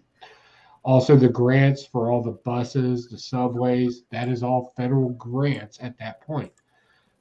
Boats, tax credits, all that gets taken away the moment you say you're not a country. Now, and this is, everybody wants to rely on their state, and God bless you for doing it. I think there should be more pride in states, no doubt. Stop rooting for teams outside of your state. Let's Stop be honest, doing that Joe. bullshit. Texas is the only state where it's acceptable to get your state tattooed on your body. I got a Virginia tattoo on my back. Like, I'm just saying. Well, I mean, Texas is. I mean, like people get tattooed. Texas. I come from the state that's the mother of America. Like, Right, legitimately, sure. it started here. I would say Virginia might be second, but I mean, really, I mean, for most part, if nobody gets a state of Wyoming tattooed. But on them remember, and goes, and oh, look, I'm this cool. I brings up got a rectangle. Another great myth to your viewers out there. You know, we only have, you know, it's not 50 states. That is a false statement. There's 5 commonwealths. Well, what about your republics then? They're not states. What about your republics? Your states are states, or the republics are states. There's only 5 commonwealths, and the rest are states. Those are your 2 sequiturs in the United States. All right. Well, here I'm going to make you happy, Joe. I'm going to agree with you, and I'm going to take back my comment, because upon the vast knowledge of the internet says that the supremacy clause is a clause in the Article 6 of the U.S. Constitution, which dictates federal law is the supreme law of the land.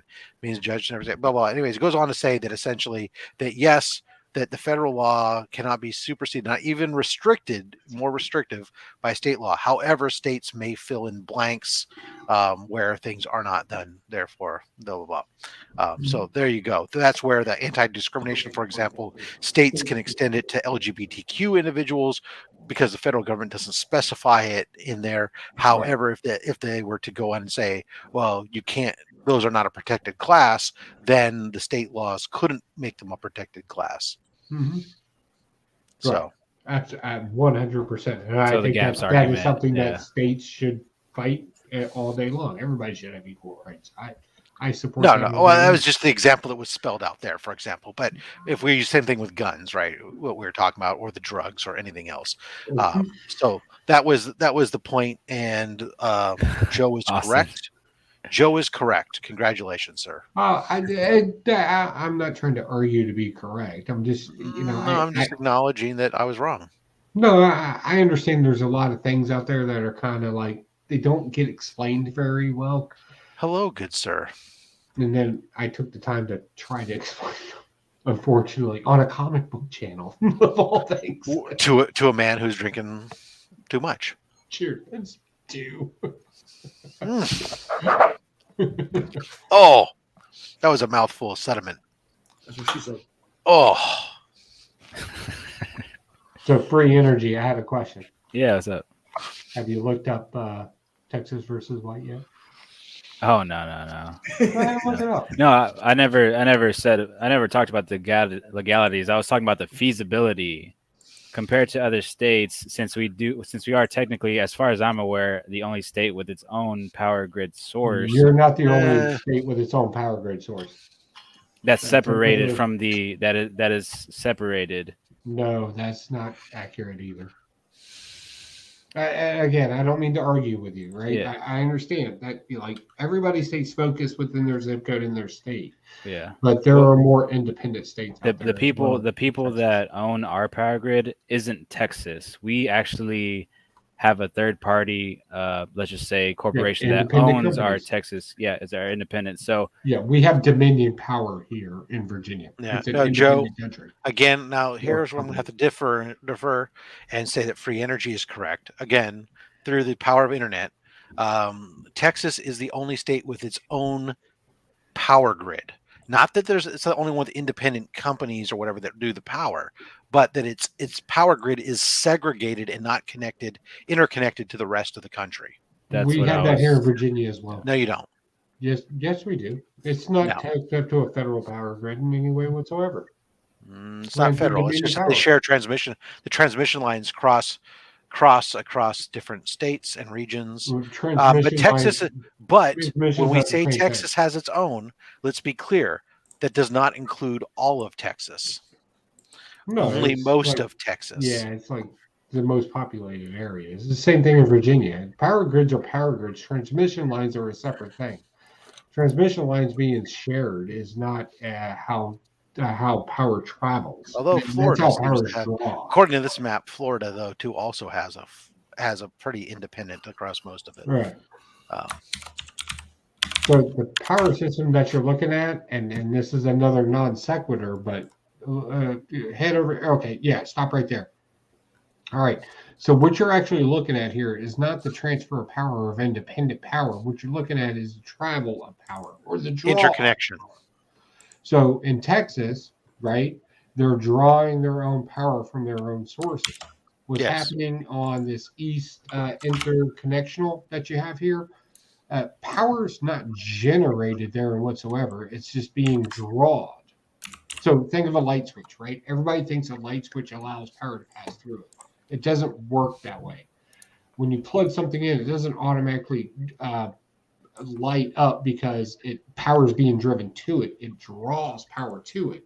So if you shut out Virginia or that little purple area right there, if you cut the transmission lines to it, it doesn't matter. Transition of power is not a transition of power. It's a draw of power. And that's well, it's interconnected. So if you cut, no, you can shut it off at any port, whatever you want to, whatever. It just means the other end of it, or where the stations it'll pull from elsewhere, draw the power. Right. So in Virginia, you could cut off stuff from over here, but it could draw from. You could cut off the power from the west, but it could draw from the east. Yeah, it's interconnection, right? Yeah, it's different. There's multiple points. That way, I guess the argument would be Texas has to rely on itself, or it does rely on itself mostly as that draw of power. Well, this is the perfect example, right? Is it here's it a protects bad itself? example of it. It's not a matter of independence here, and this is very key. Let's say everything around Virginia or the federal government's like, okay, Texas wants to be on its own. Congratulations, you're on your own. You supersede. The fact that you're in that green area, you get no more power subsidies whatsoever. Texas loses all that money. This is not a proof of independency. This is a proof of reliance. You lose, and all your prices, your state taxes, and everything immediately get instituted. Well, here's what actually happened during the winter storm. Do you remember the winter storm last winter in Texas? What happened to Texas? And 2019, 2020. Or So 2020. Yeah, January I'm familiar. January 2020. So what happened to us was since, like I mentioned earlier, Texas has basically given its rights to its power grid to a third party entity. This third party Many states have done entity that. once yeah, but specifically, as you can see on the map, we kind of had no choice in the matter because this, let's call it a monopoly. So once this monopoly says, oh, our let's say we cannot deal with our winterized systems, we don't have winterized systems like the East. We don't have anything winterized for our power capabilities. So what happened was they had to institute rolling blackouts unprecedentedly. Other states have that, for generations, but we have unprecedented rolling blackouts this last winter. But there was a price hike of over 3,000% for the power for this one monopoly. As you see now in the green, they were able to charge Encore. Let's just say charge whoever's supplying the power to the people at a 3,000% price hike. But that has nothing to do with the independency. No, I'm not arguing independency. I'm arguing against the feasibility of what we had. I'm arguing against the power structure Right. that is But the there was ownership still of that assistance, grid. If I can, real quick, because I know what you're talking about. Even in the assistance there, the world's largest army base there in Fort Hood, the one in Fort Houston, and the one in Austin, assisted. And mind you, these are federal buildings. They were able to assist during those blackouts during that time, even with their generators. The entire federal military and the reserves, which is federal, and National Guard is state, but they were allocated through federal funds at that time to go through and assist at that time.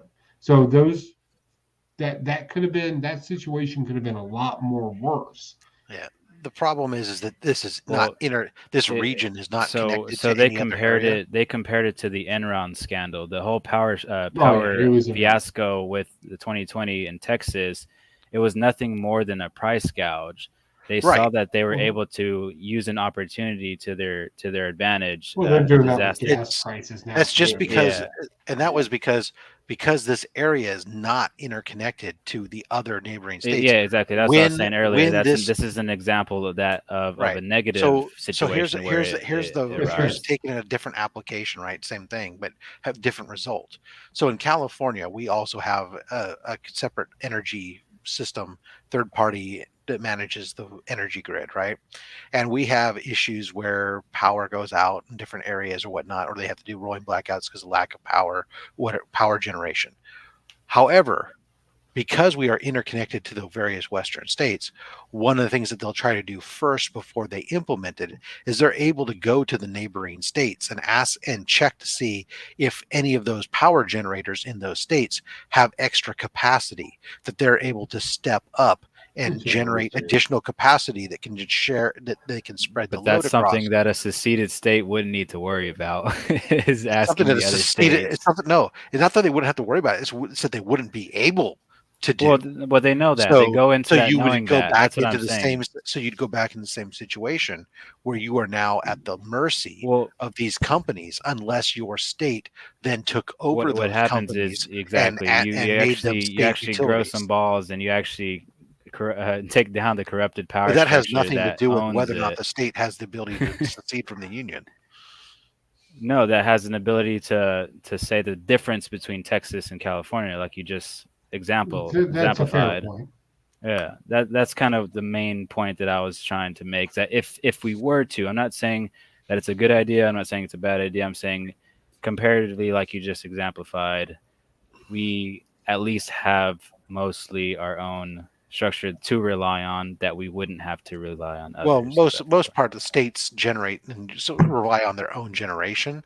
However, the idea of interconnectivity is to Gives them provide the ability is the ability as a to have backup. Yeah, redundancy exactly. Like you and said. to spread and to share, especially along border areas where maybe, for example, a power utility company, because they're independently owned and not the power utilities typically aren't owned by the government, because those then can function across state borders. right? They can affect regions more efficiently than relying on state borders, where the state would have to supply power to a particular corner of the state, which might be closer to a generator in another. But what comic books did y'all pick up this week? yeah, Nick. Hey, Hey, Nick, Bartlett are you going to approved. build a fort out of all those boxes? I already want put you. them in the recycle. Oh, I wanted you to build a fort. How good Come was on. Animal Castle? I Did you haven't read it enjoy yet. that? This is You like liked it? I got halfway through it and I had to put it down. it's like a $15 book already. It's Oh, really? nice. I got sketch covers of it. I got A and B. There's plenty of copies at Zeus Comics still. Yeah, I love the read of it. I got it because I dug the sketch cover. But yeah, I tried to read it. Maybe I'll finish it. Maybe it. You know what the segue was for that? The fact he brought up Animal Castle and what we were talking about, it proves my point. Just throwing it out there. It proves the point that you need to bring some meat to my castle so we can smoke it. No, you need to read that comic book. It's like Animal Farm in reverse. It's beautiful. It's beautifully written, great artwork. Oh, so great.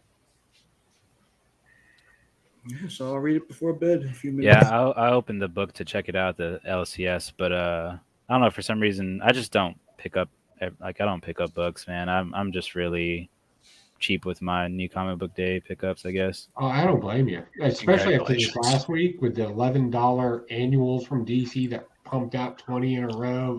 I was like, oh my god! I barely got under 200. When I sat there and saw how many books, I was like, yeah, it's an independent week. They're just pushing bullshit. I mostly bought an Independence. Yeah, I did get this. Haven't read it yet. Oh, that was good. So good, man. So good. This If was you've the been origin liking of that, that's really Oh yeah, I'm I'm loving sorry. it. I'm Loving doing, every I'm second doing of it. poor. Let me, poor host. Cover B. I like that cover too. Yeah, I mean, I have to get it. The cover A was just the lettering, the words, but when there's art, I mean, and to me, it's like a no-brainer. Beautiful. And then I also got, I've been getting this. It's been very, very hit or miss, the Darkhold one-shots. I But stopped I'm reading so that. committed to these connecting cover variants that I had to complete this connecting cover variant set.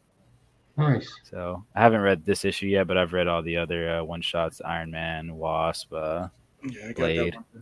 No, they're doing, and I haven't been reading it, so I have a question. Are they doing the straight Darkhold stuff from the?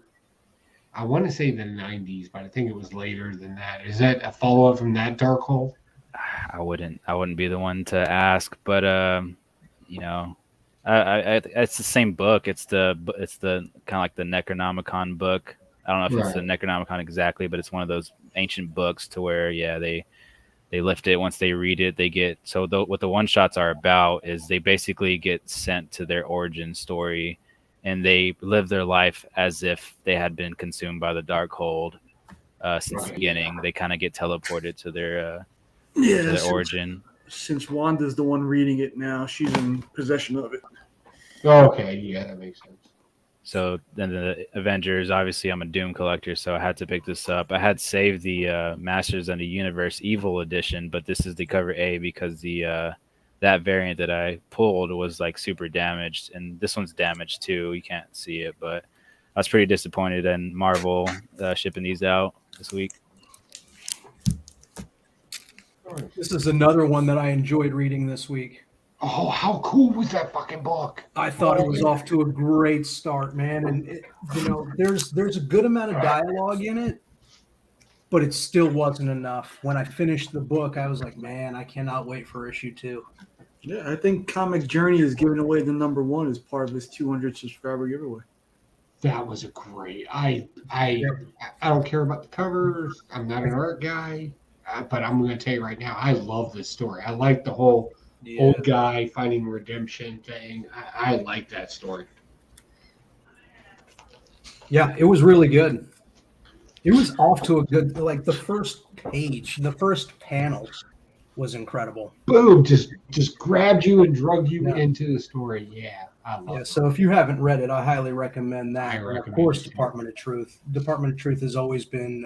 If you want a story about James Bond when he decides to turn into John Wick as an old man, boom, there's your story. If that intrigues you, that's your story. Agreed. Is Kyle still channel hopping, or is he going to join us here? Je ne sais quoi. Shadow said he'll be right back in a minute. Hopefully he'll jump in. Yeah. What other books did I get this week that I enjoyed? Oh my God. I like this whole fake scenario of what mental health looks like in the United States. This was a very one-shot skewer viewed at that. Ladies and gentlemen, Mr. Chip Getler. White Shadow himself. What's going on, guys? How you doing? Hello, boss. How you doing?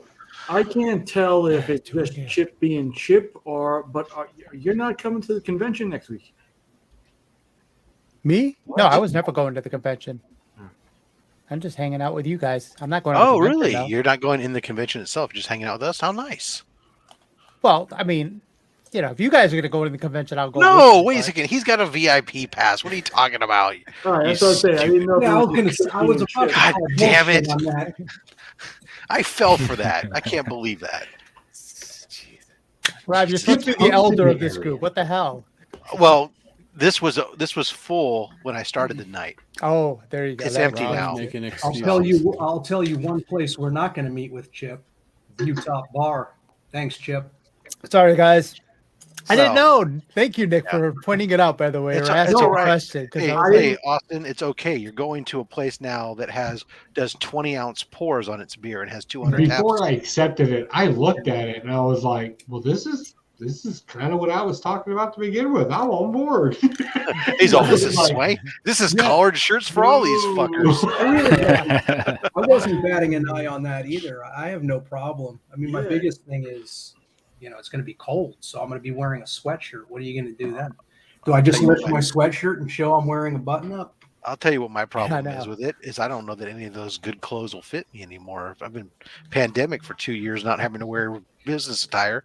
I'm trying to figure out what I want to do after 11 o'clock. And I'm just saying, Chicago, you got Tor, you got Tunnel. I'll tell you what I'm doing after You got 11 some o'clock. hot places. I'm going to be in my suite, Popping.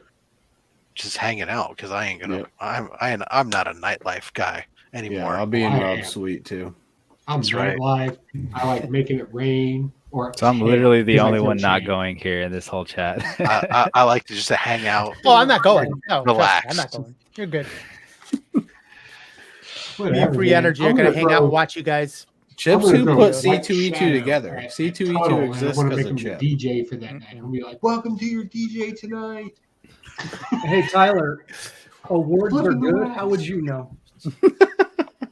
That's an old name I didn't change. I wouldn't know. I'm not Reggie Collects. Is that who won? Is that who won? Hashtag subscription counts matter. Oh, Maybe. Hey, but that whack comic skit was great. Oh yeah, we did that this morning with Ignacio. It was a Very blast to good. do. That was so fire. I love it because Ignacio, he's in on the joke, but he's got such a good mannerism that it appears like he's not into it at all. Yeah. Oh yeah, it was fucking great. How'd the interview with Darren go? It was good. Yeah, super good. We're having him on for Black Comics this week too. Him and Ignacio. Did you try to push the Killaroo taking a poo? Yeah, Ignacio did, but it seemed like he wasn't. He's not into it. No, not at all. It would make money. No, Maybe Thursday night we could do some prints. Yeah. Yeah, well, I don't blame him. If it's his baby, he doesn't want to see his baby dropping the deuce. Chip, going on. Oh, very nice. Look at all that Rob. goodness. those are all being pressed for you, baby. Holy shit, dude! You don't have to press all that. What the hell? You crazy? Oh, I gotta get with Jimmy. I gotta find out who else wants to go see the Jordan statue. Right. I also have Jimmy and I are supposed to talk at some point for 5 minutes over this weekend because I have questions for a project we're working on together that he needs to answer that I can't move forward on until we talk. I can't wait to meet that dude in person because he's just interesting when he interviews you. I can only imagine what a conversation like with him. The entire conversation will take place within his warm embrace. As he holds you like little baby. That's right. Like Bob from Fight Club. Jimmy's my boy. Kyle, this morning we just went live to say that it was tonight, but we shot a whole video, and it's actually on Instagram. Lee already posted it. Mm-hmm. Yeah, no, I'm hoping to hell that actually I can't actually hope in hell. I just can't say I'm just fucking excited as fuck for this goddamn weekend. That's all I'm saying. Yeah, I agree. I cannot wait. You know, one thing that was kind of overlooked too is y'all's opinion of me is kind of weird. What? What's weird? Just saying, like, oh, Puka's gonna kill somebody. You're like, I'm not that bad. I don't think we think that. We know that. Who said that Pokemon's going to kill somebody? We're just saying. You literally said that. When? Out of the whole group, the most likely to have a dead hooker under his mattress is Joe Poker. Well, based on words said in chat, on YouTube, it may not be in reality, but his YouTube persona, absolutely. I make things for people and I send it to them and I call myself a villain. We see right through your front, Joe. What were you saying, Austin? Oh, I was saying one thing that was kind of overlooked too is, you know, I'm sure that the bars and whatnot in the hotels are going to be pretty good to just kind of hang out. Mm-hmm. Yeah, and that's where I think, like, for probably Thursday night, where especially we're going to see that the people who are coming in Thursday, because there's not everybody's coming in Thursday, so I would expect, and that's a low key night that. There may be some people that head out. I know that Becker's talking about going over to the art and draw or drink and draw. I don't know, whatever. Drink and draw. I don't know how drink and draw. Thank you. I don't know how long that goes or whatever else. I might go over there, might not. But I mean, it's not an all day thing, right? Yeah, I'm it's night. Yeah, and I'm, you putting together that chat list and getting everybody's numbers and stuff like that's a good idea too, because who knows what comes up. Yeah, that is one of those things that so kind of a couple people reach out and tell me, hey, thanks for doing this and the effort and everything. And I say, the reality is that's my coping mechanism for dealing with certain thing, for uncertainty and everything else. Is I'm a fucking planner. It drives my wife crazy at times, but then sometimes it comes in handy when you have somebody who just that's what fucking makes them sane, is to try to plan and organize things. So no, I certainly appreciate that. I also appreciate probably even more that I didn't have to do it. Right. so yeah, I mean, it's there, right? And then I'm we're a 2 almost o'clock in the morning guy. Hey, let's go to the casinos. right. And that's fine, right? The whole idea is we're not planning out the whole thing. We're putting a couple of events on the calendar, and if you want to be a part of those couple of events, then great. If not, you got other shit. Great. If after the event you want to go do stuff, like I said, this dinner on Saturday, it's looking like it's going to, based on my conversations with the restaurant, they're asking if 6:30 is okay for the reservation for dinner instead of 7 or whatever. So that's fine, right? So that means then afterwards, people want to peel off and go out and go to night events. That's fine, with right? Russian Because the reality is that 7 o'clock at night is too early for Australia. 7 o'clock is too early for the nightlife, anyways, right? So for those people that want to do that, this is their warm up. Get some food in their system, everything else. 6 o'clock. That's like blue plate special senior citizen meals. We could do this, and then play poker with Ivan and go drinking with the Russian mob. Like, we can get to some shit. This is going to be the episode of The Hangover. I can already see it. But the update that we're saying. The update that we were talking about earlier, since only Joe was here at the time, or Nick was here, I think, too, at the time we were talking about for Chip and Austin and Tyler. So, and for Jimmy, who's in the chat. Jimmy on here. Jimmy, get on. I gave him the link, but he's probably putting kids to bed. It's 11, Kids are- 11 midnight, after midnight. I don't know. Who knows? But he turned into a pumpkin already. We reach out. I'm in conversations with the restaurant that we're at, because originally when I first looked, you could reserve like 19 people online, no problem, and then they cut it down to 6. I've reached out to them. They're cool with our head count right now is 23. They're good with that. And so what we're 23? working on, yeah, we have 23 people all together. Counting, Chip's got some extra people, and a couple other people have extras. So yeah, Jimmy says he's laying in bed. He's thinking of us while laying in bed. Hashtag Coco Radiant. His poor wife. Hashtag Coco Radiant. Yeah. So the restaurant's cool with the count. We've kind of come to an agreement on the time that works for them. What we're kind of working out right now is whether or not they're asking whether we want a sit down dinner where we're all at tables, or if we want a mix and mingle area. And I've already told them I think that a mix and mingle area is probably best, although I'm asking them questions about what does that mean? Does that mean like we have a room that we're in, or that you're just going to kind of try to block off some tables in a corner of the bar, or what's going on? Because I've never have you been told there. them you guys are YouTube all-star celebrities? Yes. Well, we told them. I did tell them when they asked, "What are you celebrating, and what time would you like to come in?" When I asked them if they would do a group, I said, "Oh, we're YouTube content creators from across the country coming together for this event," and left it that. And they said, "Oh, okay, cool." So, anyways, we're trying to do. Looks like we're doing a mix and mingle. Man, that sucks. Austin can't show up. Yeah, poor fucking Austin. Damn. Jeez. Guess you should put up a video. Sucks soon. to be Austin.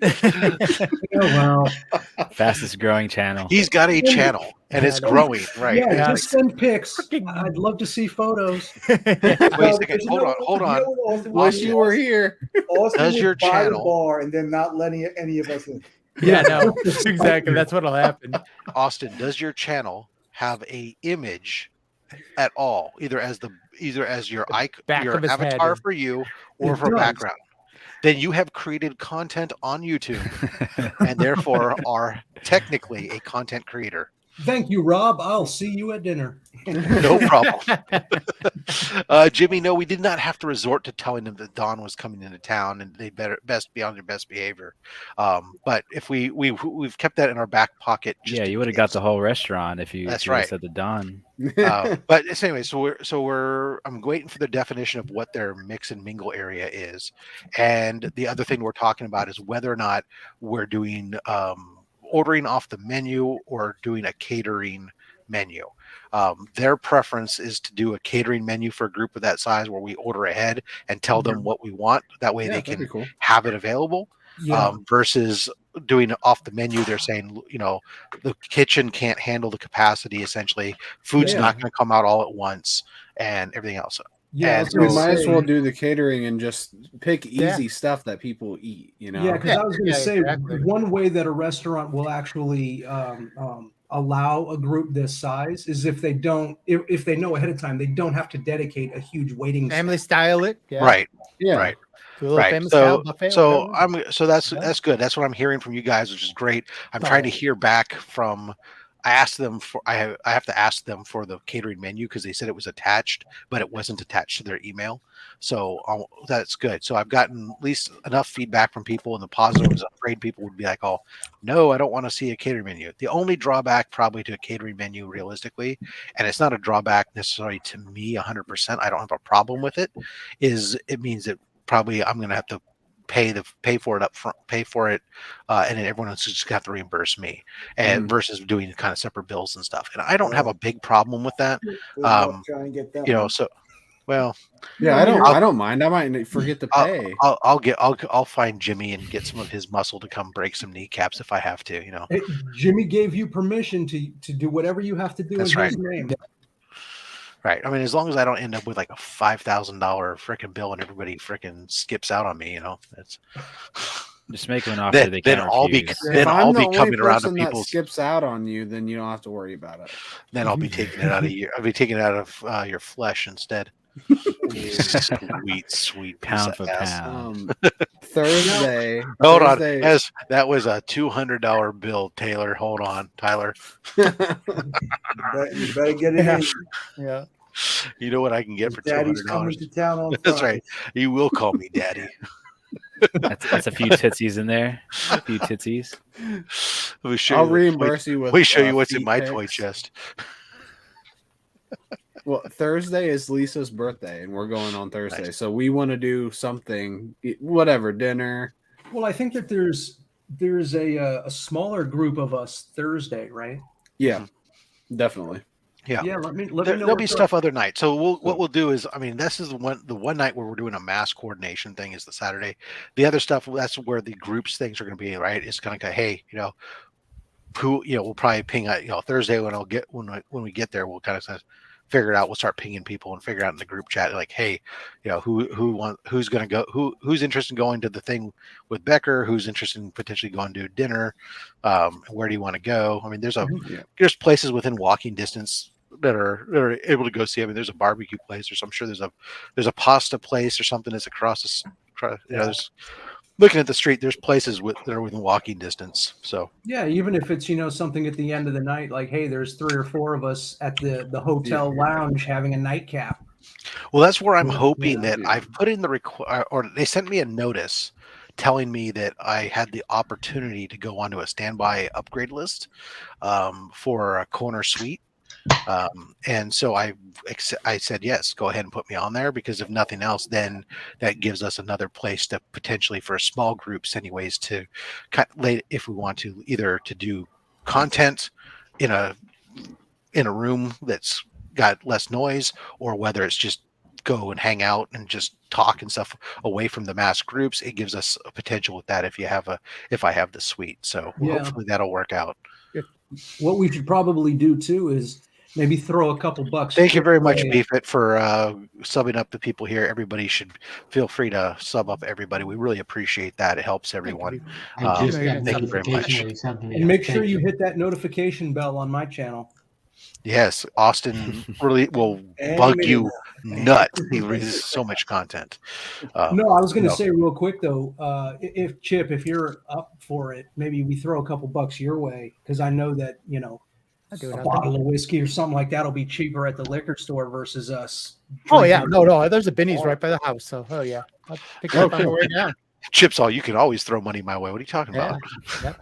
This is if you need something at the thing, I got a full bar. I can bring it over. That's easy enough. Well, you keep telling us that you make your own, and Austin and I are sitting here going, we ain't seen it. It doesn't exist. Yeah, you said you're on the hook for bringing some of that, at least some of that White Rabbit, right? Yeah, I'll bring some White Rabbit. That's easy. Yeah. Whatever Rob has in his suite, I'll drink. Well, it'll be fun. So, Austin LeVay, you need to know that I went ahead and assumed that it's a sealed deal. So today I went over and I marked up some stuff today because we talked about our comic book coming out, issue 0. I went ahead and marked up some and found locations today to bury our treasure, because issue 0 will be a treasure map. Outstanding. You should bury it nowhere in Virginia, because that's the first place people will look. Well, let them come. Virginia's a big state. Doesn't matter. Confuse a cat. Bill Once you Wilbur see the comic book, and I went ahead and thought about this to segue around people like Digger Jim. No. I'm gonna make everything where you cannot use a metal detector to find it. You have to decipher it from the comic book. Jimmy, you were bringing bourbon for me, not for all these other suckers. No, I'm just kidding. Well, that's from your mother. Rob, we see how you handle your wine. I think there's going to be plenty of moonshine for the rest of us. Yeah, I finish it. I drink. I finish it just fine by the bottle. What are you talking about? No, that's cool. Yeah, it definitely. Obviously, I'm not fully read into the details of the map or where and how you plan on burying something, but yeah, if it can stay 100% clue based, that would be incredible. You and Ignacio are gonna. You're my boys. You're my boys.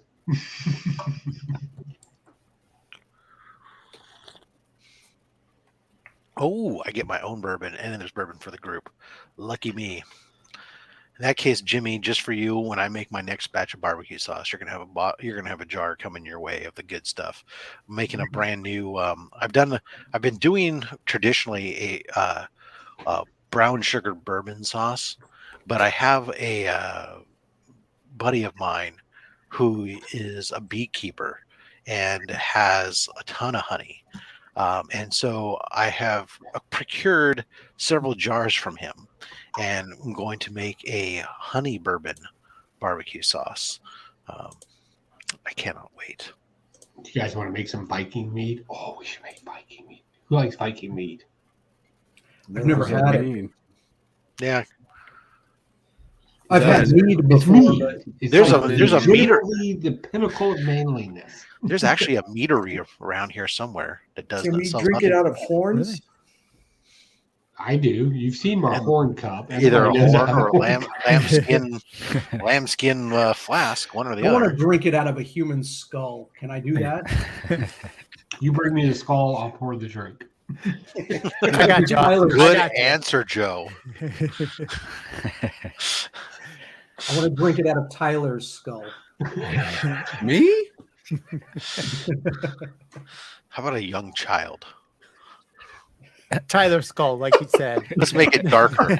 My Lord. I'm looking forward to it. I'm just saying, I think it's going to be a great time. It's Yeah, good man. to go Simon, big and still be welcome. happy. Thank you for finding us and making your What's up, way Simon? over here to this random chat, jibber jabber. Yeah, I'm gonna be hunting for some low ASM. So, Yeah? if So we're gonna but- fight So over 'em? me, no, I was gonna say we're gonna need to work out what you're looking for, so I can look for you too. Because anything you're looking for, I don't want. I want to help everyone out. Do you guys want if me to you bring guys are some of the hunting for doubles that I have? That I know Tyler, Joe. you saw the pictures. You want me to bring them? I would love 14, Joe. You have number 14? He doesn't know what he has off the top of his head. 14 But- and I know annual. what my Joe- own run is. I don't know what my Annual doubles one. are. Joe, if you bring your Yeah. doubles, I guarantee you that we will be happy to take a look at them, and we'll probably Sure. leave. You will leave with less of them than you brought, probably. Yeah. My number one, but obviously if Rob wants it more, but my number one is 13. That's the one I want. But honestly, like it's kind of like whatever. I'm hunting for stuff, but I don't have that one right now, but I'll tell Yeah. you what. Here's what I've been honest about what I'm doing with the ASM front. Mhm. I'm looking, but I'm not going to reach on anything because I know that ASMs are one of those things that, especially at a con, people are they're gonna price higher, right? But of them, what I'm really looking more at the con, because they're less likely to be as super expensive, is some of the higher numbers in the first 100 that I'm missing. I'm actually missing quite a few of the 90s and a couple of the 80s. So that's where I'm kind of at the con. That's kind of what I'm looking more at. If I see something in the lower end that just is a price that I'm like, oh my God, no one has bought this yet, then I might consider it. But I'm really going to play it loose. I'm kind of more interested in using the con as an opportunity to look for the Planet Comics book that I really want to add one to my collection, and B, just look at things like the Mystery in Spaces, the Strange Adventures, the what is it? I don't know, some of these sci-fi books and stuff that I'm looking at. I wouldn't mind finishing up my Harvey Comics Flash Gordon. I need 2 issues. If I could find those. I like some of the Harvey comics. I'll take a look at some of those all day long, even some of the other stuff. I also would love to find a Gold Key Addams Family #1. I have 2 and 3. I don't have issue 1.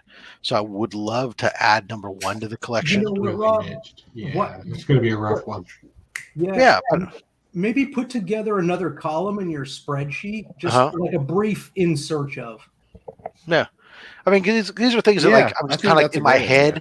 It's like I'm really kind of open to look and see what strikes my fancy. But if I sitting there nailed down to say, what are you specifically looking for? These are things I'm going like, these are the books that at a con I'm going to look for because there's so many different people there bringing random books, and these books aren't, Addams Family #1.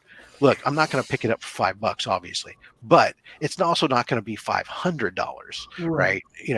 So. But here's the thing, though: if I come across that book and I don't know you're looking for it, I'll breeze right by it. Yep. Yeah, I agree. That's why if you make that, that'll be really clutch. Right. Because then we can text each other right away and be like, yeah, and I think the biggest thing most people will know is look, hey, I'm looking for bubble helmets and ray guns and fucking robots and space monsters, right? I mean, that's I'm just trying to find interesting things to fill in my collection, but yeah, I have a bunch of doubles, and I'm already bringing some things I know like hardcore collectors are looking for. I can bring. I have 2 boxes, so. Nick, you leaving us? I'm flying, so I don't have the ability to bring a lot of shit. See you later, Nick. You're out of Thank here. you very much. Have a good night, man. Hey, Nicholas. See you later, Thanks buddy. for hanging with us. We appreciate it. We'll go to wide mode. Just because I like widescreen. I like the widescreen. But yeah, so actually what's really going to be cool, Tyler, you might want to check out Monday. I'll just simply say that it's an amazing mail call. Well, I always watch them. So I chalk 3 off the list. Nice. I'll be sure to watch it Monday then, because sometimes I won't watch it for a few days because I save them all up. Yeah, I mostly catch most everybody while I'm working in the shop. Yeah, I'm actually figuring about trying to take my tablet and move it to the garage, so when I'm working out there, either in the shop or in the comic portion, that I can watch stuff. Because I used to have a wall-mounted TV up there, but it was an old CRT TV, and those don't work no more for nothing. So I just have the TV mount that sits there, does nothing on it. Yeah. Oh, I saw you guys watch the trailer earlier. What did you guys think? I'm sitting pretty for a $20.99 boom. Yeah, I What about the trailer? Stuff too, but it was okay. I've never been a fan, not just in the movies, but the comics, whatever. I'm just tired of this perpetual need to put people together into relationships. For just because there's a boy and a girl together, therefore we must make them into some sort of romantic angle, regardless of anything. And I'm not a big fan personally of the Gwen Stacy, Miles Morales. Well, they're both young and they're both, one's a male, one's a female, therefore they must be attracted to each other and must want to be in a relationship together. It just we technically don't know that yet. They didn't in the first movie. That's how guys. It's actually it's the focus. It's the focus of this part of the focus of the second movie. Yeah, I know he was drawing her, but it's also happened. Yeah, that's one of the articles I read said the focus is on that combined with $20.99 being a I bad don't know. guy. I love the first one so much. If it's even half as good, I'm going to be very happy. Do we drink cider in the U.S.? My wife is a huge hard cider drinker, but I don't think it's as big. Yes, it's not as big. Yeah, women are big cider drinkers here in the U.S. I think. Yeah, it's like gin all over the world. It's mostly a woman's drink. Clear alcohol. I enjoy a good, nice glass of apple cider every once in a while. Yeah. Chip, no joke, are you going into the con? And the reason why I asked is I heard Saber Forge. He has a VIP badge, Joe. I am going into the con. I have the VIP thing. Well, Saber Forge is going to be there, and I know you're a Star Wars collector, and they're one of the premier lightsaber people. Yeah. Yes. There you go, Tyler. Mm-hmm. That'd be cool. Yes. I cannot wait to see Rob's suite. That's what I'm most excited for. Seeing Rob's suite. Well, the problem is the cost. That's what you're not ready for. The cost, like down the line, or the cost to like. Good night, Jimmy. I can't wait to hug Taylor because it'll make Taylor insanely uncomfortable. Yeah. I don't know. I've seen Taylor do some unforgivable things. To make him uncomfortable is going to be quite the feat. Yeah. I was about to share a story that I thought. Hey, Oh, Ignacio. Ignacio. Speaking of, now that Ignacio. Ignacio's here, look what Ignacio drew for me. Hold on. Oh, that's cool. That's fun. Wow, look at that. That's Steamboat awesome. Tyler with Tootsies and all. Steamboat Tyler, Tootsies. Tootsies. so That's good. awesome. You can get Oh that my tattooed God. now. Yeah, that's a good I tattoo right know. there. I'm planning on it at 1,500 subscribers, but not that one.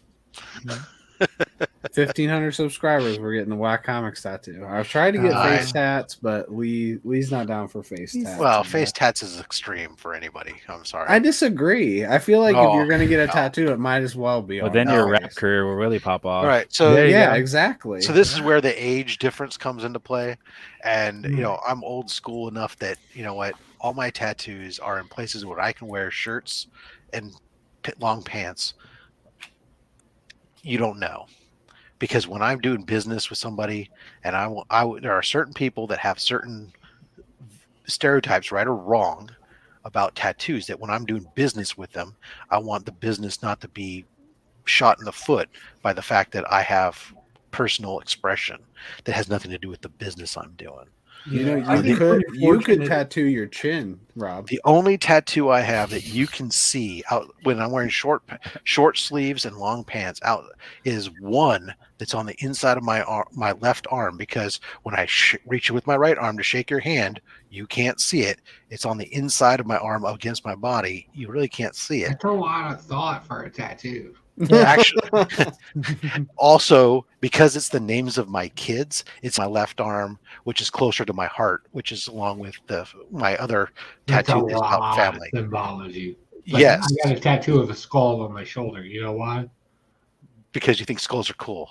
Yeah, it was. Yeah. Some people have their heart in the Look, right I have side. one hey Joe, I have one tattoo that is because I thought it was cool. My first tattoo, right? All the rest of them actually have symbolic I had meaning. 3 tattoos on my chest, and I don't have them anymore. So tattoos can go away. Hey, you get Tootsie's tattooed on your face, Tyler. Yeah, that's a good idea. It really is. All right, gents, I got to get some sleep. Apparently, my wife is expecting me to rake the lawn tomorrow, and I got to break her heart. Wait a second. I'm going to make sure I clarify I heard you right, because I'm a little bit drunk. You said rake with a K, correct? Rake. Yeah. You thought you said rate? Because I thought I heard something else. I thought you heard rate, like rating 1 to 5. No. It was Yeah. with a P. It was in provolone. Can I call my wife tomorrow? I don't know. You're going to But I got to get out of rake here. the lawn. Hey, Rob, thanks for having me on. Hey, I can't wait. Joe, thanks for coming on and putting up all of with you my out there at C2E2 will freeze our asses off. And wives, am free I right? energy. I think this is the first time we've been on a chat together, man. Yeah, That this is the was first time really I've been cool. on with a lot of people. So yeah, it was good. See, meeting yeah, there you guys go. for Simon sure. heard P as well too. It's not just me. He also heard that you were going to rape the lawn. Peak the lawn? I don't even know what that means. Rate? You guys are weird. Race? love you. Like he's gonna race on the lawn? All right, guys, take it easy. Have a good night, man. Oh my goodness gracious! So Chip, free, we're so you're gonna glad have you to could figure join out us. how to get to Chicago next weekend. Well, I already said it on another stream. I'm gonna sneak into Nick's luggage bag. You know, There so you I'm go, just gonna- that'll do. Yeah, just fit right in there. I mean, he's just down the street from me, so I can just sneak in and then catch the airport ride or whatever. Baggage claim. They made my life difficult, man. My airline switched my flight from my 9:30 flight out of San Francisco to 5 something in the morning. So I was like, oh, it's a weekday. I'm like, I'm not asking my wife to drive me up to the San Francisco at frickin' 2:30 in the morning. So I just hired a car. Jesus Christ. Yeah, that's insane. Yeah. But the good thing is, once we get there, because of the time difference, we'll gain that time. Well, you gain 2 hours, right? Yes. I'll gain 1, which will help because I'm old and I fall asleep early. You're So old. it'll and fall seem- asleep. You're- it'll we're like seem like I'm I'm up old. late I'm not much older, but I am older than you, there, buddy. Oh yeah, I lose 1. I just thought about that. Oh yeah, because you're. But yeah, since y'all mentioned that, list to check for other people's wants that they want, books that they want. You want to look for this for me? It's Dr. Marvel Doom. Superheroes 20. It's a very recognizable cover. You can't miss it. So if you guys see this on the wall or something, just hit me up on DM or Instagram DMs. This is like at the top of my list. So All right. if I see that, let me know. Oh, Yep. I've never seen that cover before, so I'll recognize it. Yeah, it's 25-cent cover. But yeah, Marvel Superheroes 20.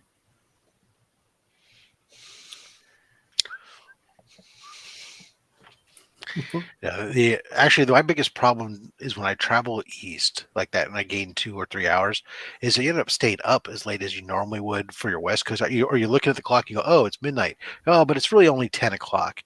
And then next thing you know, it's like wake up. 2. It's like 2 or something in the morning. But then you still have to wake up. It's like, oh my god. Yeah. I'll be right back, guys. Yeah, no worries. That's why it's fine. I'm going to gain an hour, which an hour isn't bad. An hour No. is damn near nothing. And two's not bad. It's when I go all the way to the far eastern coast that we need that third hour that's really bad, especially when I'm traveling for work. Because once I get there, then I sit down and I start doing work.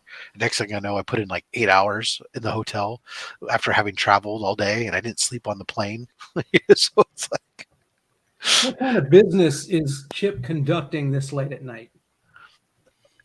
the business of the internet. The internet's 24/7. He's telling the restaurant the dawn is coming.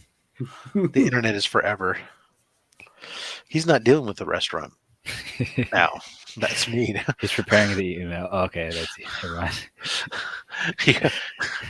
He was dealing with it when we were going to the fancy bougie place, but now that we've established, Somebody's laughing. My wife. Apparently, something is funny. Yeah. She's in probably with her raid group. Oh no, it's Saturday night. Her raid group has probably quit raiding, and now they're into the Jackbox games. They tend to, like, on Saturday nights afterwards, they do various Jackbox games. And Yeah, my wife is a big gamer too, but she plays Final Fantasy. yeah, she didn't used to be, but then she used to be a big gamer, but her gaming was like Civilization and stuff, right? And then and Alpha Centauri, Sid Meier's games. And then I got her into the Star Wars The Old Republic. And it's ironic now because she's on a raid team like 6 nights a week doing all these hardcore nightmare raids and whatnot. Meanwhile, I play like once a week now and play like only the easiest content because I don't give a shit and I don't want to bang my head against the wall. I just want to go in and kill shit and win and be happy and enjoy my little time I spend in game anymore. And yeah. Yeah, I haven't played video games in a long time, but when I did, it was always sports games like Madden. Yeah. Nothing crazy.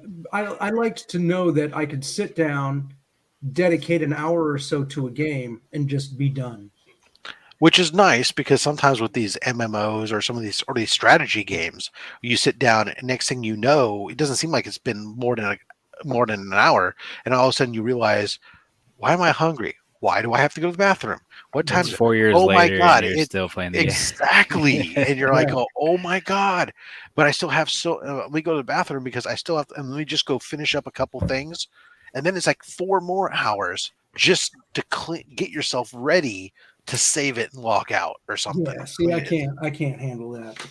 That's too much. Yeah, I don't do that anymore. Like I said, like when I was doing the MMO stuff, it's really easy to get lost in that stuff, and it will eat up more than just a few minutes. But yeah, that was what put me into the position I'm in today, where using the computer is painful, and I have to have this really wacky ergonomic setup because I would work for 8 to 10 hours at work on the computer, and then I'd come home and I'd log on and play video games for 8 to 10 hours at the computer. Well, no matter how much you want to think about it, you're not designed to do that kind of repetitive motion for that much time every single day of the week. And it caused me to have all kinds of major issues where now I've lost 60% of the hand strength in my right arm. Using a mouse is extremely painful to me, and I have limited mobility in my right arm and for various things. So yeah, my wife's the same way. Like, my right hand is numb, and I'm like, well, I mean, 8 hours of straight gaming, and Yeah. that's a lot. Yeah, I'm actually, so the state of California has deemed me disabled with 0% loss of functionality. So I can still use my hand fully, but they recognize that it's with less functional. It's less. It's always in pain and less strength and everything else. But I still have functional use. Full So, capability. but I am technically disabled now because of it. So I use weird things like sideways mouses Mhm. and keyboards that are split into two different pieces and stuff like that. I'll give you the massage of your life in your suite, Rob, and that would be amazing. Then you'll be at like 120% capacity on your right Wow. arm. Just make sure that the camera is rolling. That's Yep. how you get those lights. It's gonna be, and knowing Tyler, it's gonna be one of those Tootsie massages. He's gonna have the pole and he's gonna walk on me while he's doing it. Oh yeah. Oh yeah. I was like, you ready, Rob? The little Asian girls. Forget that. Here comes Might have Tyler. to move that Here to comes OnlyFans. Daddy.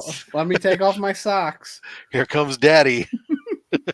Might have to go to another platform like OnlyFans. Oh my God, I love Only you, buddy. Tootsies. I love your confidence. Yes, you will. Today SCG did his giveaway. His like member giveaway, and I won. Nice. It was ASM 252. What was great on it? Or is it raw? It's an 8.5. Nice. That's legit. Nothing could off. not believe it.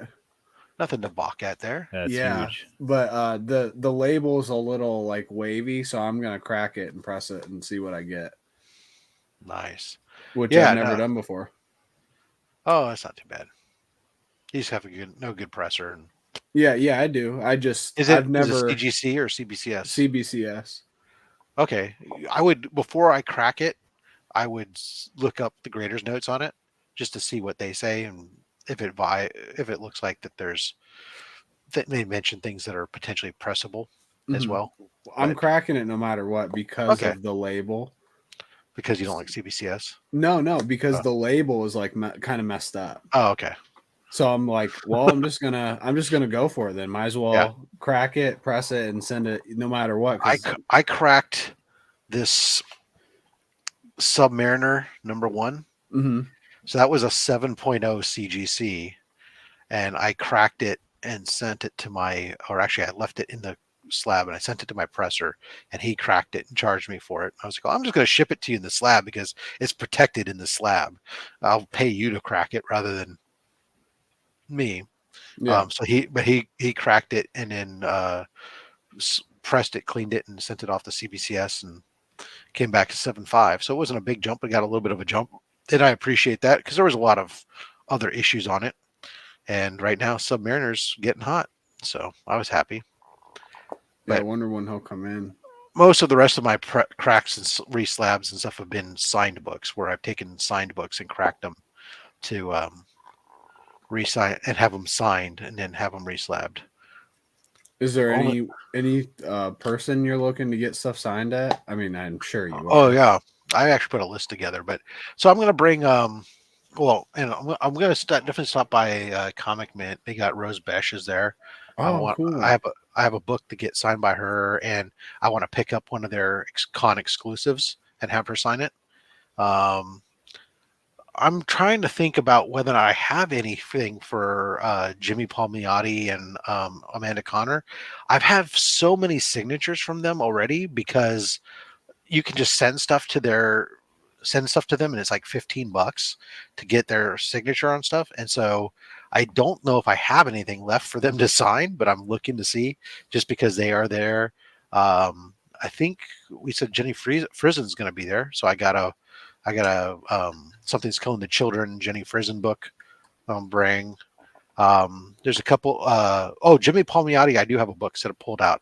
I pulled out my Punisher 2099 #1 because he was working on the art on that book. So I'm going to have him sign one of my Punisher 2099s. I think I can't remember who it is off the top of my head. I think it's Keith. Dude, my Ravage. What is it? My Ravage 2099.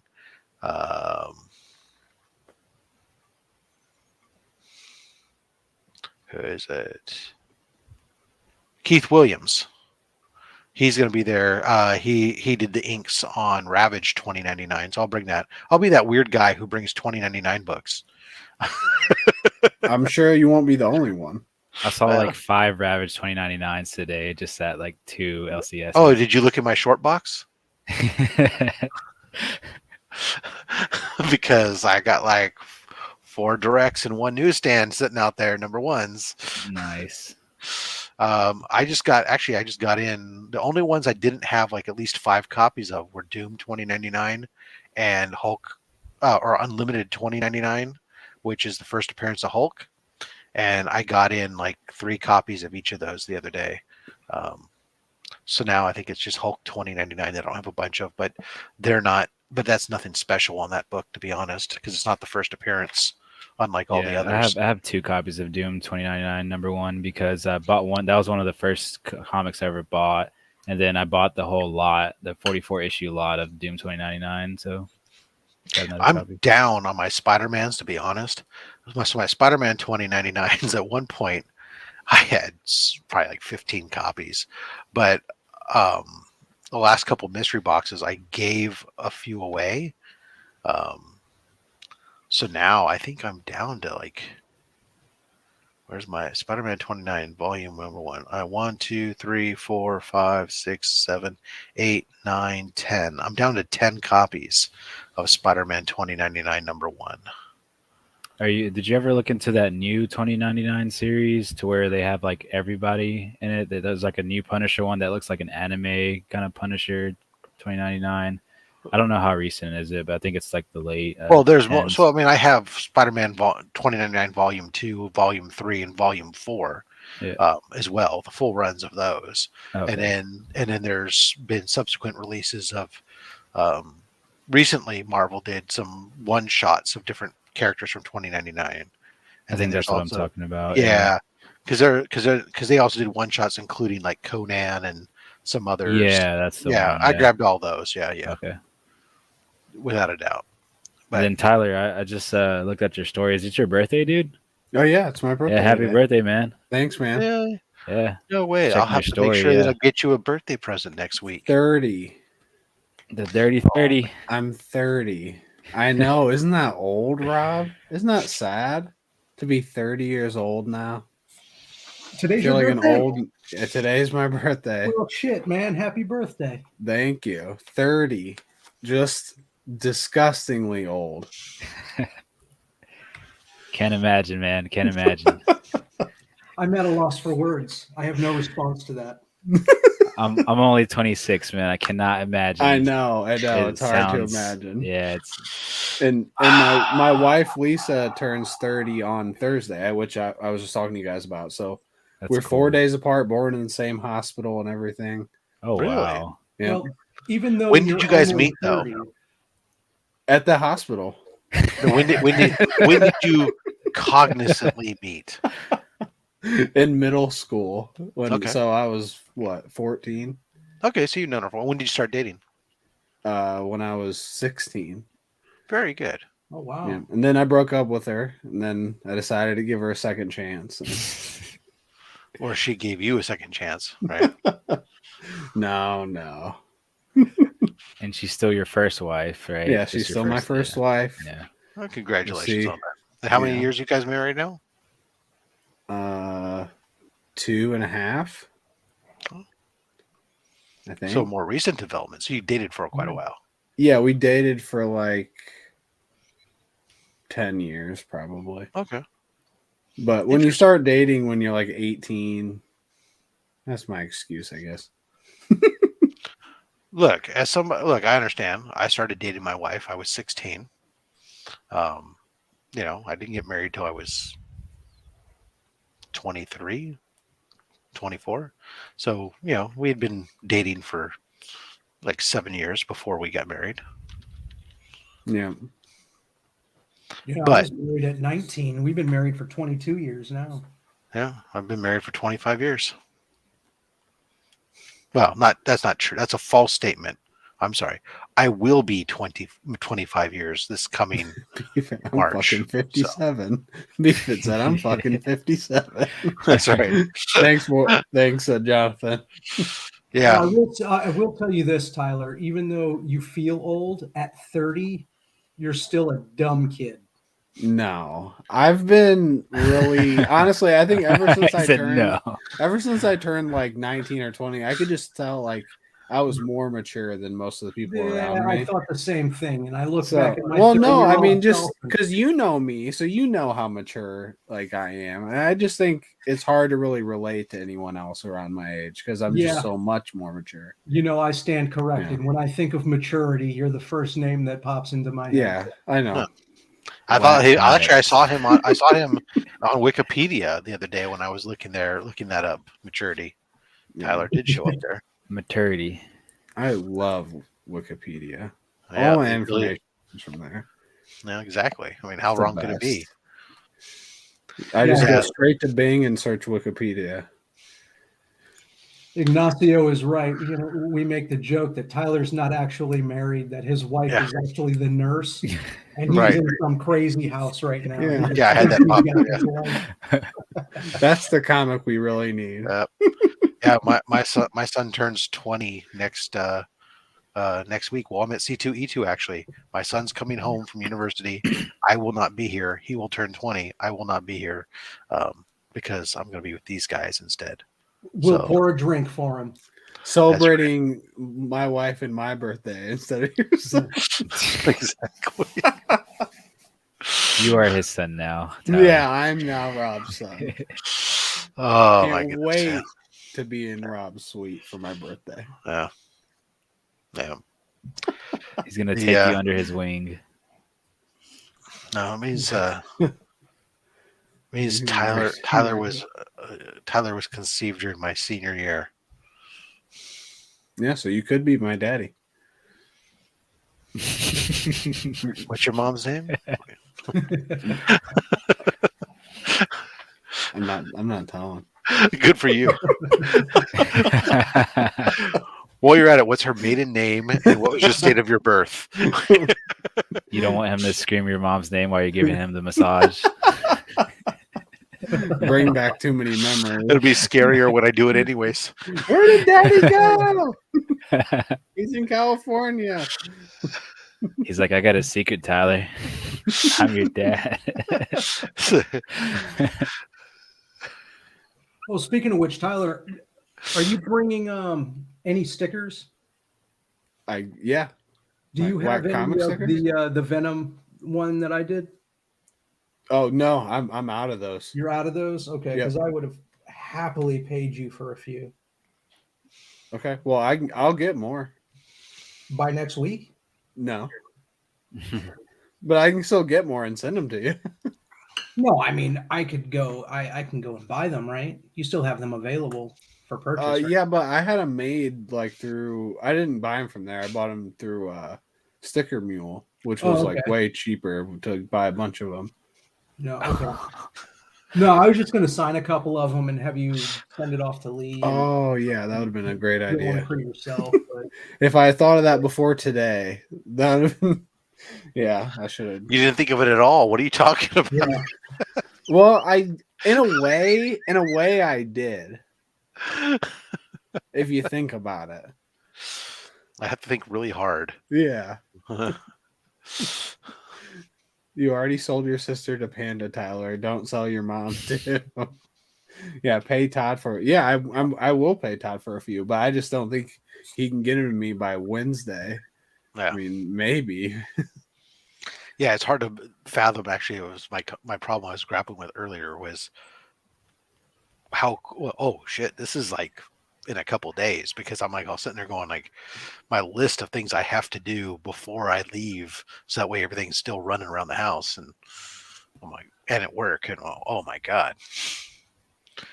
I have to be like Chip and actually work instead of actually hang out with people. I have to like work strange hours. Yeah, next week is going to be extremely busy for me as well. Just to get it. Just to take 2 days off seems so easy, but then when you get back to work, it's like you missed a whole week. My team is scared shitless. I've already told them. I said, look, guys, you can message me because my app will still be on for our messaging app, and I said, and I won't be Johnny on the spot on my responses, but you can message me, especially if there's something you need me to review at night. You can email me, message me, because I'm not going to go proactively looking at my work emails, but I am bringing a computer that has my work access stuff. I'm all ping me that you have something you want me to review tonight, and I will. Because for us, we're coming up on its end, even though it's beginning of the month, the reality is December 22nd is our deadline for a lot of the end of the month stuff. So it's like end of month, end of quarter. Right. And it's like y'all know what happens. And we're behind, like, because my team does renewals for these enterprise contracts. We have, you know, the number of renewals that we should have for this month, we have an additional 50% of them that are leftovers from past months where teams, they've been extended, temporary extensions because negotiations have been protracted. So we actually have a 50% heavier load than we should, and we're going into freaking final couple weeks in the month. My team is looking at my boss is going, really? You're going to take time off now? I said, Hell yeah. you approved it 6 months ago. What are you talking about? I don't. That's why I submit my stuff so far in advance. Why do you think I just had you approve my time at the end of quarter in June for me to go on a cruise? Yeah. Well, yeah, Q4 is big. Yeah, well, fortunately for us, this is Q3. We're a weird. Our company's really weird. Our Q4 is January through March, so fortunately, it's not complete end of fiscal year as well. Okay, well that's that's not the only saving grace is it's not end of quarter, end of month, end of year. It's just. Oh yeah, no, it's Q4 for me is Q4. Yeah, no, I've always thought it was very odd the way we have it set up, but I'm a whatever. Is it set that way for tax reasons? I have no clue, and I haven't bothered to ask. If I was to venture to guess, it was probably the company was probably started in April, and they were just lazy. Yeah, see, so I actually started my company in March or April, something like that. But we just capped off that, the end of that first year and then started Q1. I know. Our company has a lot of weird stuff from back in the day when they were a small little independent mom and pop do whatever the hell you want company, that now that we're a full-blown enterprise company, at times you look at it and go, why the fuck do you do things this way? And well, once the books get put into that schedule, it's hard to get away from that.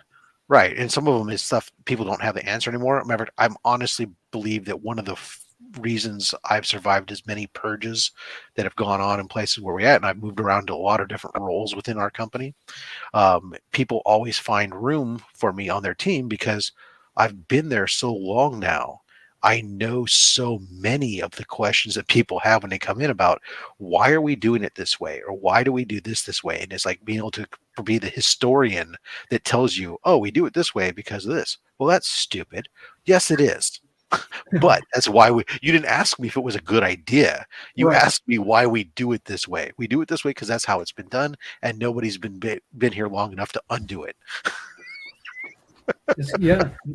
Historically, knowing the historical reasons why everything is happening in a company is invaluable. Yeah, no, I just was sat there a meeting that was real fun where we talked. We were doing this. Why do you do it this way for these? A lot of the contract stuff is very manual, outside of a system. And why do you do it this way? It's like because nobody ever took the time to set it up and configure it any other way. Yep, and the beauty of it is nobody's got the time to reconfigure it now. So that's the right. And then you go, well, what's your biggest pain point? Oh, this, and this. It sounds like you need a contract lifecycle management system. I said, yes, that's what I've been saying for 3 years. But I figured for once I'll tell people what my pain points are, let you come to that conclusion instead of me telling you what my. Hopefully, now you'll do something about it. Anyways, that's Buff boring stuff for poor Tyler. He's falling asleep. Look at the poor guy. No, I'm actually looking up the You're looking at logo your to toes? possibly get it. Try to get stickers before C2E2 now. I thought you maybe you were falling asleep or looking at your Because I tootsies. just thought of an idea to get stickers made and have Austin sign them. You just thought of that idea. Good idea. Yeah. If only you had thought of that, Austin. I literally just thought of it. What is your major malfunction? How much time do you have? That Hey. would be pretty meta. I don't think I've ever heard of signed stickers. All I know. No, it's because Lee is such a cool guy. He's such a cool guy. I've got issues. in the community. I like to do. He misses out, right? Because obviously, Yeah. if he was here in the U.S., he'd be at C2E2 right next to us. Mhm. And he misses out. I'd like any opportunity I can. I want to, even the Tyler. smallest thing like a sticker, sending that off to him. Make them send the stickers to the hotel. Yeah, but I don't want them to have it. I want to have them. No, you have them sent to. Well, if they're going to arrive during the time that you're there, you have them sent to you at the attention of the hotel, and then they'll notify you when you get a package. I've done that in the past with But things. I want them. They send them to you. Yeah, Tyler, that care package you sent Lee earlier was like insane. Just that giant box that he got with everything in it. Oh yeah, that Yeah, was from like everyone sending me stuff across. Yeah, that was the incredible. whole year. Yeah. That was so And much that- fun to send them. It seemed like it took forever. Like when because I watched I watched him unbox it because you guys split it between two different videos, Mm-hmm. and I think the stuff that I sent was in the second video. Yep. And I was like, man, I did that so long ago. Mm-hmm. Yeah, and yours wasn't even that long ago compared to many people's stuff. Oh, I believe it. Like he had stuff come from like January, February area, and obviously this was a long time after that.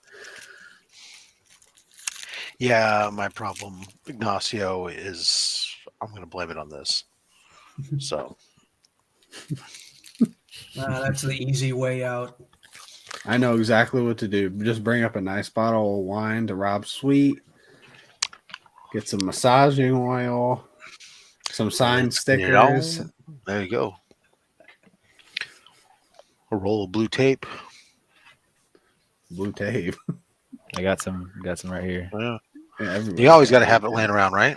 Yeah, arm's reach. Yeah, exactly. Look at that. Come on. You don't have it in arm's reach? Mine's not in arm's reach. I See if we can think get Chip. See if we can get Chip to raise his. Lee and Tyler were the first guys I encountered on YouTube. I recognized Lee's I think Chip can accent. see us. So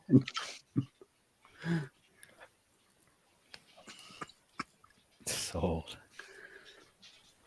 Lee, good thing Lee's accent sold you. Yeah, because he probably thinks you're just a dirty Kiwi. He's always talking bad about you. No, I'm just kidding. Oh, now you're hungry. Did you eat? Oh, I gotta check to see if anybody fed the dog. Now it's like way past dinner time. Hold on. Rob's ditching us. This is Legion stream now. Mm-hmm. You should be used to it by now, Tyler. Yeah, time for me to take over. Yeah. But yeah, man, I cannot wait for next week. These, like, the 3 days before are just going to take forever. It's just going to be the longest 3 days. Not for me, because I'm going to be so busy Monday through Wednesday next week that I think it's going to fly by, and I'm going to catch myself. I'll be caught off guard, and I'll probably have to pack everything last minute. Hopefully, my wife will step in and. Well, that'd be good. I just know for me it doesn't matter because like when I'm working or whatever, the second I'm done, I'm like, man, I'm ready to leave right now. Yeah. And are you arriving Thursday or Friday? Thursday. Thursday. Yeah, I know. Because we're That's right. for sure going out for Lisa's birthday on Thursday. That's right. And that's just you two, right? I'm not invited. Yeah, of course. All the content creators. Yeah, it's going to be a good time. You And can you're have an artist alley somewhere else. Man. Yeah, it's going to be a good time. What now? The con ends at like 7, right? The floor closes at 7 at night. Shit, I don't know. I think it opens at like 8. I'm looking right now. Well, I ain't going to be up at 8 o'clock. I'll tell you that right now. I know I won't either, except for on Saturday, because Saturday Lisa wants to get something signed by Hayden Christensen, and I think we got to go early to not wait in line for 100 hours. Yeah. But at least you can leave her, right? She gets in line and then you can go do whatever you want to do. That's what I said to her. Well, I'm trying to work that in. Yeah. I mean, what is she going to do? She's not going to leave the line. I know. I don't, if I don't have to wait more than like an hour, I don't have a problem waiting. But if it's more than that, I don't want to. Well, the problem is you're going to have to be there more than an hour ahead of time to get a good spot in the line. So That's fine. That doesn't bother me. I'm always about being early, because to me that's not wasting time when it's early, because I can't be walking around the con already. But if I'm standing there for 3 hours during the con, then Yeah. I feel like I'm wasting time. Yeah. No, absolutely. No, that's good. So what is is she this the getting first- signed? Sorry, but I don't know yet, because she just bought something and it came, and it didn't come how we were expecting. So now I'm not sure. Yep. So What are you gonna that's say, another wrinkle. Oh, I was just gonna say, is this the first like major con that like every one of y'all is going to, or have y'all In done a this? long time, yeah, but it's not the Long, biggest yeah. con I've ever been to. Well, I meant like in the community, like with everybody meeting. Is this like the first Oh. kind of big one where Yeah. everyone's kind of going? Yeah, this is the first time I'm meeting everybody, and I Okay, think that's that's cool. the case for maybe 100% of us. Yeah, that's awesome. Give or Yeah. take, a few people who have met at smaller cons that live closer to each other. Yeah. Yep. That'll be a lot of fun, man. Beefit said, "How many people would you estimate at C2E2?" I have couldn't no even clue. begin to guess. I don't know. I've never been to. I've only been to one con before, and I don't know how many were there. So Yeah, I mean, I don't even have a guess. Yeah, I have no idea either. A lot. Yeah, it's like over 10,000 people probably or something. Like I would crazy. say easily over 10,000. Yeah. But at the same time, this is the first con that I've been to in a couple of years, so I don't know how big the turnouts have been, especially in a big city like Chicago. You know, I know a lot of people are still kind of staying indoors and whatnot. Not a lot of traveling. I don't Yeah. imagine a lot of, Chicago residents are going to be there. It's going to be a lot of people from out of town congregating into Chicago. I don't know how comfortable people are going to be. I would still estimate over 10,000. I don't know what they're doing with the capacity, because I know they said they reduced capacity, but Oh, I didn't even hear that. it's in their COVID safety stuff that they're talking about. Is that one of the things they're doing is a reduced capacity event. Oh, ladies and gentlemen, Mr. Chip Gettler. Chip might know. Hi. What do I know? Chip. No. Yeah, we're saying Yeah. you should keep, true comic book people have their blue tape within arm's distance, right? Ooh. Prove I us don't right, have. Chip. I don't have blue. I have the That works. Masking tape, close enough. I just put mine away. Drafting and tape? Here I am feeling. Yeah, left we're out. talking about how Tyler's not a true. I can't believe I put it away. All right, Tyler. Well, thanks for joining us. What Have do a good night. Yeah. I only have regular tape. Oh wait, I do actually. Oh, that's the devil. I do have my blue tape right there. There it behind my- is. There it's you behind go. my monitor. Nice. Perfect. On a Double the dispen- tape. He's got it on a dispenser. Now we can go to sleep happy. Yeah, right. dispenser. That's fancy. You know.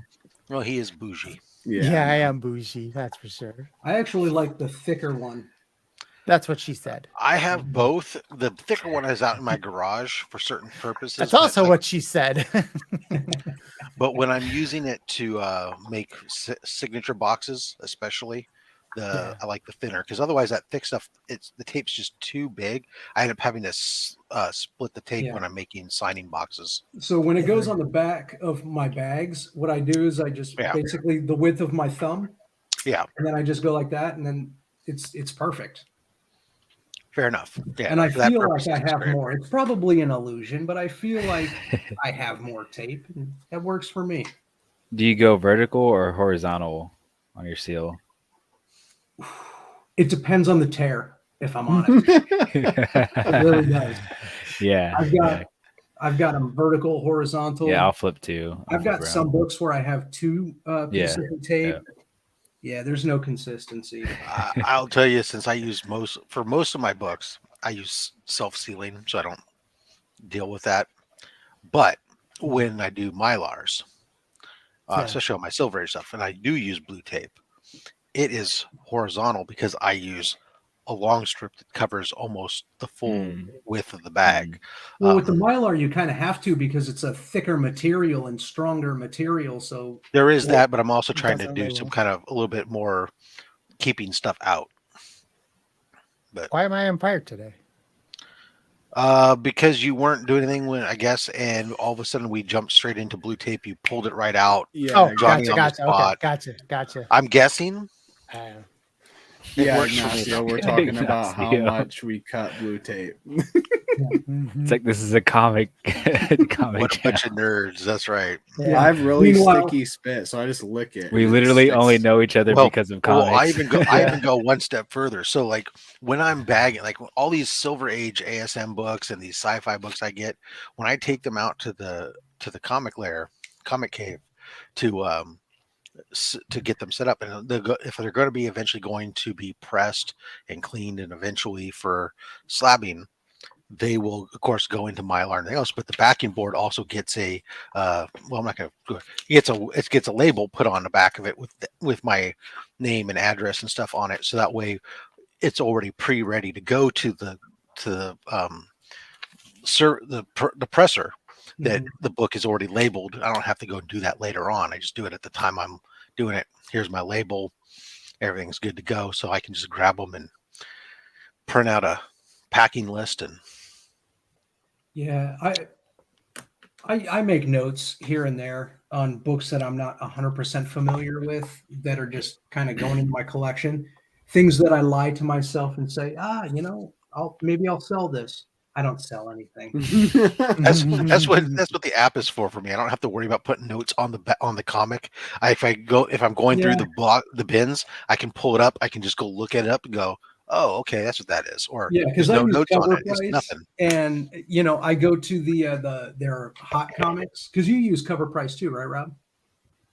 No, I use CLZ. Oh, you use CLZ. But they have this thing that's like today's hot comics, like. Yeah, the hot sellers and whatnot. So I click on that tab and I'm like, oh man, this book is hot. I should sell this.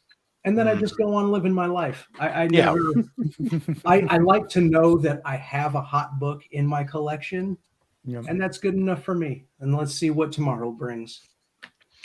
Yeah. I mean, that was, especially I used to like when CLZ was integrated in with the Go Collect. It would be like once a week when I would run the price updater and I'd get the list of all the I'd go, oh, look at that, and I get all excited about it. That was about it. And ignore all the reds where the prices went down. Just only look at the greens, right? Yeah, they took off the Go Collect, market, but then they added the Key Collect. So they didn't take recently. It off. They lost their contract with it. It wasn't. No, that's not even that either. Actually, that's what they said. So, no. So what happened was when their initial agreement with Go Collect, they implemented an API, which is a data stream that connects one database to another database, gives them access to certain data that allows them to then dip into Go Collect's data and then utilize that data in their format, however they wish to do. That was a temporary API that was set up.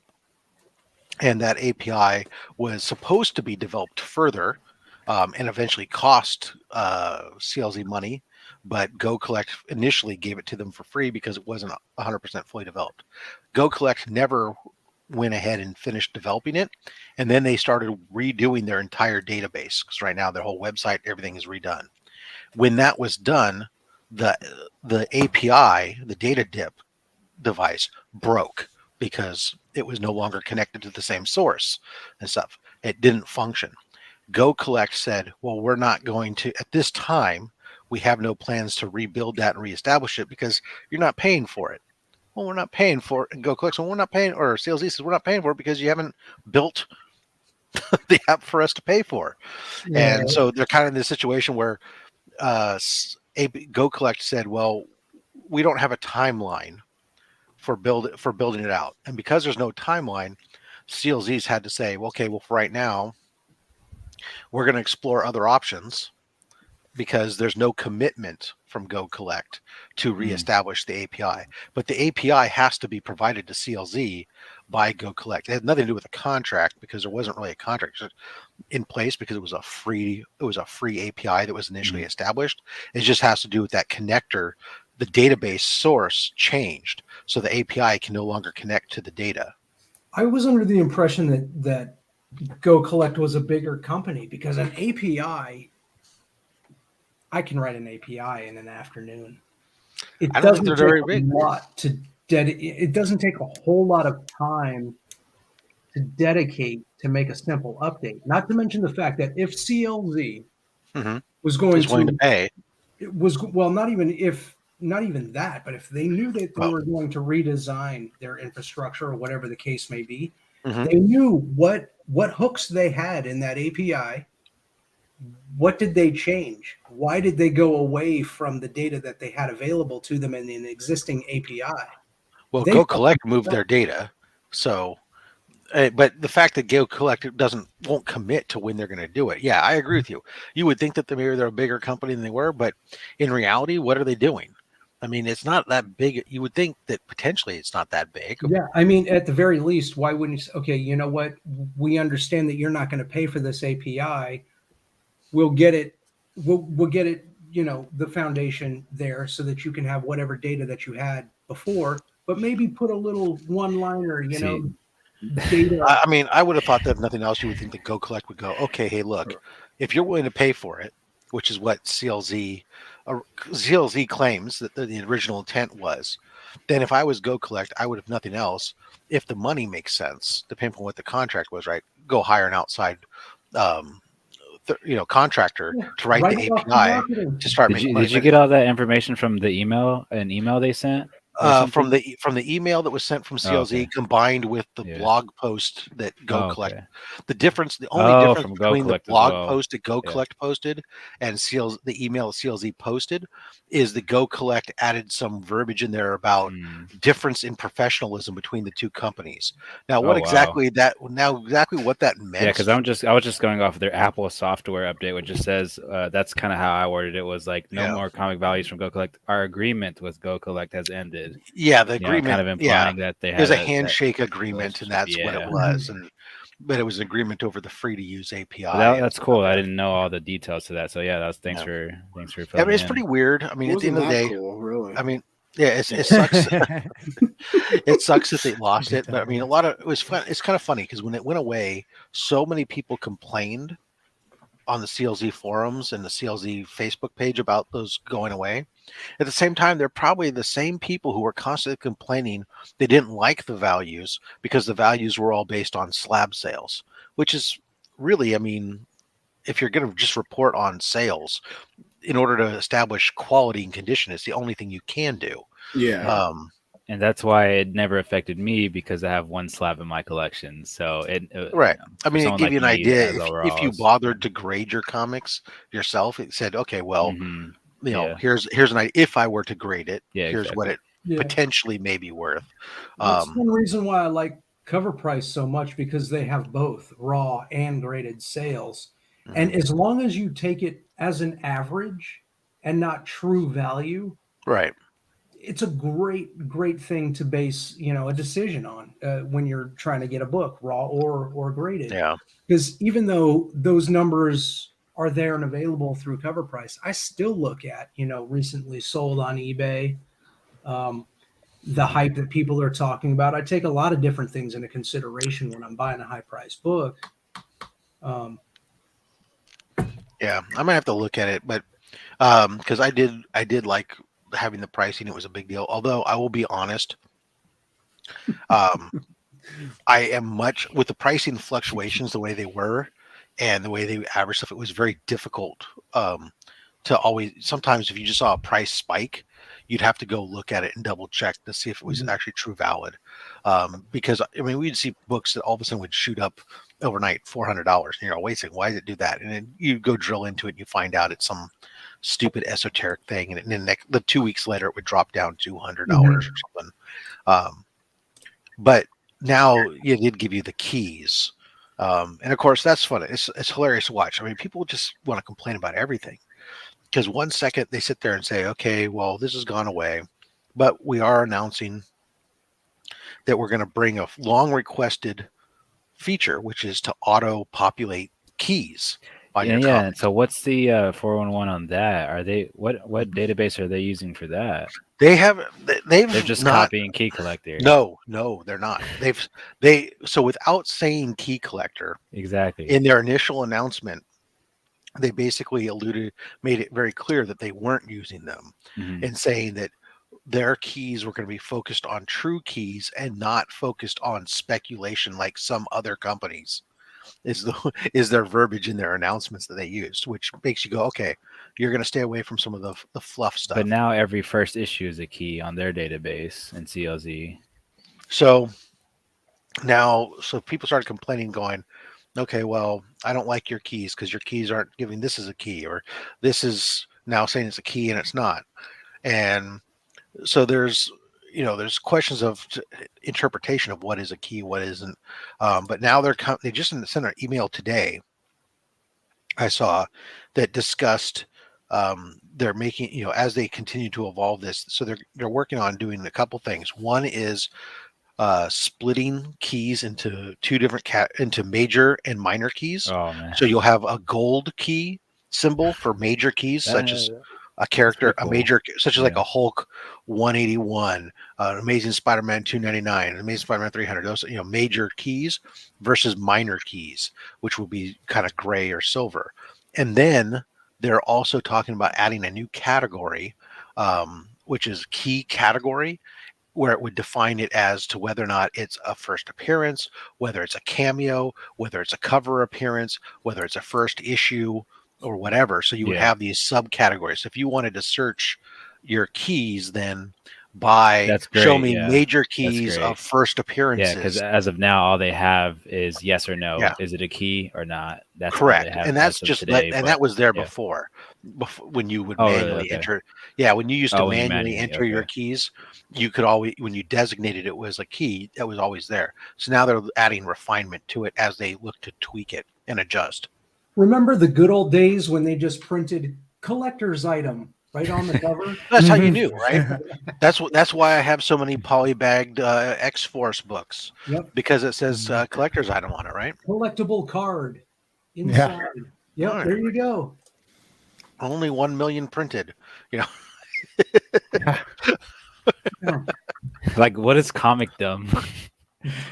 Comic Dumb's #1 fear magazine. Yeah, there you go. And hang on to this. Only 75% of the entire world's population will be able to get their hands on this exclusive X-Men #1 collector's first issue collector's edition. Yeah. Spawn #1 premium edition. I was pretty happy about these finds today, though. I've been looking for this for like 6 months. Nice. And y'all know what this issue is, you know what I can do? Hold on. No, what's up? So this is the issue where She-Hulk joins the Fantastic Four. You know what? That could be. Let's talk about the spec. That's a great book. I found that in my collection not too long ago. $4 plus 20% off, and then $5, 20% off. So yeah, I was super lucky today at the LCS. I guess they had just picked up a collection just before I started reading Fantastic Four. I was going to say if they do plan on bringing or revamping the Fantastic Four in the MCU, And now they've got the She-Hulk show coming out here pretty soon. We If should they get ever Ghost Rider, collide- Wolverine, and Spider-Man Oh, added to man. it, so we can have the Well- that Fantastic Four group. Yeah. That was the issue. The first issue of Fantastic Four I ever picked up was the Ghost Rider, Spider-Man, She-Hulk, and Wolverine versus the OG Fantastic Four battles. I think that was the lineup. Oh no, was She-Hulk on that? Who was There was Hulk. There was like Gray Hulk or something like that. I don't know. I just picked up those issues that you're talking about, like a few weeks ago. Man, I just hope they do the Fantastic Four right. That's such a cursed franchise in regards to the movie. Yeah. Yeah. And it's finally on Marvel now, so we would think, that if there was ever a shot, it would be now, as Marvel has the ownership finally. I certainly hope so, because I would love to see. Now, don't get me wrong. I'll be perfectly honest. I was entertained. I enjoyed the Fantastic Four movies, all versions of them, but they were nowhere near the quality of the recent MCU movies. Right? Yeah. If they could bring the Fantastic Four to that level, that's what I want to see. That'll be incredible.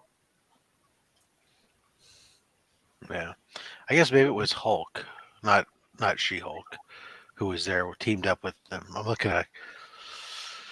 Oh my God! Yeah, so it's FF 347 is the 374. Sorry, well, 347 is the first team appearance of the new Fantastic Four. Yeah. I'm sorry. 374 was the first issue of Fantastic Four that I picked up as a kid, as a young one. Sue Richards in her almost nothing there costume.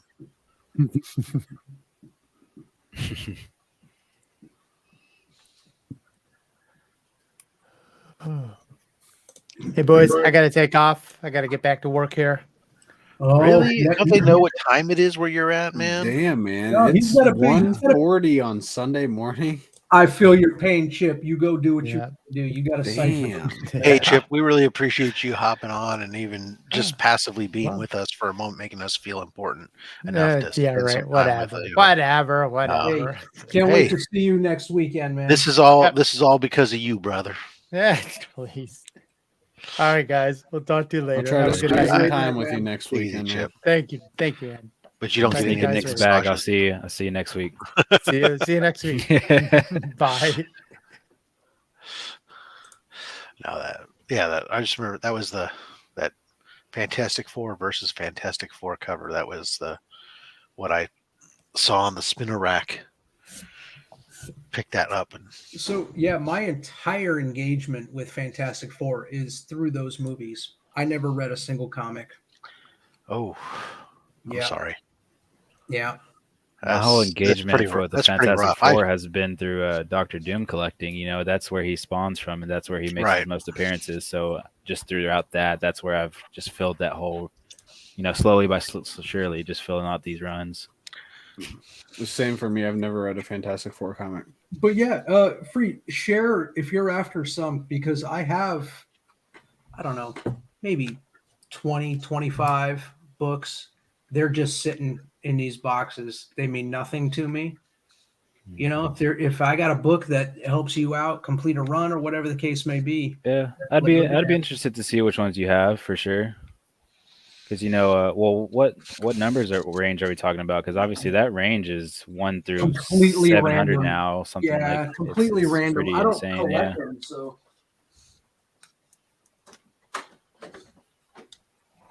What are Because if you it's the looking early for, Jack Rob? Kirby's, that's a whole different story than if it's the new, or the 90s. There's like the John Byrne runs where they're just classic. Everybody loves them.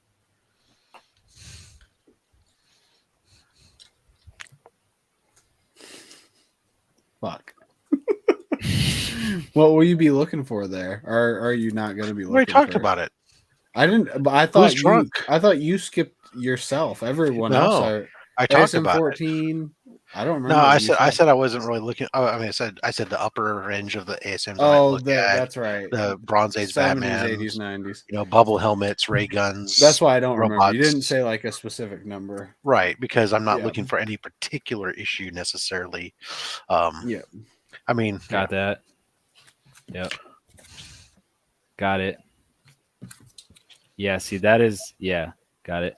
Yeah, see that run is yep, just got it. Oh yeah, you just showed these. Yep. I don't have that, but I pass on that. I need to get that. This one is. I see it in a lot of bins. This whole run, it's like, it's 1983. So yeah, and then the rest of these it's are not it's not the 60s, it's not the 90s. It's perfect. It's like the perfect kind of medium. It's John Byrne. Everyone loves John Byrne. He wrote so many good stories. He had a really good art style that was classic but still modern. I love him. Like anyone that you ask that's a Fantastic Four lover, that was a perfect run that he had on it. Yeah, the rest of these are all modern. Yeah. I don't know if you're into any. A couple of these. Those would look dope. I haven't seen some of those covers, so yeah, those modern covers look dope. That's the newest series. Yeah, that's the latest series that they're on right now. Yeah, like I said. There you go, Tyler. In private chat, I gave you a Those are link cool. of ones I'm gonna sort of look for, the upper end that I'm missing. Yeah, like these books just happened to somehow make their way into my collection. Yeah.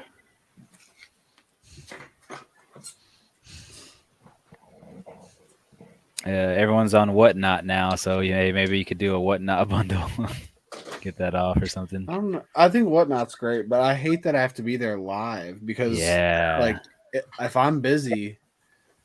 Not only that, it's like if I'm miss on it. this one, I can't watch this one, and I can't see this guy, and they all got different things going on, and or I have to sit there through all this garbage that you're putting through to see the one book that's in your queue. It's a really goofy system that is just. It can't be the best system. Yeah. Yeah, I mean, it's okay. I've done some where I've gone in, not selling but buying, and there's been a couple decent deals in there, but most of the people feel that either they're putting really low grade cheap books out there just to move volumes of stuff, because there's a lot of people who are just looking for cheap books, and then when something good comes up, it's not really all that great of value. What I've noticed recently though with comic sellers, and it really turns me off, I feel like 99.5% of comic sellers nowadays are just selling stuff from their collection that they don't like anymore. And it's not even books that are good or just relevant or anything. It's just literally just the trash that they don't like, and now they just want to sell it to get key money. That's what I feel like 99% of sellers are, and it just kind of turns me off of it. It's like you're not actually selling to sell good books. You're selling what you don't like. I'll be honest, if I can get a couple bucks for a number of these books back here just to get rid of them and make space for books that I want, I'll do it. I don't put the effort into doing that. The counter argument, is that what I don't like might be something that you do like, right? I mean, here's the counter. I guess here's my point. I want a seller to sell books that they like rather than sell books that they don't like. So then what you need to do is you need to follow dealers, not collectors. Yeah, basically. Yeah, because I'm not gonna sell the books I like. Why would I do that? Well, no, if you were an actual professional dealer, like he said, but people I'm that not. seek out books. Okay, but I'm not. Yeah, but I'm a collector.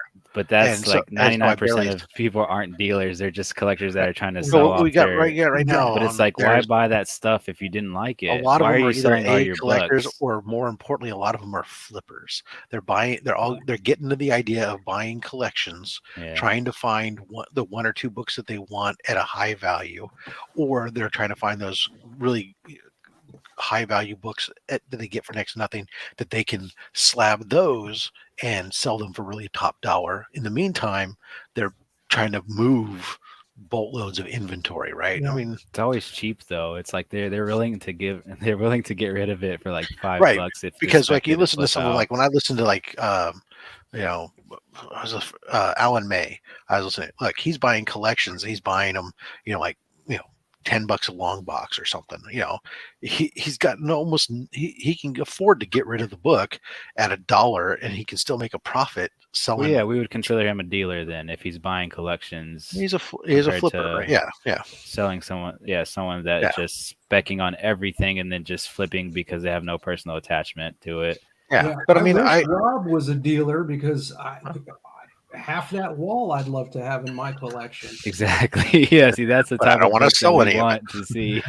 Yeah, no, I mean, and that's like when I'm sitting there, like I'm getting ready, like I've been working on for a couple months now, and it won't be probably not till January before it's ready at the earliest, for me to do the next round of mystery boxes I'm going to do.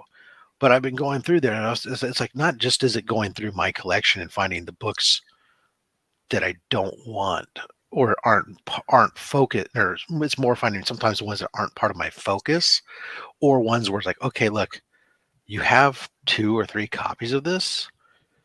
Could you part with one of them? I mean, like, I made a perfect example is I just made a really difficult decision, and going into my box, I pulled the Invaders Annual #1, which is one of the last Schomburg covers. I pulled that out of my PC, and I have one that's being graded, and I was like, okay, this other one that's raw, I could throw it into the mystery box, and to add in there, right? And there's some The way you variety of described different it, stuff. that hurt me. I want you to keep that. I want you to keep that. Oh, it's an amazing cover. I mean, any Schomburg cover is a freaking amazing cover, let alone, this. But I mean, I have one, right? But it's a decision. It's like, okay, well, what am I trying to do though? I'm trying to move. If I, again, like you said, people don't want me to just look, the stuff I get that's garbage books. And it's not all garbage books. I got some modern or minor keys and stuff that are in my box that I give away on Slab Hub, right?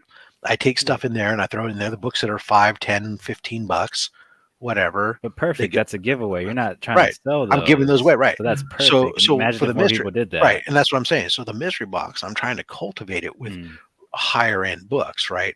I'm putting the Scott Campbell freaking exclusives that are limited to 1,200 prints, or older books that are in really high quality condition that are minor keys or major keys, or probably not too many major keys, but light modern, moderate to light, minor keys, but are older books that are in really good condition, or some of that type of stuff, that I'm trying to mix in there. There'll be a few that are some major keys. I'm actually contemplating. I have a run of some early Submariners that I'm thinking about potentially allowing them to go instead of dealing with slabbing them and wait and continue to hold them for spec. They're like what's the price range on a certain run that you would kind of well, these books are like the first 12 issues. Well, except I wouldn't give up issue 1 or issue 6. But so they're early, very early in the run. Submariner books, and they're in probably 6 to 8.0. Some of them are potentially near mint minus. Right now, that puts the book's values as raw books anywhere from $25 to $50 a piece, depending upon condition and which particular book it is. Would you not grade those then before you sell them? Well, there's expense of doing that and holding on and then waiting for the spec. And I mean, so there's some times where I say, hey, there's advantages for just moving stuff. And if I would need stuff to seed, again, if I'm trying to sell a mystery box that's good and I want to make sure it has good stuff because I want to make sure I have that reputation that somebody says, yeah, you know what? This is what I want.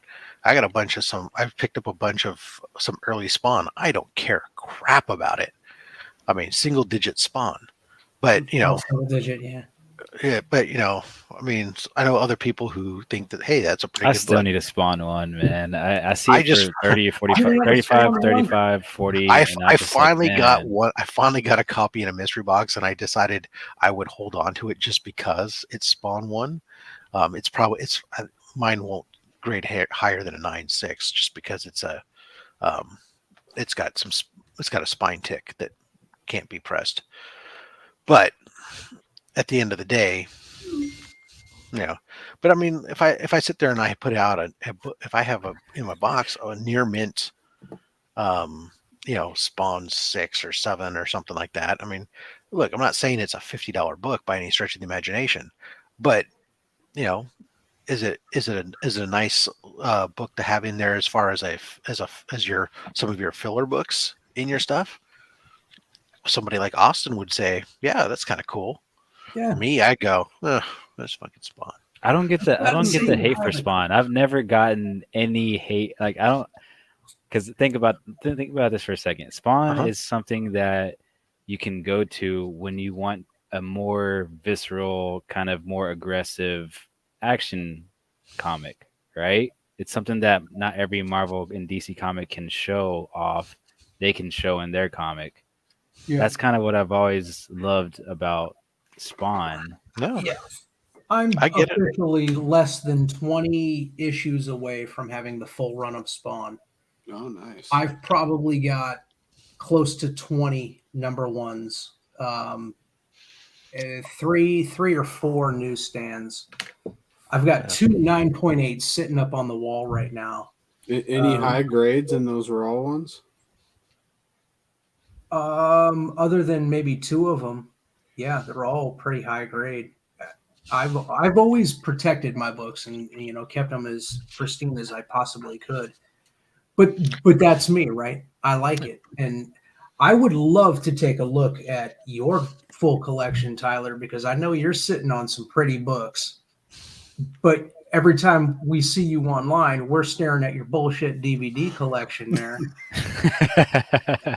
But when I go on Slab Hub, every once in a while you'll pull out a gem, man, and I know you got a lot of them. Yeah, when he does, I'm always surprised. I'm like, oh shit, he's got that, because I'm so used to seeing this corner. Yeah, right. And he's like, oh, I mean, goddamn. Don't get me wrong, the books he's got displayed are beautiful, incredible books, second to none. 3 in a row. Look at that. I'll have think about this. The whole bottom will be Austin LeMay when I get that Invincible book. So I'm not saying you're doing it wrong. I'm saying I just want to see more. No, it's just. Yeah, you posted a picture a while ago. I don't know if you posted it publicly or if you sent it to me, but you had a bunch of awesome slabs, and they were just like sitting up against your wall on the floor. No, they're in my closet. Oh, in the closet, just sitting in the closet. But I know you've got. So what you're saying is when you come on Slab Hub, they're going to come out of the closet. Yeah. Nice. Yeah, I just got 5 issues of Spawn for free from my comic shop, because this last Cyber Monday or whatever, they did a sale to where every $10 you spent, you could pick from a list that they had. So I just picked a bunch of Spawn. It's all modern stuff: 310, 311, 312, 314, 318. But just dope covers, dope interiors. Can't wait to read them. Man, I just never doing it right. I mean, I know a lot of people love Spawn, and I don't hate Spawn. But a lot of people do. But they don't even read it though. It's that's what I'm saying. I don't get the hate. I get the dislike of anything, but it's like, why wouldn't you want a more mature superhero comic? It's just Yeah, for me it was simply I've never really read it just because it just never really truly appealed to me. I saw the movies and stuff, and it never gained any interest. Not saying that this was Remy's. Yeah, I remember when Remy gave it to him, I was like, oh, you fucker.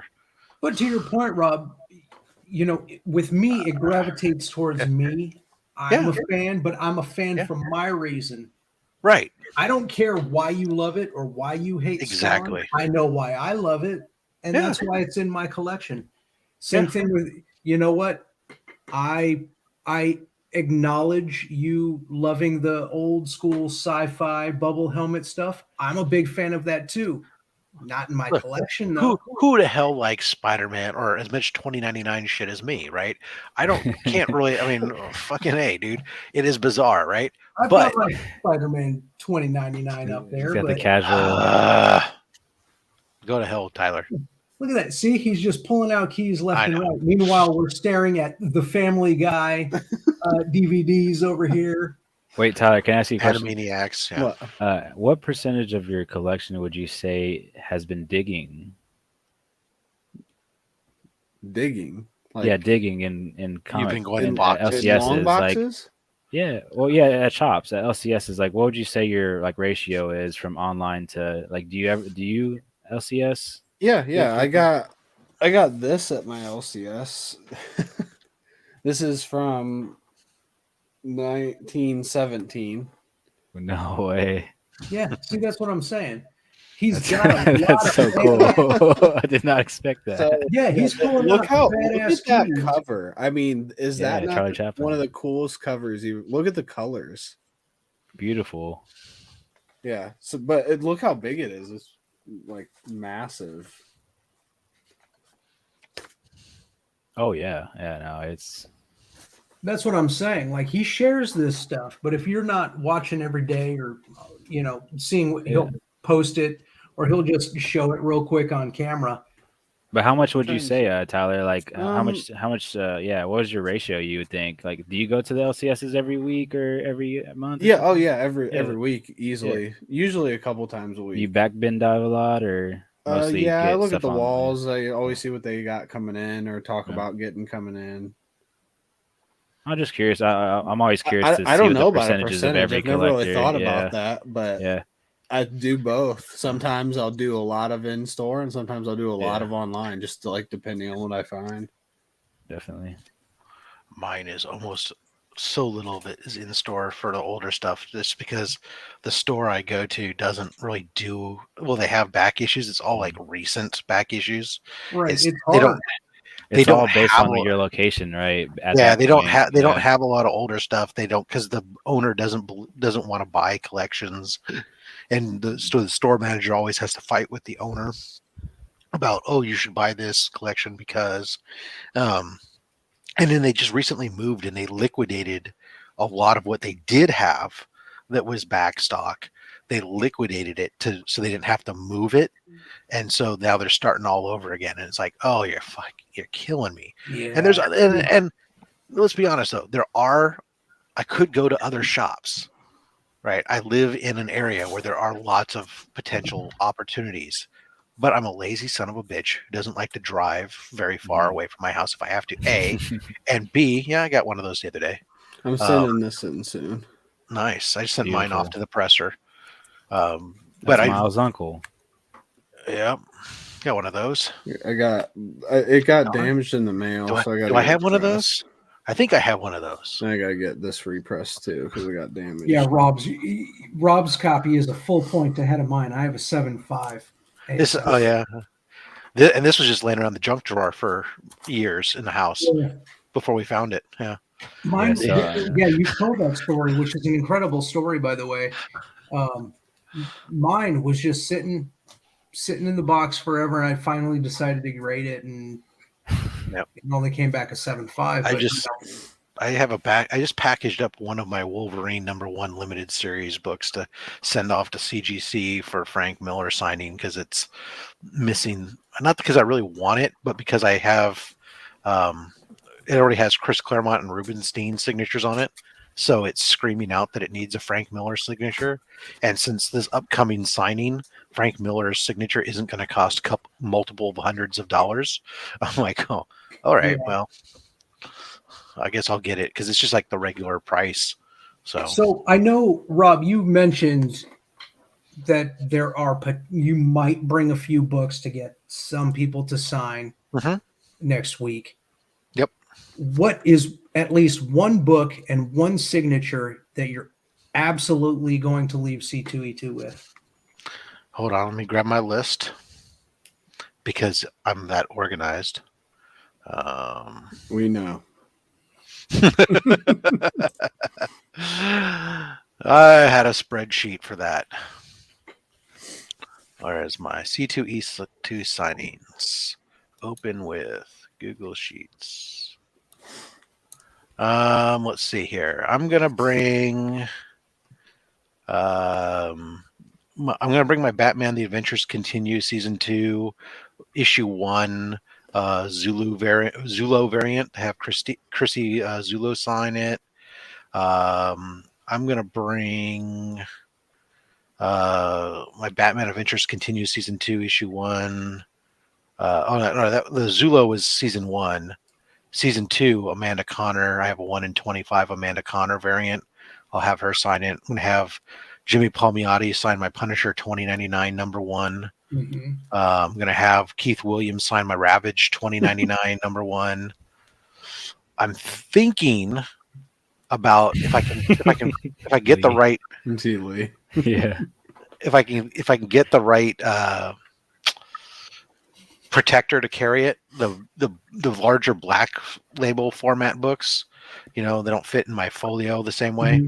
I have I'd like to bring my Joker Harley Criminal Insanity to have both Cami Garcia and Jason Bauer sign it. Get a Great double cover. sign. Great Yeah. cover too. So those are a couple of them. There's some others, right on.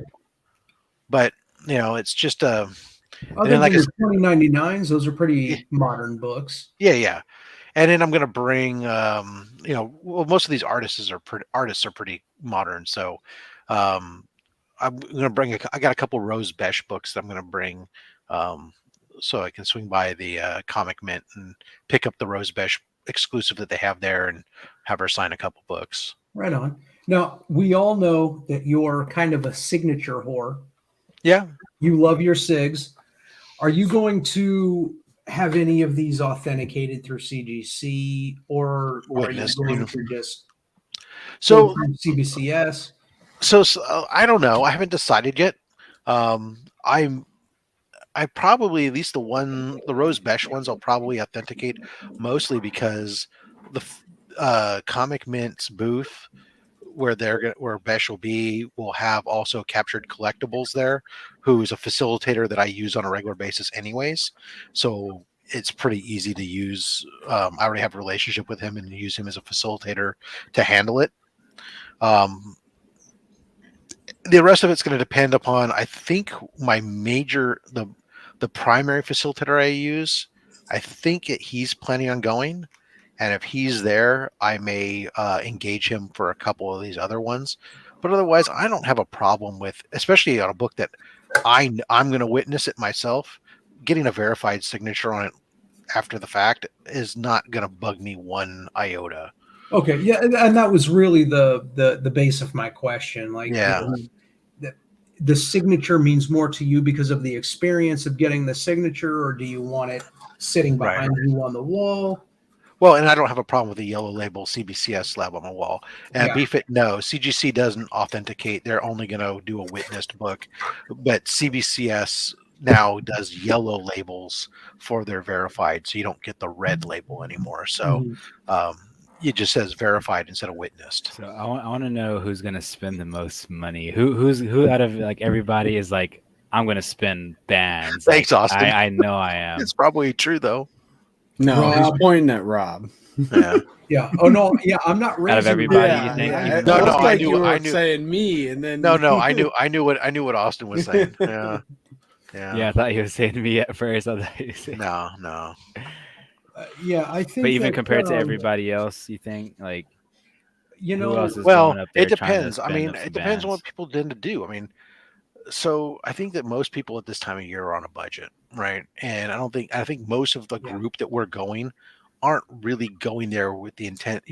They're looking for deals. If something comes up, that's what they're going to grab. They might have a book that's targeted, unless they come across that exact book that they're looking for. I don't think that too many people are going out there looking for a major book to drop thousands of dollars on. No, I agree with that. And any smart collector isn't going to drop that kind of money at a con. Well, if the because- price is right, if you're there, if you're there The and it's a prices book are that's rarely to if it's be a book, right. because now it for depends. modern and copper and bronze and stuff, I 100% agree with you, Austin. But I think that when you start, if I'm sitting there going out and I'm looking for, say, my Golden Age Planet comics, it's about where it is. it's not it's not about Yeah. oh this is I mean it's finding one, right? There's only so many of them, and finding one that meets that criteria of quality and presentability and money that I'm willing to spend. That's if those crossroads all meet Mhm. at a con, then absolutely it's at a con. But I Yeah. think if you go to the con with the intent of going, oh, I'm going to go pick up a GSX1, well, that's probably I mean, it's great to go look for one, but that's a book that so many people are looking to acquire. You're not going to find a deal on it. So if It's you like a buy bid one, at that point. yeah, you're not getting a deal on it, and they're not asking, and they're not. Yeah, And that's why, on his and that's at the con. yeah, and that's why I'm talking about when Tyler keeps asking me, "What are you looking for?" And I say, "Well, I'm not, for as far as if I'm looking at ASMs, I'm going to primarily look at the upper end of the 100 run where there's not as many. I still have some lower price books that are there to look for, not as many keys, first and second appearances of major characters, because those might be they're going to be more affordable. They're going to be more willing to be flexible on, right? If I go out there saying I want to find a first appearance of, Doc Ock or first appearance of any of those major guys in those first 8 issues or 6 issues, right? I'm going to have to pay premium for that, right? Because that's what they're saying. Hey, if I sell one of these, I'm paying for my booth for the whole weekend. Everything else I sell is all gravy at that point, right? I'm not there to buy a booth maker. Yeah. What are you after, Tyler? I really want to get like a big, good ASM key, but my main one I'm looking for is ASM 13, which is First Mysterio. If you didn't know. Man, yeah, that. Because I love Mysterio and I love that cover and I love the movie. It is a good book. Do you have that? No. Do I have it? Yeah. You looked back there like you had it. I have 3 of them. One of them is newsstand. No, you don't. No, they should all be newsstand. I don't have when he said that, I was like, wait a minute. No, I don't. The lowest number ASM I have is 19 in a 7.0. You want to see some really weird Spider-Man books I got today? There's just 3 of them. Tell me if y'all know anything about this. Peter Oh, that's the. So look who's the artist on that. Mahfood, Jim Mahfood. Mm-hmm. So this is a pure like party Spider-Man. Like everyone's got bikinis on. There's like basically nudity all in this book. I don't know how he got away with it, but I mean it's the 90s. I think it's like the late 90s, early 2000s. Are you kidding me? Yeah. Yeah. They were putting out swimsuit issues. Yeah. That had comic book characters.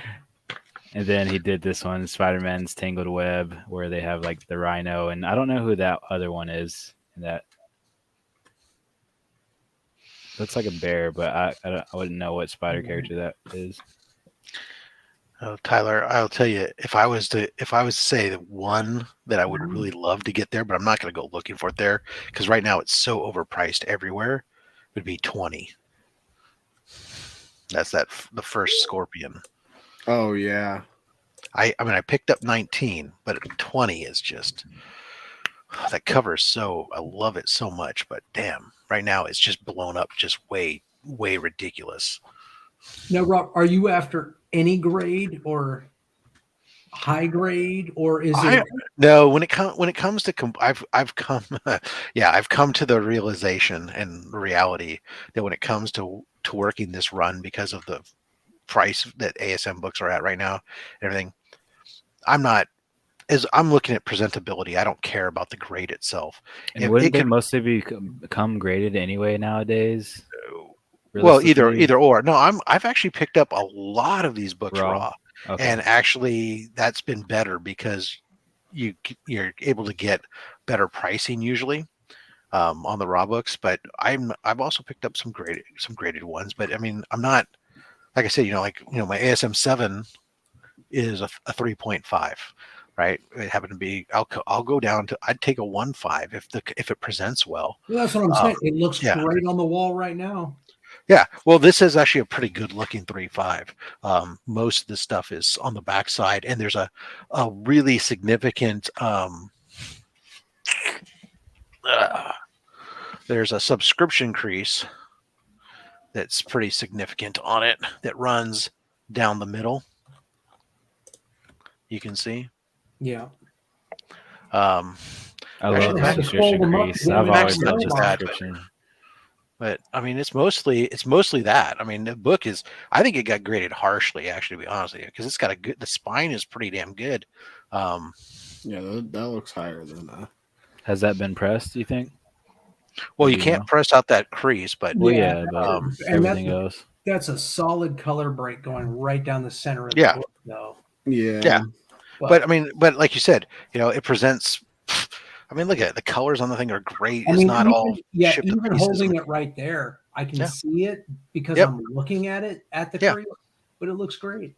Yeah, no, I mean, and look, that's part of what books were done at that it's time, so right? not fair to judge that in the scoring, though.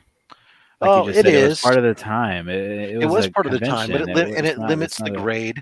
It sets a cap on the grade, right? And that's fine. I mean, if you're trying to say, look, if the idea is that a mint book is mint, like, then look, that's a flaw. And then maybe that's how they distributed books, but that's a flaw. That should be a limiting factor on the grade. Well, I and think I'm just fine like with that. off-white to white pages, it could be a notation instead of such a severe grade drop. Well, off-white to white pages doesn't necessarily affect the grade. It's a notation about page quality, which is I know that's what I independent. said. It's a notation. They treat it as a notation. Right. That's what I'm saying. You could treat Right. the subscription Because crease as a notation. they're gonna ding ding you on the grade if the pages are tattered, torn, have holes in them, other things from a condition. But as far as just their oxidation over time, that's just a notation as opposed to a grade drop, right? Yeah, and that's what I think they should do with the subscription crease.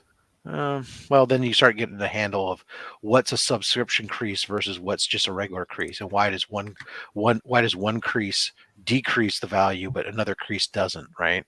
You should be able to tell what a subscription crease is from the Silver Age. Yeah, but look at it this way: if I have a book versus that's like a modern, there's no modern subscription creases, obviously. if I have a book that's in immaculate condition and the only thing wrong with it is that subscription crease, let's say that's a 10, right? And let's say that now you have the same exact book, but it doesn't have the subscription crease. Technically, yours is better. How do you go above my 10? You can't. The notation will value it, just like off-white pages or white pages value a comic higher, even though they're same grade unit. That notation is everything. That's what I mean. It's still in the grade sense, but it's not a number grade sense. Well, I think that comes to It's things taken when it out comes of the point evaluation. and that's where I think it comes down to collectability. Right? When you get into certain things, when I'm looking at books and to me, actually as a collector, I like the fact that they'll knock it for that, because you know what that means? I'm paying a lot less money for that book to pick it up, right? Yeah. And if I'm fine with the sub crease because it's a part of the history or all this other stuff, then that doesn't bug me at all. Then it's all bonus, right? I care about presentability and telling a story with certain books. I will say that early on, when I was first started doing slabs, I was very adamant about, like, I wanted only 9 pluses and stuff. But eventually you come to the realization that that only really applies to the age of the book is going to move the needle on where your acceptability is. Some of my higher end of the run of the ASM 100s, I have more where I like them to be in the 5s, 6s range, right? But when I get into these sub 15, I'll take whatever I want. I mean, I can get if you watch my Monday mail call, when I open up, there's a book in there that you'll see that it's an older book, and it's probably going to be like a 2.0 when I get it graded, but it presents well. Because that price per point, the older it gets, man, is just going to, be so much more drastic. Right. Well, and that was it. I was able to get it for a really good price, and actually I paid less for it than several of the purple labels of the same grade were going for recently. So I was really happy. on the price I got for it. But I mean, it is what it is when you get into that realm. I really wish I was a Daredevil collector instead, because aside from Daredevil 1, my God, I'm watching the first 10 issues of some of these books, like Daredevil 8, Daredevil 7, selling for like solid mid-grade status for $150 or something. I'm like, really? It's just as old. And Chip, he's a Daredevil guy. Is he? Yeah. Oh yeah, big. Yeah, I think Daredevil is his main go-to guy. So that's what I love about collecting like Adam Strange and stuff. When I'm collecting Mystery in Space and Strange Adventures and stuff, those books, there's so few of them that are worth a ton of money. Up it's there, like Daredevil 37 and 38. They're both 12 centers, and I literally got them at a con for like I think less than $20 each, and they're Right. mid grade at least. Like Very nice. yeah, it's so crazy. Like you said, they're not. You can still find I them. mean, eventually I'll get there. Right now, because everything that I collect for the most part is all considered modern, late 70s and up. Once I finish my Spawn run, I think I'm gonna need to jump onto something else, and I don't know what that is yet. How about a But nice at that time, Defenders run? I'll start to look at what Rob has on his wall and see what he's gonna part with. Well, if you ever have the fascination for Doctor Doom, I could definitely compile you a list, or you could just browse my CLZ app on my Instagram bio and see the 450 Doctor Doom covers that I have currently. I've tried to think about, once I finish that run with Spawn, what I'm going to move on to next, and I don't know. I have no idea. I feel like it just comes naturally. Austin, Like I know you'll you just need- stumble into something, and then Austin strikes me as a Doom Patrol guy. Doom Patrol. So you probably can relate to this more than anybody, Rob. When I started collecting in the early 90s, it was the cool thing to hate DC. Right. Right? Nobody liked DC. Oh, you're on DC? What a nerds calling nerds, right? Right. Yeah. 100% agree. To a certain degree. That's still kind of now, don't you think? I a little bit. I never really got out of that mindset. Now I jumped onto Batman. I love the Joker. There are DC titles that I like, but I'm saying that to say this. I got onto the Doom Patrol show on HBO Max. Love it. I love that show. So for you to just, I don't know how you came to the conclusion to call it Doom Patrol. But yeah, Those I covers love are it. sick. I Those love covers it. are good. They have good covers. I don't painted think covers. I ever even mentioned Doom Patrol ever before. So where you came up with that? I don't know. It just kind of came to my mind. And they say that was the precursor to X-Men. Hashtag Rob's a witch. Yeah. The it's like lately my thing with like some of the Brave and the Bolds, and that's another good. There's so many good keys though that'll cost you a lot of money though, but there's so much good stuff in some of the Brave and the Bolds. I've never read any of it. I've got 2 or 3 issues sitting back here, but yeah, I'm not familiar with that at all. World's Finest Comics. That one will give you a huge. That would give you a billion issues to work on. But Yeah, I mean, that would be You the know what one I'd I'd really go for. like to do, and I think I brought this up last time you and I spoke, Rob. I'd like to jump into some of the old horror comics. Oh yeah. Yeah. Dude, some of the old EC stuff. That would be. Jump onto that. Yeah, EC did Weird Tales and some of those. They did some. They did both. EC Comics had 2 different major things that they did. One was science fiction and one was horror. Because Bernie writes in. I like them both. Yeah, and so they had. So they. Matter of fact, big. my only EC book I have in my collection was my very first Golden Age comic, and it's a sci-fi comic. But they were no, and what's really kind of cool. I mean, I used to have one laying around here. Oh, is this it? Yeah. So like, this is just a modern reprint, but they did like these weird fantasies. I love that. That's a beautiful cover. So yeah, so this one's actually, this book I paid almost nothing for it because it's a double book. This one's got some damage up here, but it's like it would be like two different covers on the book. These are like modern reprints and stuff, and you can read them like these freaking, you know, very wordy, much like a lot of those books were. But yeah, no, the originals are a lot of fun. But it's yeah, EC Comics. Those are really kind of cool from that kind of realm. I think in a kind of a little bit of a niche. There's a bunch of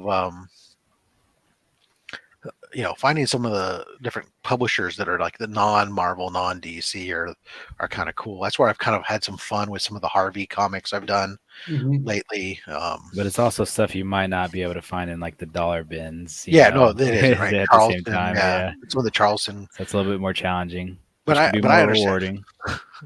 I 100% understand though, Austin, what you're talking about. Like, I don't care. I always, people ask me like, you know, Marvel DC guy, and I always mentally think of myself as a Marvel guy for that same thing. Growing up, that was kind of like the thing. But then I started to think about, well, I probably actually, if I think about it, I probably pick up more titles on my subscription basis that are DC books, because they're mostly Bat Family books or something. Although it might be, if I it depends on whether I count Star Wars as Marvel or not, right? It really kind of depends. If I Star count, Wars is Star Wars. Yeah, right. Star Wars If I exclude Star Wars, then by hands down, I get more DC books on a weekly pickup or month than I do Marvel. If I factor Star Wars in there, it's closer to 50-50. But when I think about them, I was like, okay, I like the Batman and all these books, but I'm not a fan of Superman. I don't like the Flash. And I know so many people who love the Flash books, and they're great for them. Green Lantern, we talked about today with Sector 2815, is like, I love the look of the Alan Scott Golden Age Flash, or Golden Age Green Lantern. yeah. Just like I also like the look of the Golden Age Flash, right? But I don't care. I don't care about the rest. I mean, I might eventually get a book, an All American Comics or something, just to have a copy that has Alan Scott Green Lantern in that look. But I could care less about getting a run of those together or anything Right. else.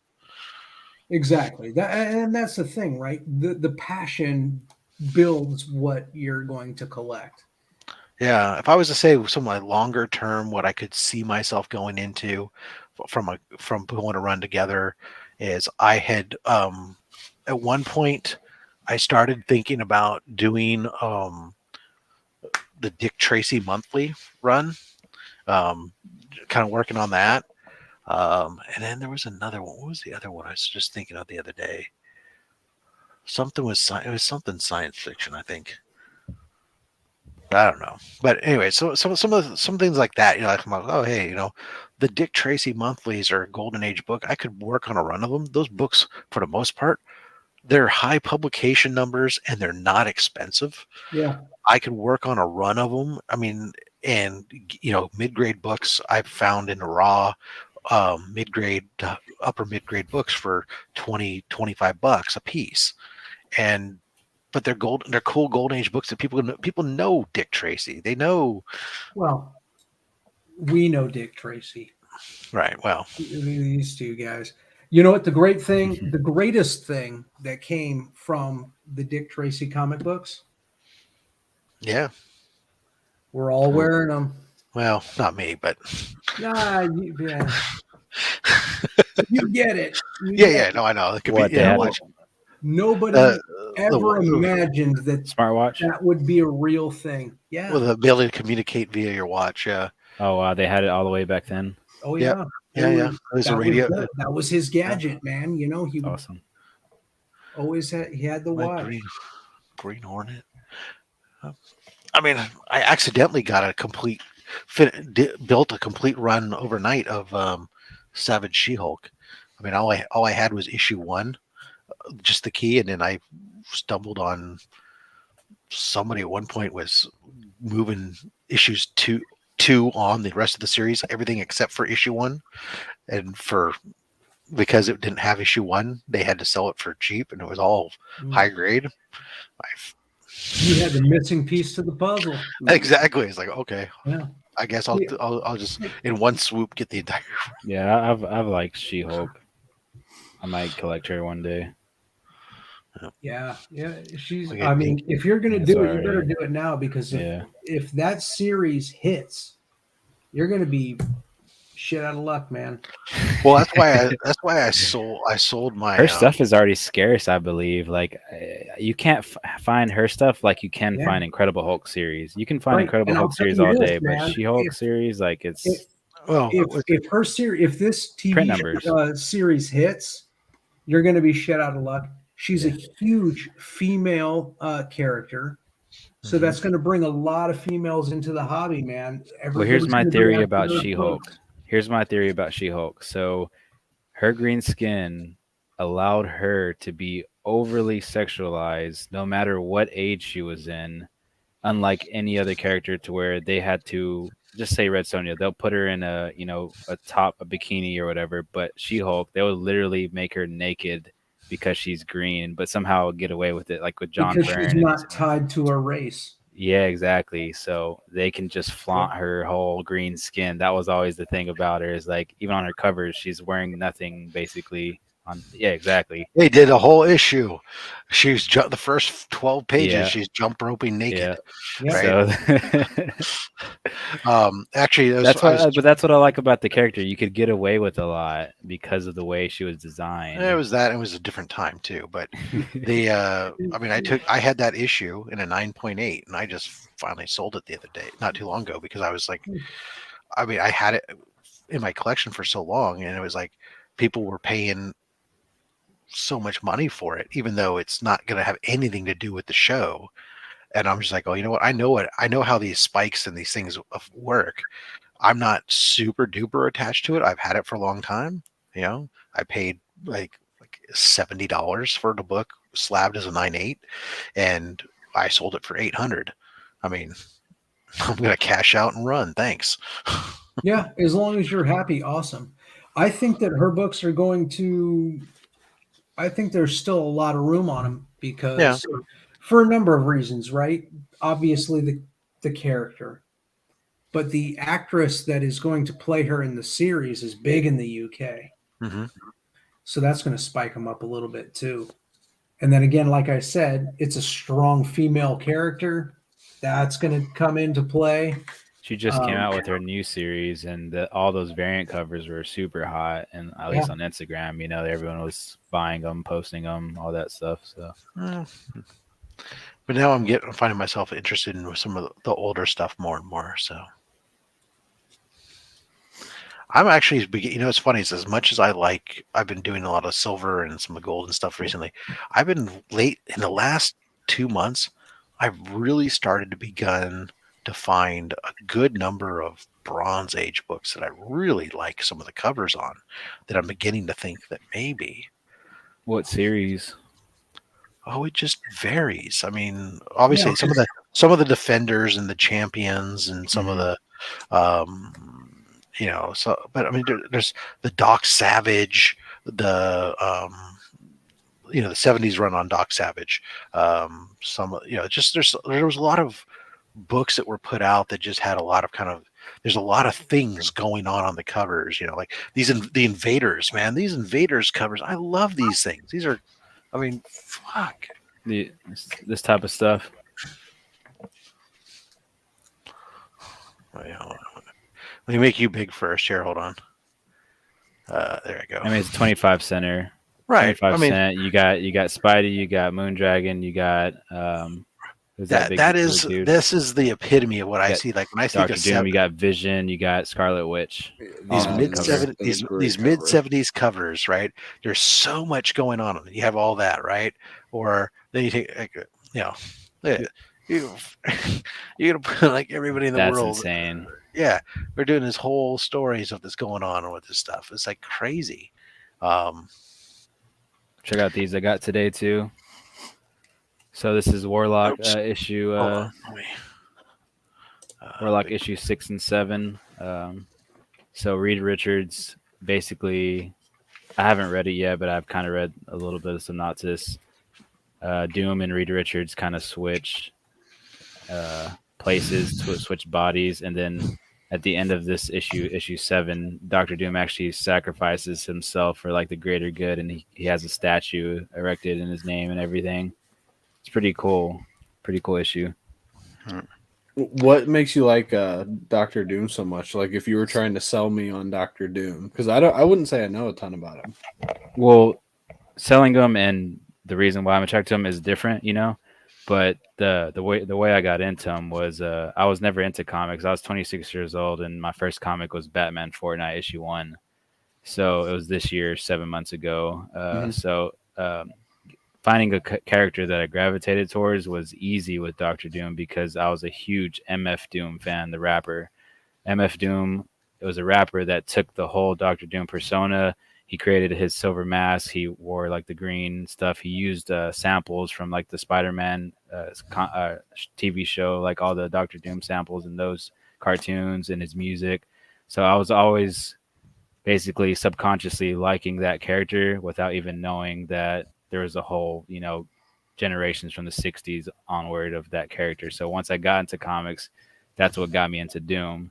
And besides that, I mean, who else do you know is like, you know, laser beaming the Hulk, you know, 15 Cent. So he goes back from the 60s up into the modern. So he's just a really fun character collection to find because he's scarce enough to kind of, you have to dig, but he's also available enough in the 90s and 2000s to where you can just easily pick up his stuff that's not unattainable. He's just a really cool character. He's the most confident character. He's a magician, so he's a sorcerer, but he's also a technician. He's supposedly as smart and as technologically advanced as Iron Man, but with the advancement of sorcery in his disposal. So he's actually he beats out Iron Man in a lot of the battles they have online and on the like the blogs and stuff. He always kind of wins those. So it'll always kind of take multiple enemies of Doctor Doom to take him down. It's rare that you get a 1-in-1 encounter that he can't defeat. I mean, he's gone against Spider-Man, so this isn't the original, but this is the Marvel Tales reprint. I was going to ask you if you had that. So the this was ASM5. the original is you know, expensive book. The original is Doctor Doom's first appearance outside of Fantastic Four. So obviously this is the Marvel Tales reprint, but it's super nice colors. Just taking the old art and then recoloring it and retouching it up. But no, it's just a really fun character, man. He's super smart guy. He's a, you know, mad scientist, but he's also a sorcerer. So you get kind of best of both worlds. Cool. You sold me. Thank you. It's easy, eh? And I have over 450 of his covers, you know, spanning from 19, you know, in the 60s. The oldest FF cover I have is 39. Unfortunately, he has a dozen appearances up until that point, maybe half a dozen. You know, he started in FF6, FF5, FF6, FF10.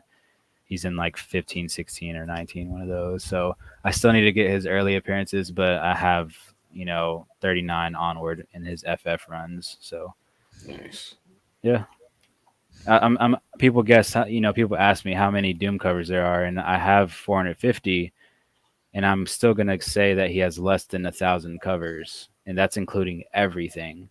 So when you're comparing that to, like, say, a Batman or Spider-Man, if you were trying to collect every Batman issue or every Spider-Man issue, it'd be impossible because there's so many series and so many appearances. And so I'm getting not only Doom series because he has so few, he has way more appearances than he has series, which is attainable in a way. It's fun to collect a character that's attainable. That's why I would advise collecting a villain like Doctor Doom. Yeah, and he could really, really come into fruition here if he ever comes in the MCU. He literally saved the universe. He is the reason why Miles Morales is in the 616. He is God Emperor Doom because in Battle World and Secret Wars in 2015, he saved the whole Marvel universe when the 616 universe and the Ultimate universe collided. They collided basically destroyed each other, and what was left was his creation in Secret Wars, the latest Secret Wars series. Doctor Strange feared away from the power from the Beyonder and the Minute or the Miracle Man, or sorry, I think whatever his name is, Molecule Man. Yeah, Molecule Man. So he bestowed the power onto Doctor Doom because Doctor Strange feared that responsibility and power. Doctor Doom didn't. He became God Emperor Doom, which he basically had full reigns control of the Battle Worlds, which was the new universe that was created after those two collisions happened. I didn't realize that you were such a new collector. Yeah. Yeah. You just got Brand into new. it. So is it only Doom that you collect? He's my first character collection. My second character collection is Blade. So Blade is and I just started collecting Blade, which is another perfect character collection because his books are so spread out, yet so few and far in between that it's actually attainable to find him. But he's yet so obscure that you cannot just find his stuff everywhere.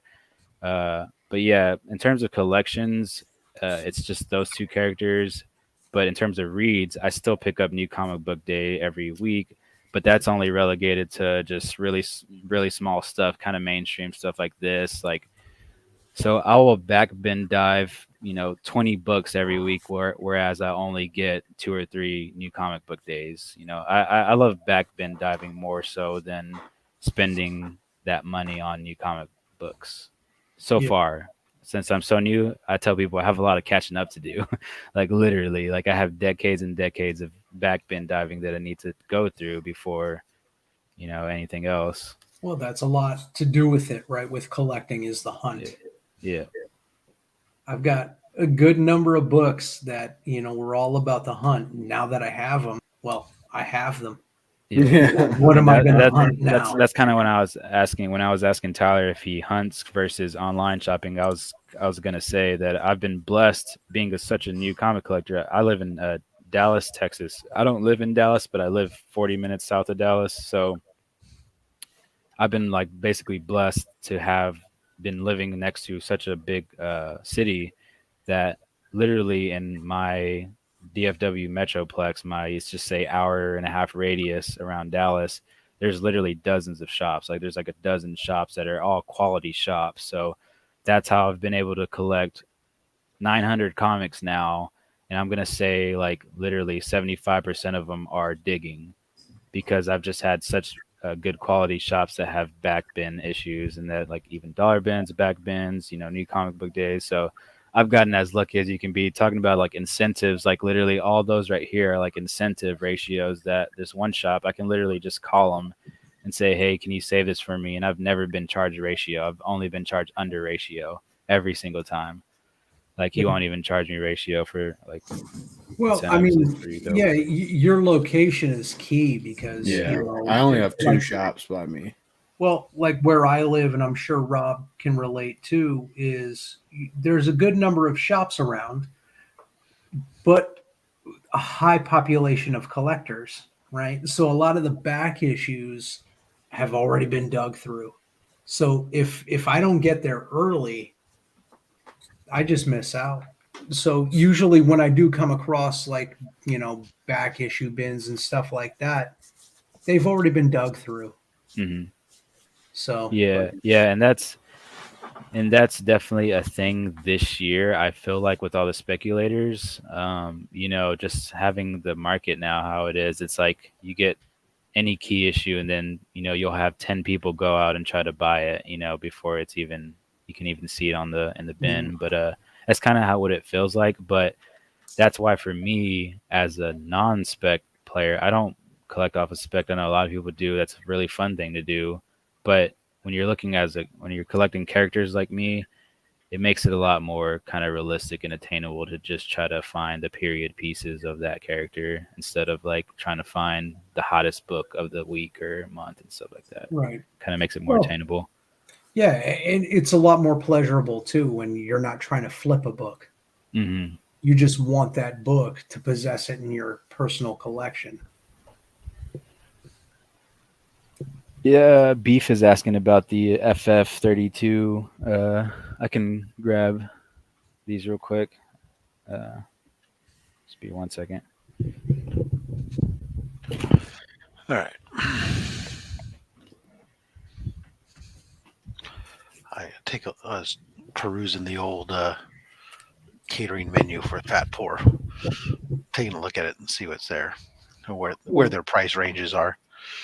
Yeah, and what kind of food are we talking? Are we talking like burgers and fries, or? So great cover. I so saw they you mix send out. that off before. Oh, Yeah, that's a great cover. So, and it's great because it's a Kirby cover.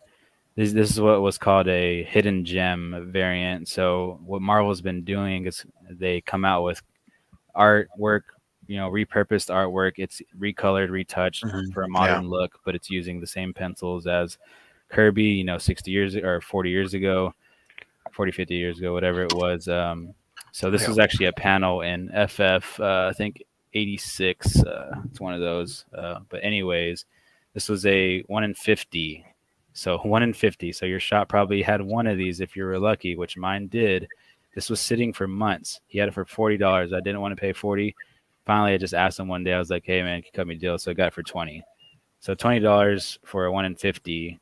That was just sitting there, is like made for me. And then 34. So 34 has him versus Johnny Blaze, and it's the issue where he basically curses Johnny Blaze to an infinite firestorm to where he can't turn off his flame. So this was like a 1 in, I think, 25 maybe. So on top of you collecting these Doom covers and whatever and whatnot, you read these books, right? Oh yeah, I read. That's the thing is like I physically can't read everything, but I will get around to it. That's the thing. Like I've out of the just say 900 comics, I've probably read like 200, 300. So it's gonna take a while to get through everything. When you're buying 50 comics every week, you can't read them all. But everything's raw. Literally, this is the only slab I own, and it's because I won it in a raffle, spinning wheel. So yeah, everything in my collection is to be read, if not read already. Well, I'll give you $20 for your slab, and then you can go pick those 50-cent bins. Yeah. I'm sure you have that, man. You don't have that one I do. already? Okay. Not slabbed, but I have. Everyone kind of I had have to 2 have or that one, 3 right? copies raw. Yeah. Imagine me, just a new collector, getting that, man. The ASM 55 Gleason, like 9.8. You can't beat it. Like, to me, I'm that'll just be a waiting. memory forever. Waiting for my second print one to come back from the white one. I know Nick's Kicks and Comics has like all of them slabbed, I think, by now. Yeah. Yeah. To In answer- regards to modern Spider-Man, Nick's got a lot, and he slabs everything. Well, he sells a lot of it. Yeah. Well, that's the thing too. He's a collecting dealer. Yeah, because he likes to fund his buys, which is smart. Yeah, Super absolutely. smart. And yeah, you should definitely try to do that. He if you cuts have the people good opportunity. deals too, though, for sure. Oh yeah, I just He's picked not. up, Yeah. I picked up 4 books from him not too long ago. He cut me an amazing deal. Awesome books. I was really happy that Every he time I go to the LCS, I've met up with him like 2 or 3 times now, but yeah, he's always taking slabs to the LCS, trying to hustle those books for sure. He's a hustler for sure. So, Austin, their catering menu is broken into categories. There's platters, there's like buffet. It's weird, but so the platters is the typical stuff you think of, like kind of appetizer stuff. You can set up, chicken, bone, chicken wings, chicken and waffle bites, crab cakes, hummus platters, nachos, beer can chicken sandwiches, fruit platters, vegetable platters, trays full of fries and tater tots and whatnot, sliders, chicken and beef sliders. They got pizzas, and then salads, and then they have for their mains, for their buffet serving style, they got like a grilled chicken, which is probably better than I wouldn't go to a sports pub to get orange chicken stir fry. Um, but you know, so I mean, it's basically I think from what I was just kind of spitballing it, that not counting drinks and whatnot from the catering menu should be able to put quite a feast together of options for for less than $25 a person. So I think that's perfect. I think, and I think that the appetizer kind of angle is probably the best bet. As a Everybody can mix just and kinda- mingle, Yeah, right? yeah. And you can have well, with the pizzas and the sliders, and so you can have enough stuff there that's a little bit more main coursey. That like, hey, if you want to eat enough of that, great. If not, if afterwards you want to go order, if you want a full meal, go order your own meal from the. Right. So that's what I was going to say. Maybe, yeah, hey, we're going to put together a nice platter of, different finger foods or whatever you want to call them. Anybody interested, we'll call it 20 to 25 bucks a person. Well, once I get the total, I gotta work through the quantities because they have them based on how many people they serve, roughly. But they're not always they're not consistent. Like some things are like in group will serve approximately 12, then some of them are like 16 to 20, and you're like, okay, great. Your main course meal you put 16 to 20, and I got 23. So that means I need to get two of them so I have more than enough for everybody, or do I get the one and assume that there'll be people that don't want some of that and eat enough other stuff that it's it's kind of like one of those. I just got to work some. I'm going to try to work numbers and work quantities to try to give a good mix of stuff. Just tell me you got some big boys coming though, you know what I mean? Tyler, Jimmy, you got some big boys, some big no, I'm just kidding. So Rob, you need to figure out what that algorithm looks like. Yeah, and then, that's what I do. if it comes up like, hey man, we're gonna have some appetizers. If you're interested in doing something like that, 20 bucks a head or whatever the case may be. Drinks are on you. If you're gonna drink, top shelf whiskey, or if you're gonna have a fucking Bud Light, that's that's. I'm just trying to completely on you. I'm trying to shoot a point, or I'm trying to get it so that way I know what some people are more, because what I'm comfortable spending on a dinner is completely different than I know other people are comfortable spending on a dinner. So I'm trying to make it down. Okay, if a typical kind of casual dining establishment, you're going to expect to spend $20 to $25, I think, a plate. So if I can keep it in that range, especially if I can get it to also include enough money to cover the tip, or at least the overwhelming majority of it, then people could say, hey, look, okay, that's a fair price. Rob's not screwing us here. Good, we're good. And I'm fine with that. The one thing I wanted, I was kind of going through because I wasn't sure when I got there. Now that I finally have their menu, I was like, oh, if this price is out to try to do stuff where it was going to cost way more, then I'm going to say, no, we don't want to do this. But this looks like it's pretty economical. So Yeah, I mean, for the most part, from what you're saying, it sounds pretty that reasonable sounds to me. perfect, but, really. yeah. So But at especially the since same time, we'll see. I mean, I don't know if certain people. Wow, the only thing I'm going to eat is a couple of chicken wings. I'm not spending $25. Well, that's why I always get a variety of stuff, right? So it'll be like, you get chicken wings and you get, I don't think there's anybody who's a vegetarian that's coming, is there? That would be their problem, wouldn't it? But you get that, you get some sliders, you get a couple of the pizzas, They have you get a couple, napkins. you get, because the nice thing about the pizzas always are is they're cheap. They're like $15 a pie, right? And you can, as a snack, they make a great snack food, or they interplay. Okay, I take a slice of this along with a slider, and it's that stacking up that I take a little bit of all these different things that builds up.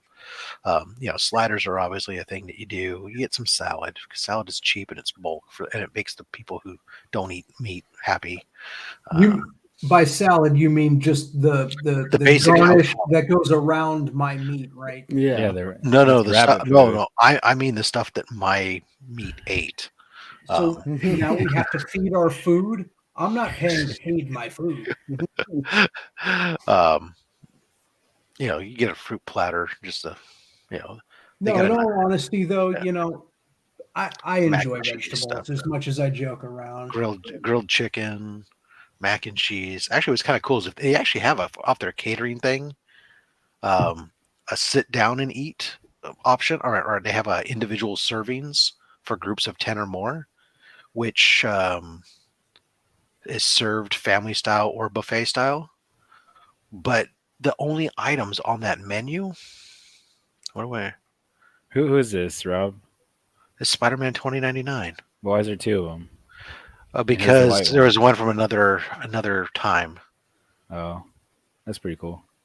So the blue one is the traditional costume, whatever.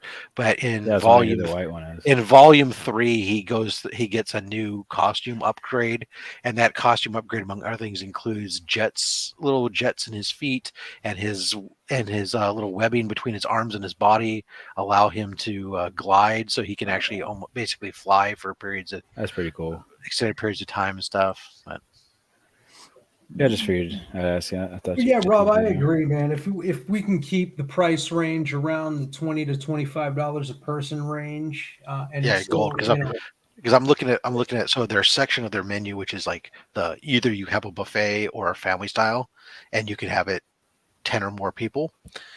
Their meal options are limited to horseradish crusted salmon, chimichurri steak, which is actually pretty good, but if you're not if for some reason you're not a beef person, they don't care. Cowboy ribeye. Now there's where the price. The first two options were $27 a person. This jumps to $58 a person. And then filet mignon at $48 a person, and then crab cakes. I don't think that's we're it. dealing with the kind of crowd that's going to be in that. Yeah, and it's like, what, you don't have a chicken option in your buffet? That's like so weird. But except you can go to the pesto caviar, the grilled chicken, wood roasted, mushrooms, bacon. There you go. Have me a bacon. Yeah. All right. Well, anyways. But yeah, I think you're definitely in a good area. Everything seems. Yeah, I want to break it down tomorrow when I'm fresher thinking. I'm gonna map some stuff out, and then I can get to see where I can get to on the price to have a good mix and enough food, and have it as a reasonable price. That way everybody's happy on that front, and then and there's no problem then. I can factor in the tip and tell people, hey, it's going to be this much per person, and the tip's covered. I don't have to worry about the after the fact. Everyone going like, oh, I didn't know. And you end up tipping. So I'm just going to go Chick-fil-A, man. I mean, yeah. And, in regards to etiquette and whatnot, it would be awesome if everybody sent you that money beforehand, Yeah.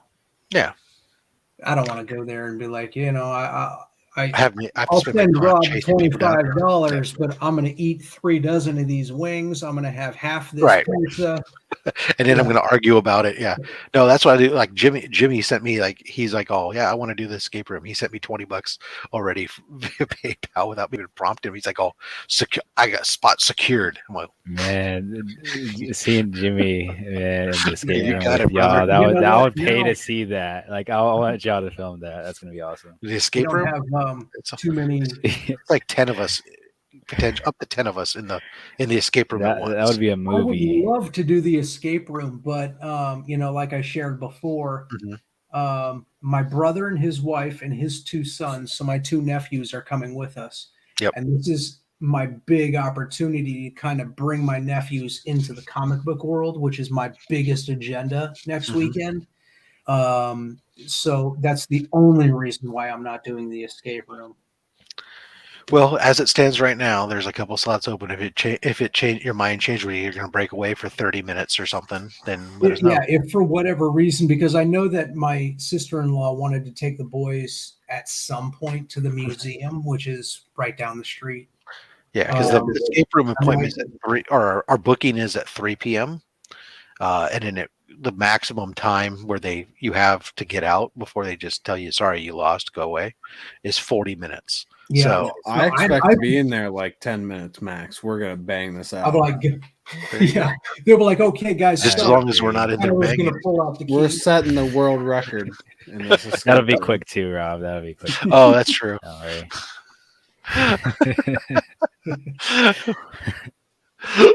All right. Yeah, but no, everything sounds great, man, and I just cannot wait. Yeah, sweet, cool. All right, guys, what do you think? It's coming up on the witching hour here, midnight on the West Coast. So I know that means it's almost time to wake up and go to work for Tyler. Wake up and go to work. I don't know. Oh yeah, this is. Don't you have to go plow the fields or something? I work nights. Nice. So this is your normal wake up time. Yeah, but I just so I worked Saturday, so I got home this morning and went to sleep for a little bit. So I'm tired because I didn't really sleep a whole night's sleep. Are you off the next 2 days or something, or no? I work tonight.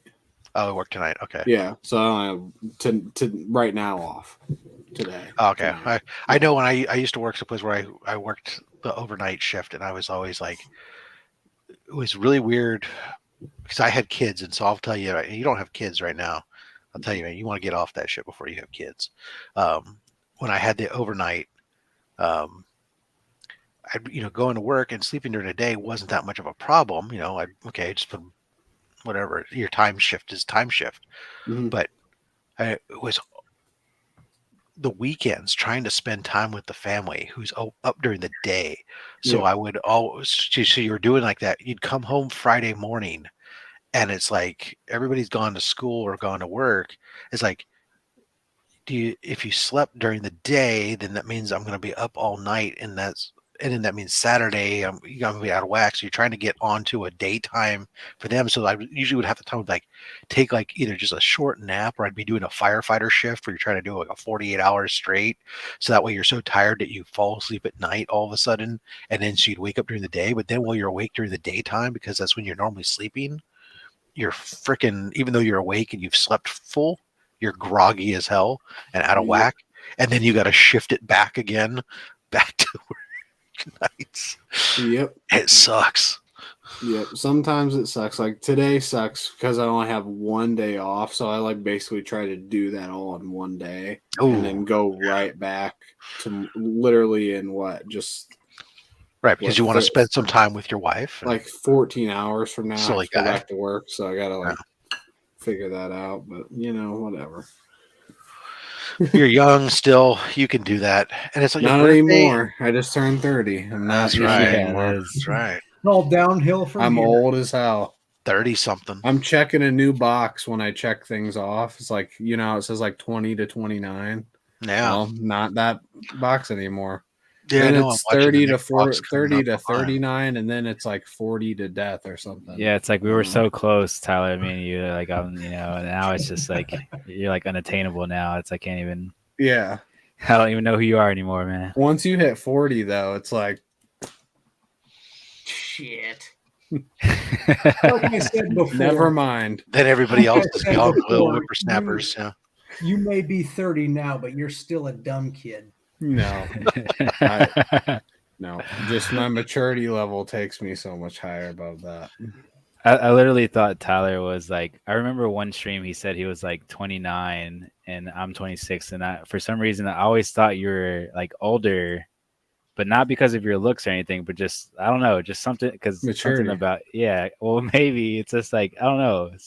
I don't know. Well, no, what's funny is every once in a while, Tyler, when you say, "Well, no, I wasn't born until 2003," or something like that, and some people are doing the math in their head, was he really born in 2003? See, but the fact that we have to do that, do the math. I just want to give a shout out to Beef It. Thank you very much for hanging out in the He's chat the real for so champion many here. hours Yeah. with us and being active in the chat, even if most of it seemed to be by yourself. Much appreciated hanging out with us there tonight, because I'm sure the other 4 people watching are probably us. I'm